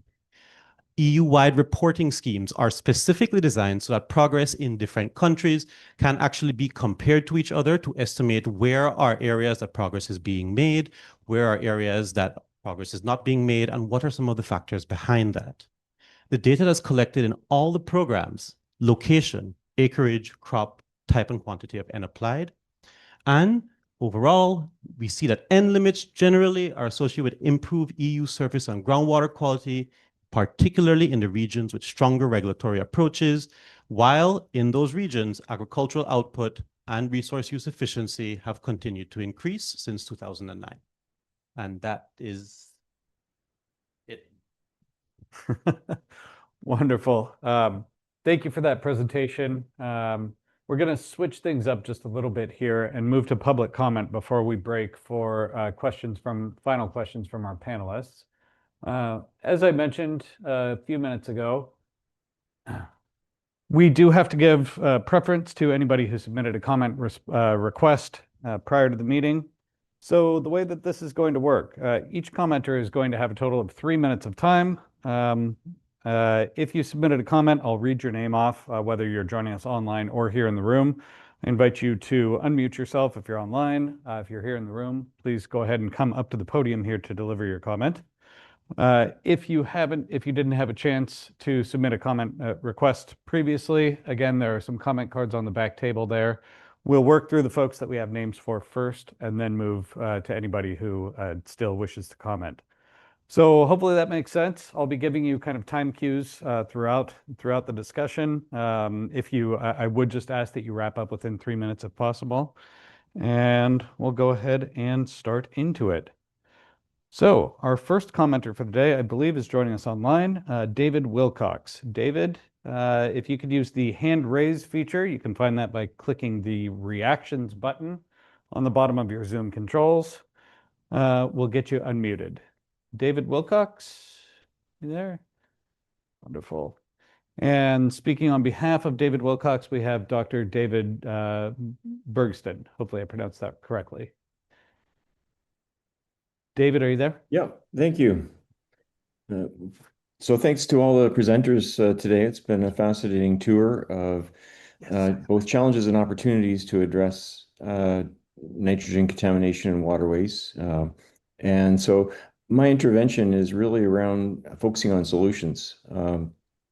And so what we've been doing in the Central Valley in particular, but also just been back from the Imperial Valley, is looking at water conservation.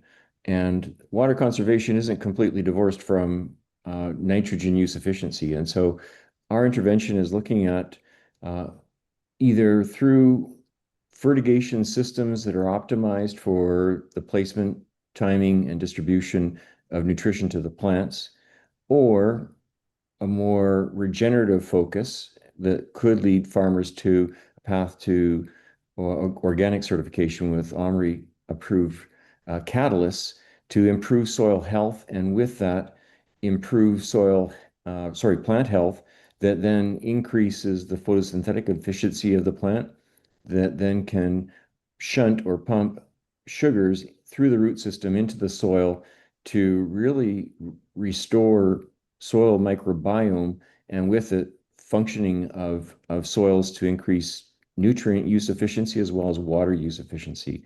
So we've been looking at different organizations that provide these services commercially, and we just welcome the opportunity to present some of those findings in more detail. Second, fully on board with data quality and proper QA/QC in that process. And so again, we'd be really interested to see what evidence base is required for these kinds of interventions to have a real audience, both with regulators, but more importantly with farmers. So that's our intervention. Thank you. Great, thank you, David. The next commenter on the list is Suzanne Zeichel from Jackson Family Wines. Suzanne was unable to join, but asked that we read a very brief statement just for the record. Suzanne writes, "My name is Suzanne Zeichel and I work at Jackson Family Wines. Jackson Family Wines is a family-owned wine and vine company with vineyard operations located in regions 1, 2, 3, and 5. Because my role is to oversee environmental regulatory compliance, I'm familiar with the work needed to implement and to comply with these ag orders throughout the state. Based on this experience, I want to echo and support comments that Noel Kremers made at the Friday, August 8th meeting, saying, we're not saying don't regulate us. We're asking for requirements that result in positive outcomes and not just another report and not just more paperwork. If useful and appropriate, we at Jackson Family Wines are happy to make ourselves available to the panel. Thank you." Thank you to Suzanne for those comments. We'll move on next to Tien Tran from the Community Water Center. Tien? Wonderful. I think there's a microphone.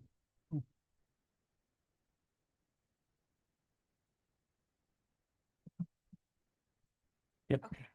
Thank you to the nitrate expert panel and to State Water Board and Regional Water Board staff for putting all this time and effort into making these meetings and discussions happen.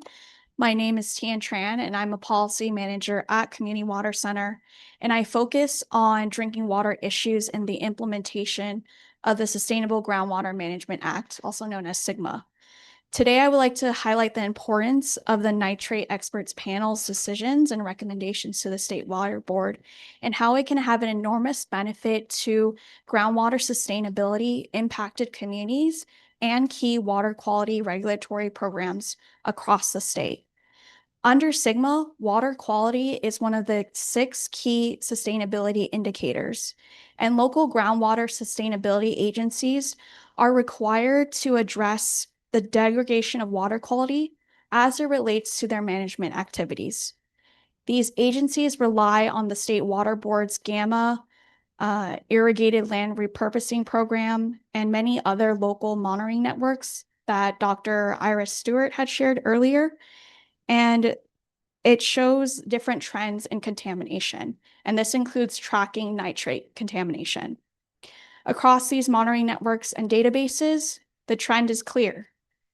Nitrate maximum contaminant level exceedances are prevalent throughout the San Joaquin Valley and the Central Coast. So we know that the monitoring data is there. Last week, we had community members from the San Joaquin Valley and the Central Coast come and provide public comments on the public health, drinking water, and environmental concerns with nitrate contamination. You heard from Juan Medina from the San Gerardo Cooperative, Maria Luisa Munoz and her daughter from Visalia, Martha Curiel from Woodville, and also many other community members.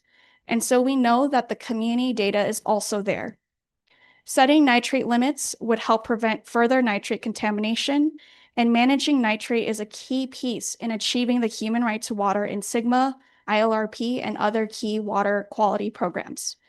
In closing, I want to emphasize that the Nitrate Expert Panel has the data, expertise, and the authority to make these recommendations to the State Water Board to help protect the health and safety of communities across California. We urge the Nitrate Expert Panel to be proactive in addressing contamination and to set limits and make sure that community and drinking water concerns are reflected in those limits. Thank you. Thank you. Next up, we have Charles Delgado from Sustainable Conservation, followed by Arohi Sharma from NRDC. Charles.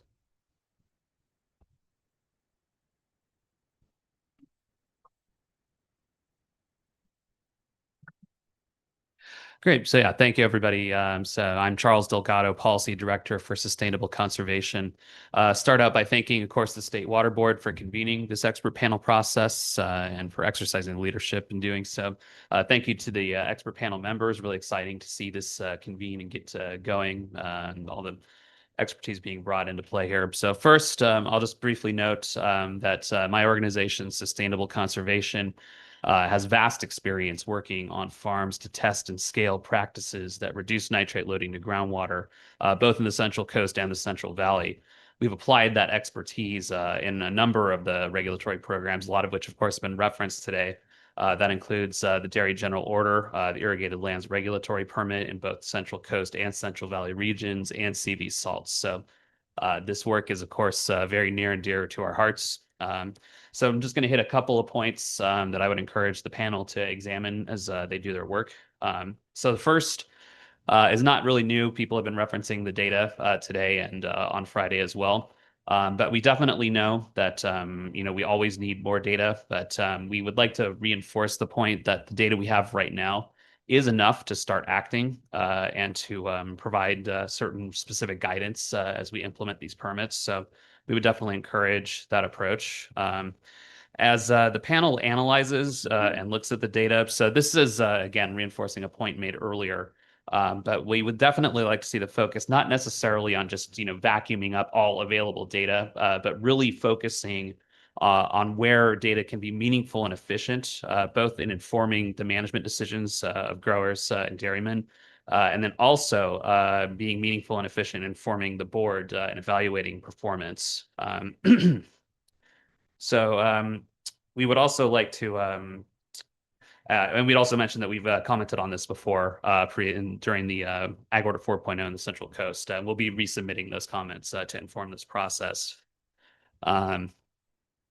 So just looking ahead to the permit and how we can build a better irrigated lands regulatory permit in the future, we would really encourage this process lead to a permit that can be adaptable to new management practices and incorporate new technology and practices into that. So helping to incentivize that. We would definitely like to especially focus on some of the work that was started as part of Ag Order 4.0. And their work in quantifying and kind of helping to establish incentives for practices that we would really like to see encouraged and incentivized in permits. This includes things like soil amendments and cover crops. The way the system is set up right now, unfortunately, disincentivizes these practices in favor of synthetic fertilizer. So that's definitely a situation we would like to see change. You could please start concluding your comment. Thank you. Thank you. And then lastly, we would just like to just make sure that as part of this process, this was referenced in one of the earlier presentations, but we have small growers. The system is currently set up for large monoculture operations. These are very different practices than those that exist on smaller growers with a number of variety of diversified crops.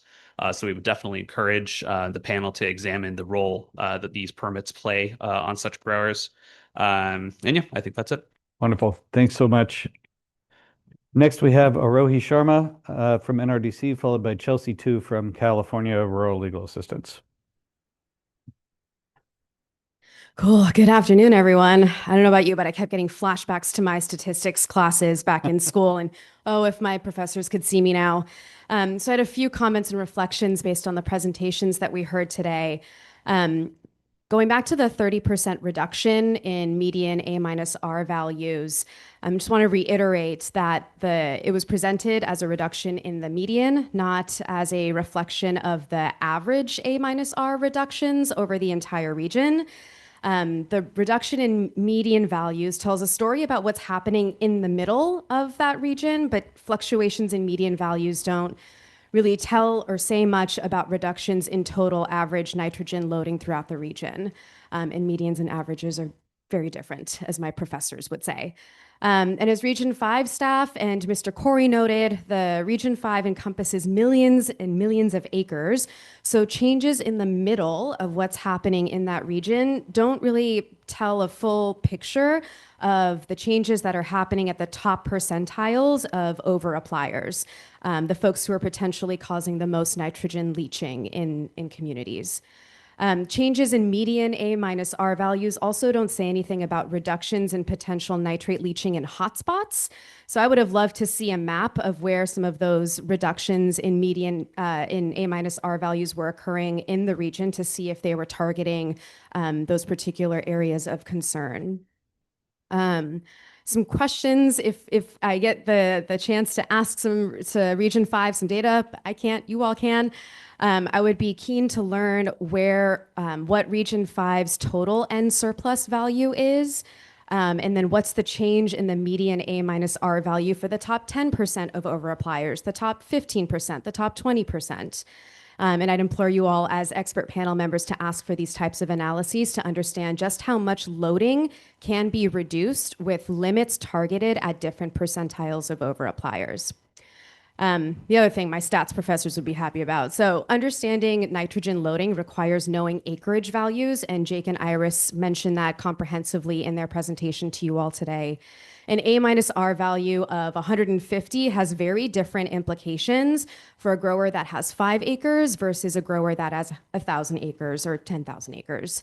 The global literature that Dr. Daniel Rath covered acknowledges that understanding the scale and magnitude of nitrogen loading requires understanding acreage data. And I want to acknowledge Kelsey and Lale, who earlier today offered that they would be willing to ask for and provide additional analyses. So again, we encourage you to ask for the information, those data sets that you need, particularly acreage data.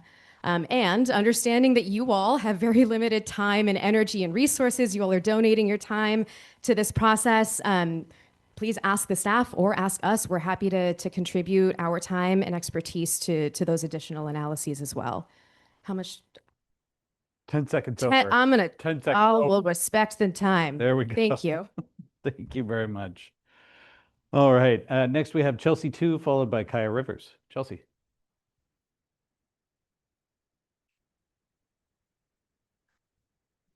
Good afternoon, Chair Geisler and panelists. My name is Chelsea Tu, and I'm with the California Rural Legal Assistance, Inc. And we work with low-income families in the Central Coast as well as in the Central Valley. And many of our clients are suffering from harmful levels of fertilizer nitrate in their drinking water. So I'm here to make 3 requests, some of which you've heard earlier. First, I asked the expert panel recommend enforceable interim as well as final limits for nitrogen application and discharge so that agriculture ultimately stops causing or contributing to nitrate pollution. Second, I asked that you please request all available field level data, including acreage data, as Rohit just mentioned, from the Central Valley Coalitions, as well as the Central Valley Board as soon as possible. And third, please work with the State Water Board and other scientists to use this acreage data and analyze nitrate discharges and potential groundwater loading of nitrate before you reconvene in October. So earlier you heard from the Central Valley Water Board and third-party coalition representatives about AR trends at the township and coalition levels. And so these trends at best may tell us how growers are doing in terms of A divided by R ratio and A minus R in general, or they may tell us who the outliers are and then support coalition's efforts in reaching out to outliers. But these general trends don't provide this panel or regulators meaningful information on the amount of nitrate that is leaching into the Central Valley's groundwater. And field level acreage data is critical for understanding that. It's important for understanding how much nitrate loading is happening each year, therefore how much loading should be reduced over time in order to reach the final goal of protecting groundwater quality. It's also critical for prioritization and enforcement for better understanding crop and industry trends. So I just want to underscore that the State Water Board and the panel have the authority and the power to ensure that this data is publicly shared and that the data and relevant analyses should have already been presented to you. In the East San Joaquin order, the State Water Board directed the Central Valley Water Board to make anonymous field level data available. And I'll just quote, to researchers and stakeholders to support studies and analyses, including modeling of nitrate loading to groundwater. And that's on page 73. So the only remaining question is, how soon can accurate field level data, including acreage data and analyses based on field level data, be made available to this panel in order to support you and the State Water Board in developing increasingly protective nitrogen limits? So just to be clear, going back to my first request, the panel already has sufficient information for today, and based on your research and you could please conclude yes. your comment. Thank you. That includes data from the Central Coast and the Central Valley, decades of research as talked about earlier before, and examples of limits from other jurisdictions. There's sufficient information to recommend limits. So I will just wrap up and thank you for allowing me to comment today. Thank you. Next, we have Kaya Rivers from Community Water Center, followed by Marty Farrell from California Coastkeeper Alliance. Kaya.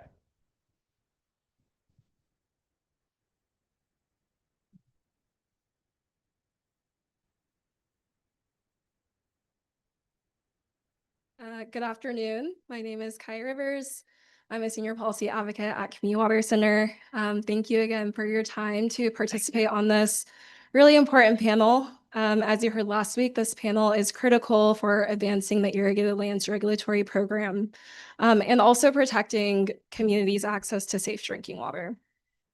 Our recommendation from this group to the State Water Board to set limits would be absolutely monumental for protecting drinking water.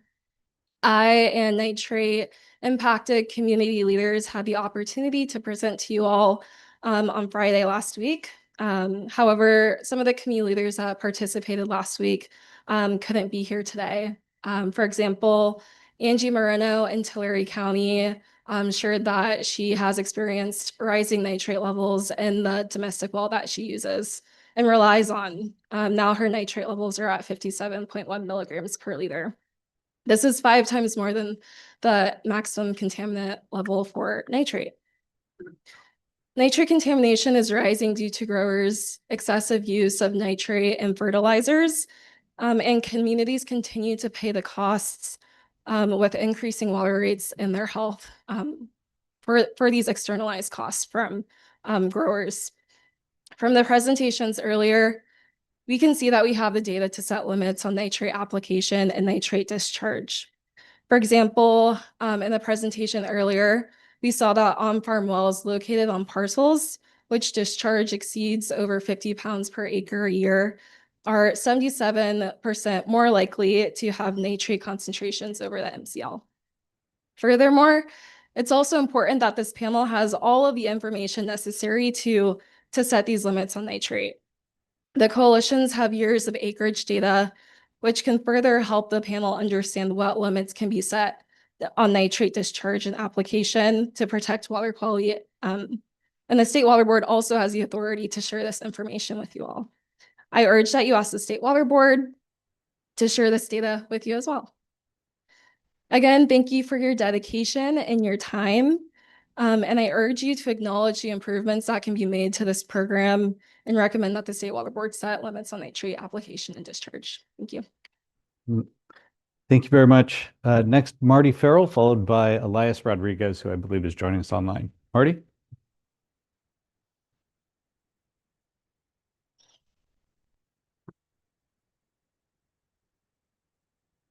Thank you, and thank you so much for your engagement and for being here today. My name is Marty Farrell. I'm a policy analyst with California Coastkeeper Alliance, and just want to share a couple comments based off of what was shared today and what was shared last week. Is the data perfect? No, but it doesn't need to be perfect to take action. It doesn't need to be perfect to move forward.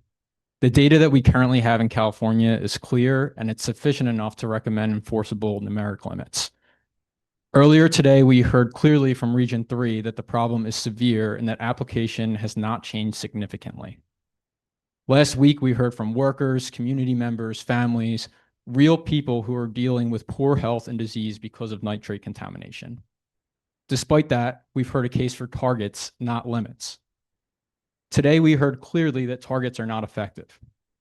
Even in areas where targets have arguably led to some technical improvement, what is the meaning of that improvement if the drinking water is still excessively contaminated? What's the worth of that improvement to the people who can't drink their water or shower because of nitrate contamination?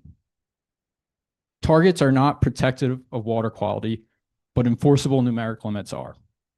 The status quo is clearly not working. The status quo is why the problem is so severe. It's why we heard from the communities that we heard from last week, and it's why nothing has meaningfully changed. The data will never be fully perfect, but it is sufficient right now to set enforceable numeric limits. Thank you. Great. Thank you. Next, we're joined by Elias Rodriguez online. Elias? Hello again, expert panelists. My name is Elias Rodriguez. I represent community groups in areas impacted by nitrate contamination. And so last week you heard from agricultural industry representatives about the potential cost and economic impacts to the agricultural industry from fertilizer limits. And my clients were hopeful to hear this because it means that the industry cares about their workforce. While last week's meeting confirmed that costs are not to be a part of your expert analysis on fertilizer limits, my clients see the need to contribute to the conversation about the economic costs that they and taxpayers bear because of growers' over-application of fertilizer. They asked me to share the following data. As expert panelists and Dr. Thomas Harder reported in 2012, the annual cost of bottled water supplies are around $1,300. This report analyzes costs only for water systems with connections of less than 15 households, meaning the cost to water systems serving larger populations is much higher. Additionally, this number only quantifies the cost of bottled water and does not evaluate the cost of drilling a new well nor the cost of building or upkeep to a treatment system. To put a longer-term cost into perspective, the community group I represent who resides in the Central Coast is facing a $15 million treatment cost to support their town of 300 people. With incomes sometimes less than $30,000 to $40,000, $1,300 is a steep cost to manage. That does not include the cost to transport the water nor any health impacts from low quality water. The 2011 Pacific Institute report found that of a sample of the 63 Central Valley water systems treated for nitrate alone, the cost of cleanup adds to around $63 million.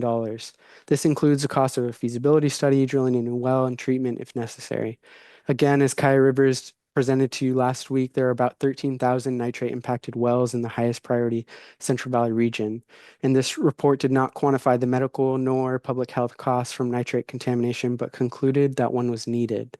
The many costs of doctor's appointments and medical treatment, as well as systemic cost to taxpayers and healthcare and insurance, is likely high. The Central Coast Water Board also recently estimated the cost of interim water supplies alone. They estimate the cost to serve interim supplies to the 14,000 persons impacted by nitrate contamination is $7 million per year. It is important to note that some of these studies were completed over a decade ago, and thus costs have likely increased not only because of inflated cost, but lower purchasing power, and are also increased due to the past decades of over-application, which means limits today can have future cost reductions. Again, my clients are hopeful that their health and well-being is being discussed, but want to focus the conversation on and your research on the benefits that fertilizer limits can bring to them and the communities they are building. As we heard from Dr. Salmon's presentation earlier, everything is relative. We are related to the food we grow.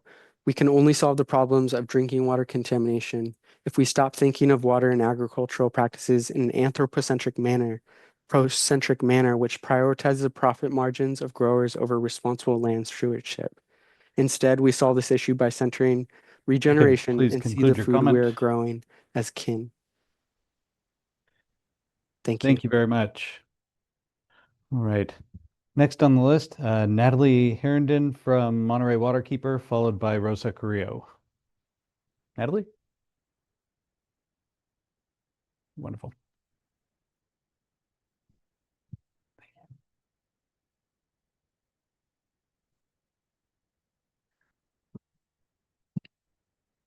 Hi, my name is Natalie Herndon. I'm the executive director and the attorney for Monterey Waterkeeper.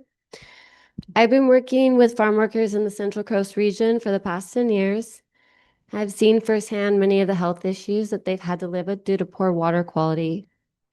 While I'm sympathetic to the farmers and the importance of producing food, most of which is shipped out of the area, that said, nitrates can be applied in a precise manner, as demonstrated by many of the presentations, by the crop and the amount that the crop will actually pull up. I also want to echo that there are other things that farmers can do to decrease their nitrates, which includes cover crops, increased riparian zones, regenerative agriculture, as highlighted by Enrique Salmon from this morning. There are also models as demonstrated by Daniel Ross' presentation that allows for productive growing seasons while protecting the water and community health. I also want to highlight that primarily we're speaking of the application of synthetic nitrates, and we're not factoring in that the water is already highly contaminated with nitrates, and then compost and manures. Thus, it's likely that the level of nitrates is actually much higher than what is being reported. 44% of the wells in the Central Coast are already polluted. It will take decades for that to dissipate from the groundwater. The effects on community health is just as important as agriculture, and there really is no dollar amount that you can put on the lives being lost due to the health effects of nitrate contamination. There's also a devastating impact on aquatic and terrestrial life that relies on our water. Biodiversity is very important, and it's not really something that we're talking about or taking into account either, besides the presentation by Enrique Salmon. If we do not set limits, then more wells will be contaminated, more community members will get sick, and aquatic life and terrestrial life will also suffer. So, coming from Monterey Waterkeeper and our constituents in the Central Coast, we ask that you do set nitrate limits and you look at ways that we can collect the data in consistent manners, because you can see from the regions, there's no consistency. There seems to be a lack of will maybe in some of the regions to actually collect data, and there's really no acreage data. So thank you for your time. And thank you for your expertise. Thank you. Next, we have Rosa Carrillo from the San Gerardo Cooperative. Rosa.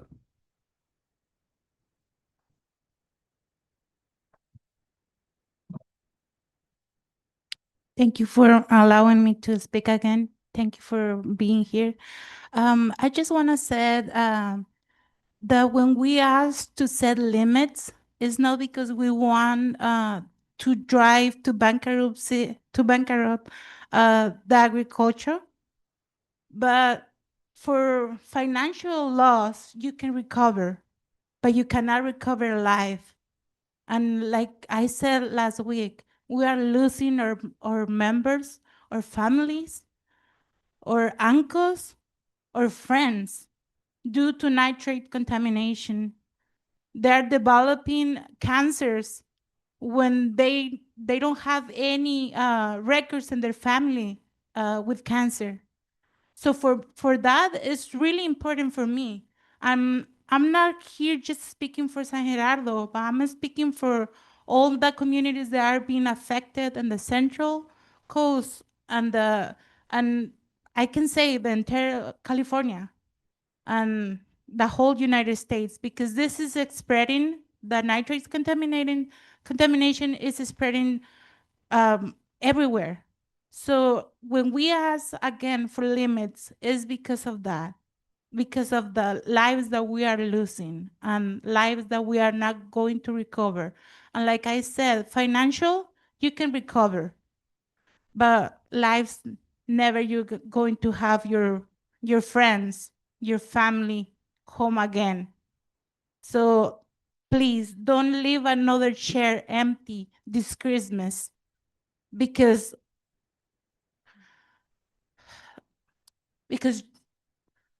you are afraid to recommend a limit. Please do not be afraid and recommend these limits. Thank you. Thank you. Received 2 additional requests for comments from individuals online. I haven't gotten any comment cards from folks in the room, so we'll go next to Chris D'Aito, followed by Ted Morton. Thank you very much. First, a reminder to the panel that surface water and groundwater nitrate limits are already mandated and are coming into place that will require growers to implement creative control and treatment of nitrate in their discharge waters to remain in compliance long-term. Adding an additional 2 compliance limits through application and A-R that every grower in the state must meet becomes redundant in reducing nitrogen loads. And it also jeopardizes the ability of growers to participate in these programs and solutions long-term. Second, remember to always define, as Dr. Geisler did earlier, what is going into these A-R equations and data outputs. Most importantly, when irrigation nitrogen loading is or is not included. Consider whether or not pre-existing groundwater nitrate levels should be used against growers today trying to make good faith efforts to improve their nitrogen use efficiency and meet these groundwater and surface water limits. An example of that was just seen in the CRLA presentation. It is not surprising that an A-R will be correlated to high nitrogen well concentrations if it's being included in those A-R calculations. Lastly, you've heard many arguments today that limits should be made due to the fact that no reductions are currently being seen or not widely enough seen in groundwater or domestic well nitrate concentrations.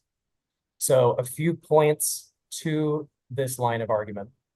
The panel must consider how accurately it is even known or possible to be estimated at this time, the time scale on which reductions in groundwater nitrate can be detected, and then how to evaluate when nitrate loading from ag has reached sustainable levels. If it indeed takes decades to hundreds of years, at what point in time will we know or be able to resolve that practices today are making impacts? Lastly, can these impacts be resolved when other dischargers in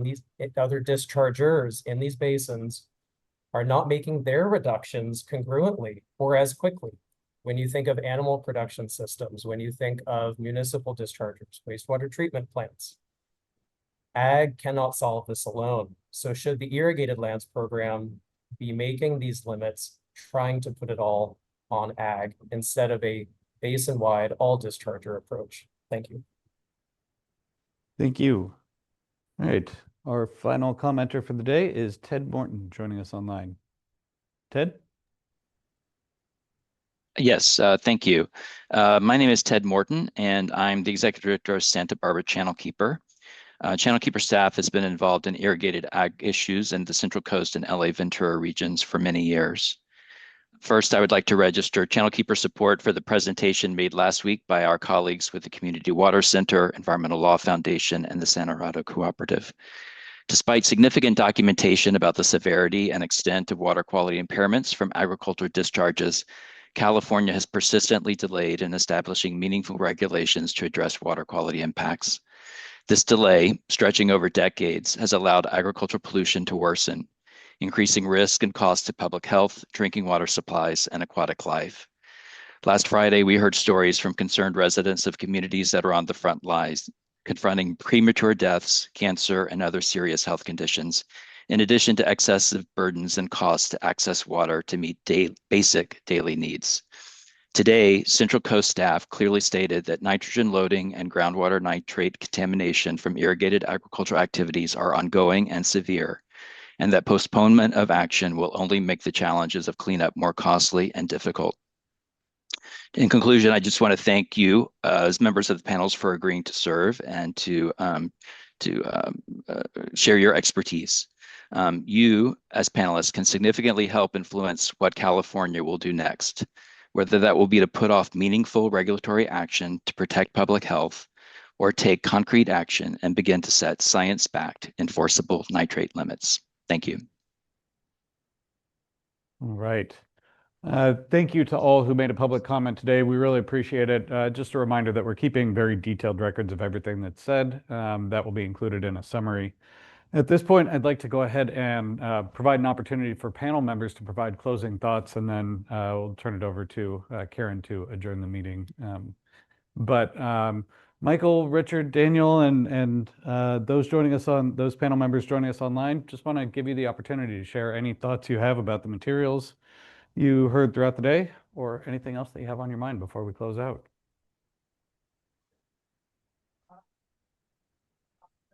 Unfortunately, we're out of time today for that, but we will, as I said, we'll make sure that we have a summary. And if you have questions for the final group right now, I would encourage you to ask them. Please. Had a quick question for Daniel. I was just curious on those in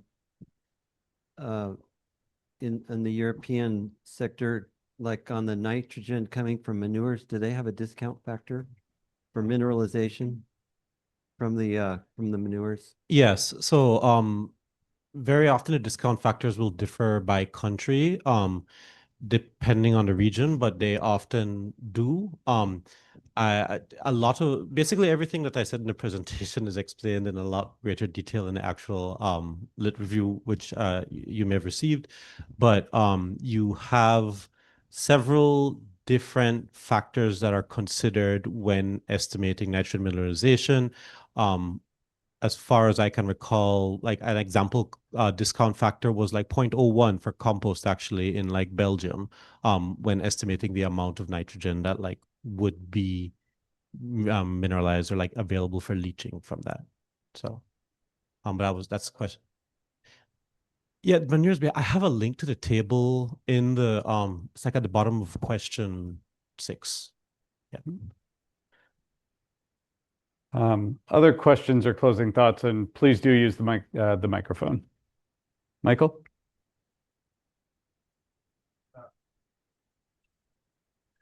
Daniel, just another question. I didn't hear much about Spain, where there's very intensive vegetable production. Are they implementing these type of limits?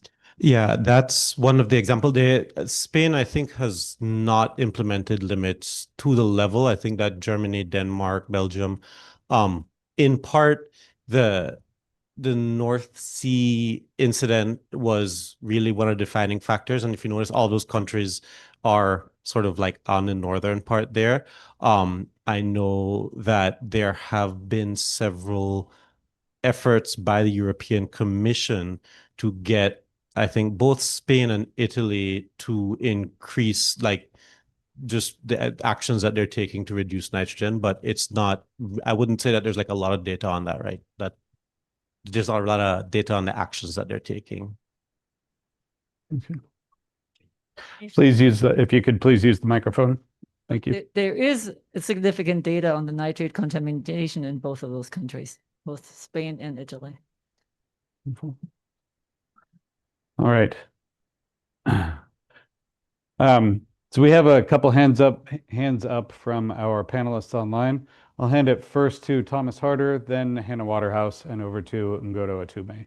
Thomas, please. Yeah, I had a question for Dr. Rath and the group that wrote that report.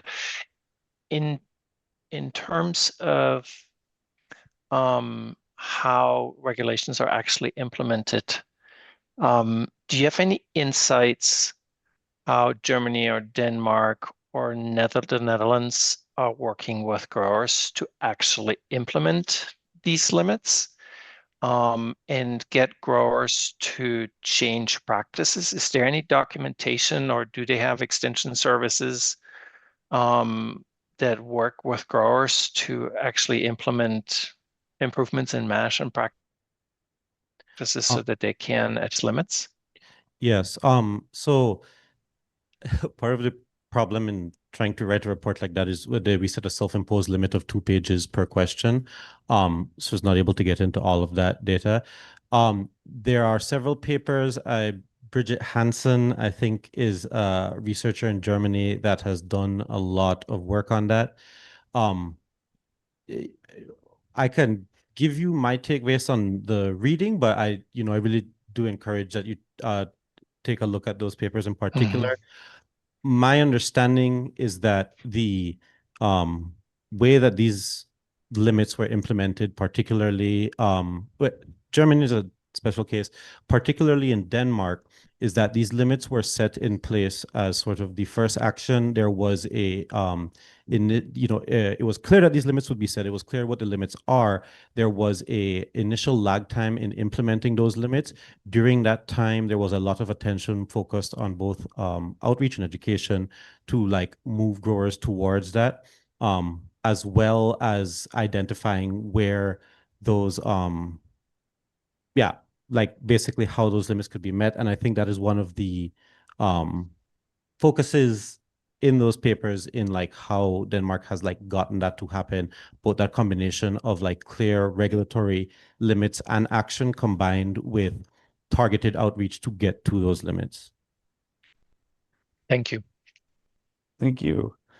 Let's go next to Hannah Waterhouse, followed by Ngodo Atume. Yeah, thank you. And thanks to everyone who presented today. This is a lot to digest and take in, especially the data-heavy presentations, but I really appreciate it. This is sort of piggybacking off Thomas. A question for Daniel. I guess I'm just thinking that, whether we're in the target phase or a limit phase or neither, that outreach and education is going to be essential in addressing the nitrogen discharge from agricultural lands. And I guess I'm just wondering, was there enough? What was the funding like for those programs in the EU? That was just kind of one comment. And then I don't know if Sarah Lopez is still there. But I just had a question about, we were focusing a lot on the outliers on the high side, but I did see that some folks at least on the Central Coast are already managing to meet the 50 pounds of nitrogen per acre discharge. And I was wondering if you looked into or examined the kind of context that they were operating in which they were able to meet those numbers. So kind of economic context, crops type grown, probably don't have data on soils, but yeah, those are my thoughts and questions. Yeah, there's not unfortunately I don't speak Danish or German, so there was not a lot of like digging that I was able to do into what these specific funding sources from these different governments are to these particular programs. So I would say, yeah, the answer is that when it comes to specifics of funding, I am not totally sure how that works.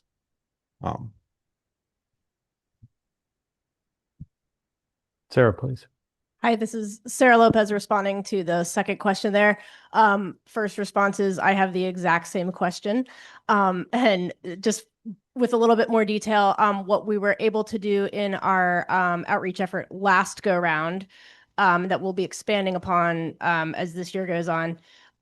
So we addressed the extremely low A-R reports, the ones that were, unrealistic and likely calculation errors. And our focus there was to really get the data revised and get the, the GeoTracker records revised. The other kind of subset we were looking at turned out to be a lot of the wine grape data. So the reports where the A-R values are near zero or just slightly negative. And I think that's somewhere around like 90%. Of the wine grape commodity is legitimately, right around zero or slightly negative. And then the subset that I think you're asking about, which I think is a big area of interest for us as we're doing outreach this year, is for the typically higher loading commodities like vegetables and berries. What's going right? What are the success stories? What are the management systems on farms that are achieving lower A-R values? So please stay tuned. Thank you. All right. Final question from our panelists. Go to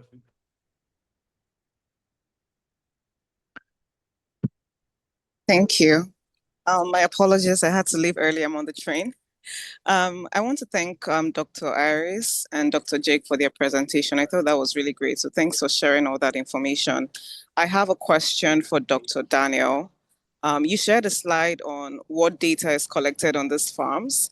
And I'm wondering if you could share more on, or if you know this information on the duration of that data collection for both European Union and New Zealand that was used to set the numeric limits for nitrogen application and nitrogen discharge. Do you have any idea on the duration of data that those countries or those regions use to set those numerical limits? That'll be helpful. Thanks. Yes. So if I recall correctly, there's a question on initial or interim limits. And I think in the lit review, I put an overview of the amount of time it took for these limits to come in to effect in various countries. As far as I can recall, it is, I'm trying to remember the review itself, but you can get more accurate numbers if you go to that page. There were about 3 to 4, between 2 and 4 years, I would say, between the legislation being passed that limits would be set and then estimating what those limits were. How much data collection was occurring before that, I'm not totally sure. But yeah, those timelines are maybe laid out a little bit more clear in question 2, I think it was. All right. Thank you for that. So at this time, I'd like to just check in with your chair, Dr. Daniel Geisler, for any closing remarks, and then we'll hand it over to Karen Mogus. You're good?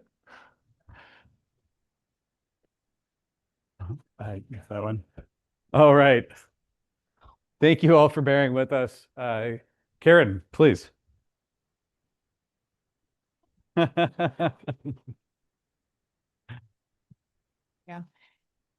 Lost the joke because I didn't have my mic on. So sorry. I just want to express my gratitude to everyone who presented today. Really interesting presentations. I personally am learning a lot in this process. And so really appreciate your willingness to take the time to put them together and come and make the presentations. It's just really valuable. And again, thanks to the panel for your attention, your time, your willingness to share your expertise. I look forward to continuing to learn from all of you as well. So have a good rest of your Thursday afternoon and a good weekend, and we'll see you on Halloween. Costumes encouraged. All right. Thank you all.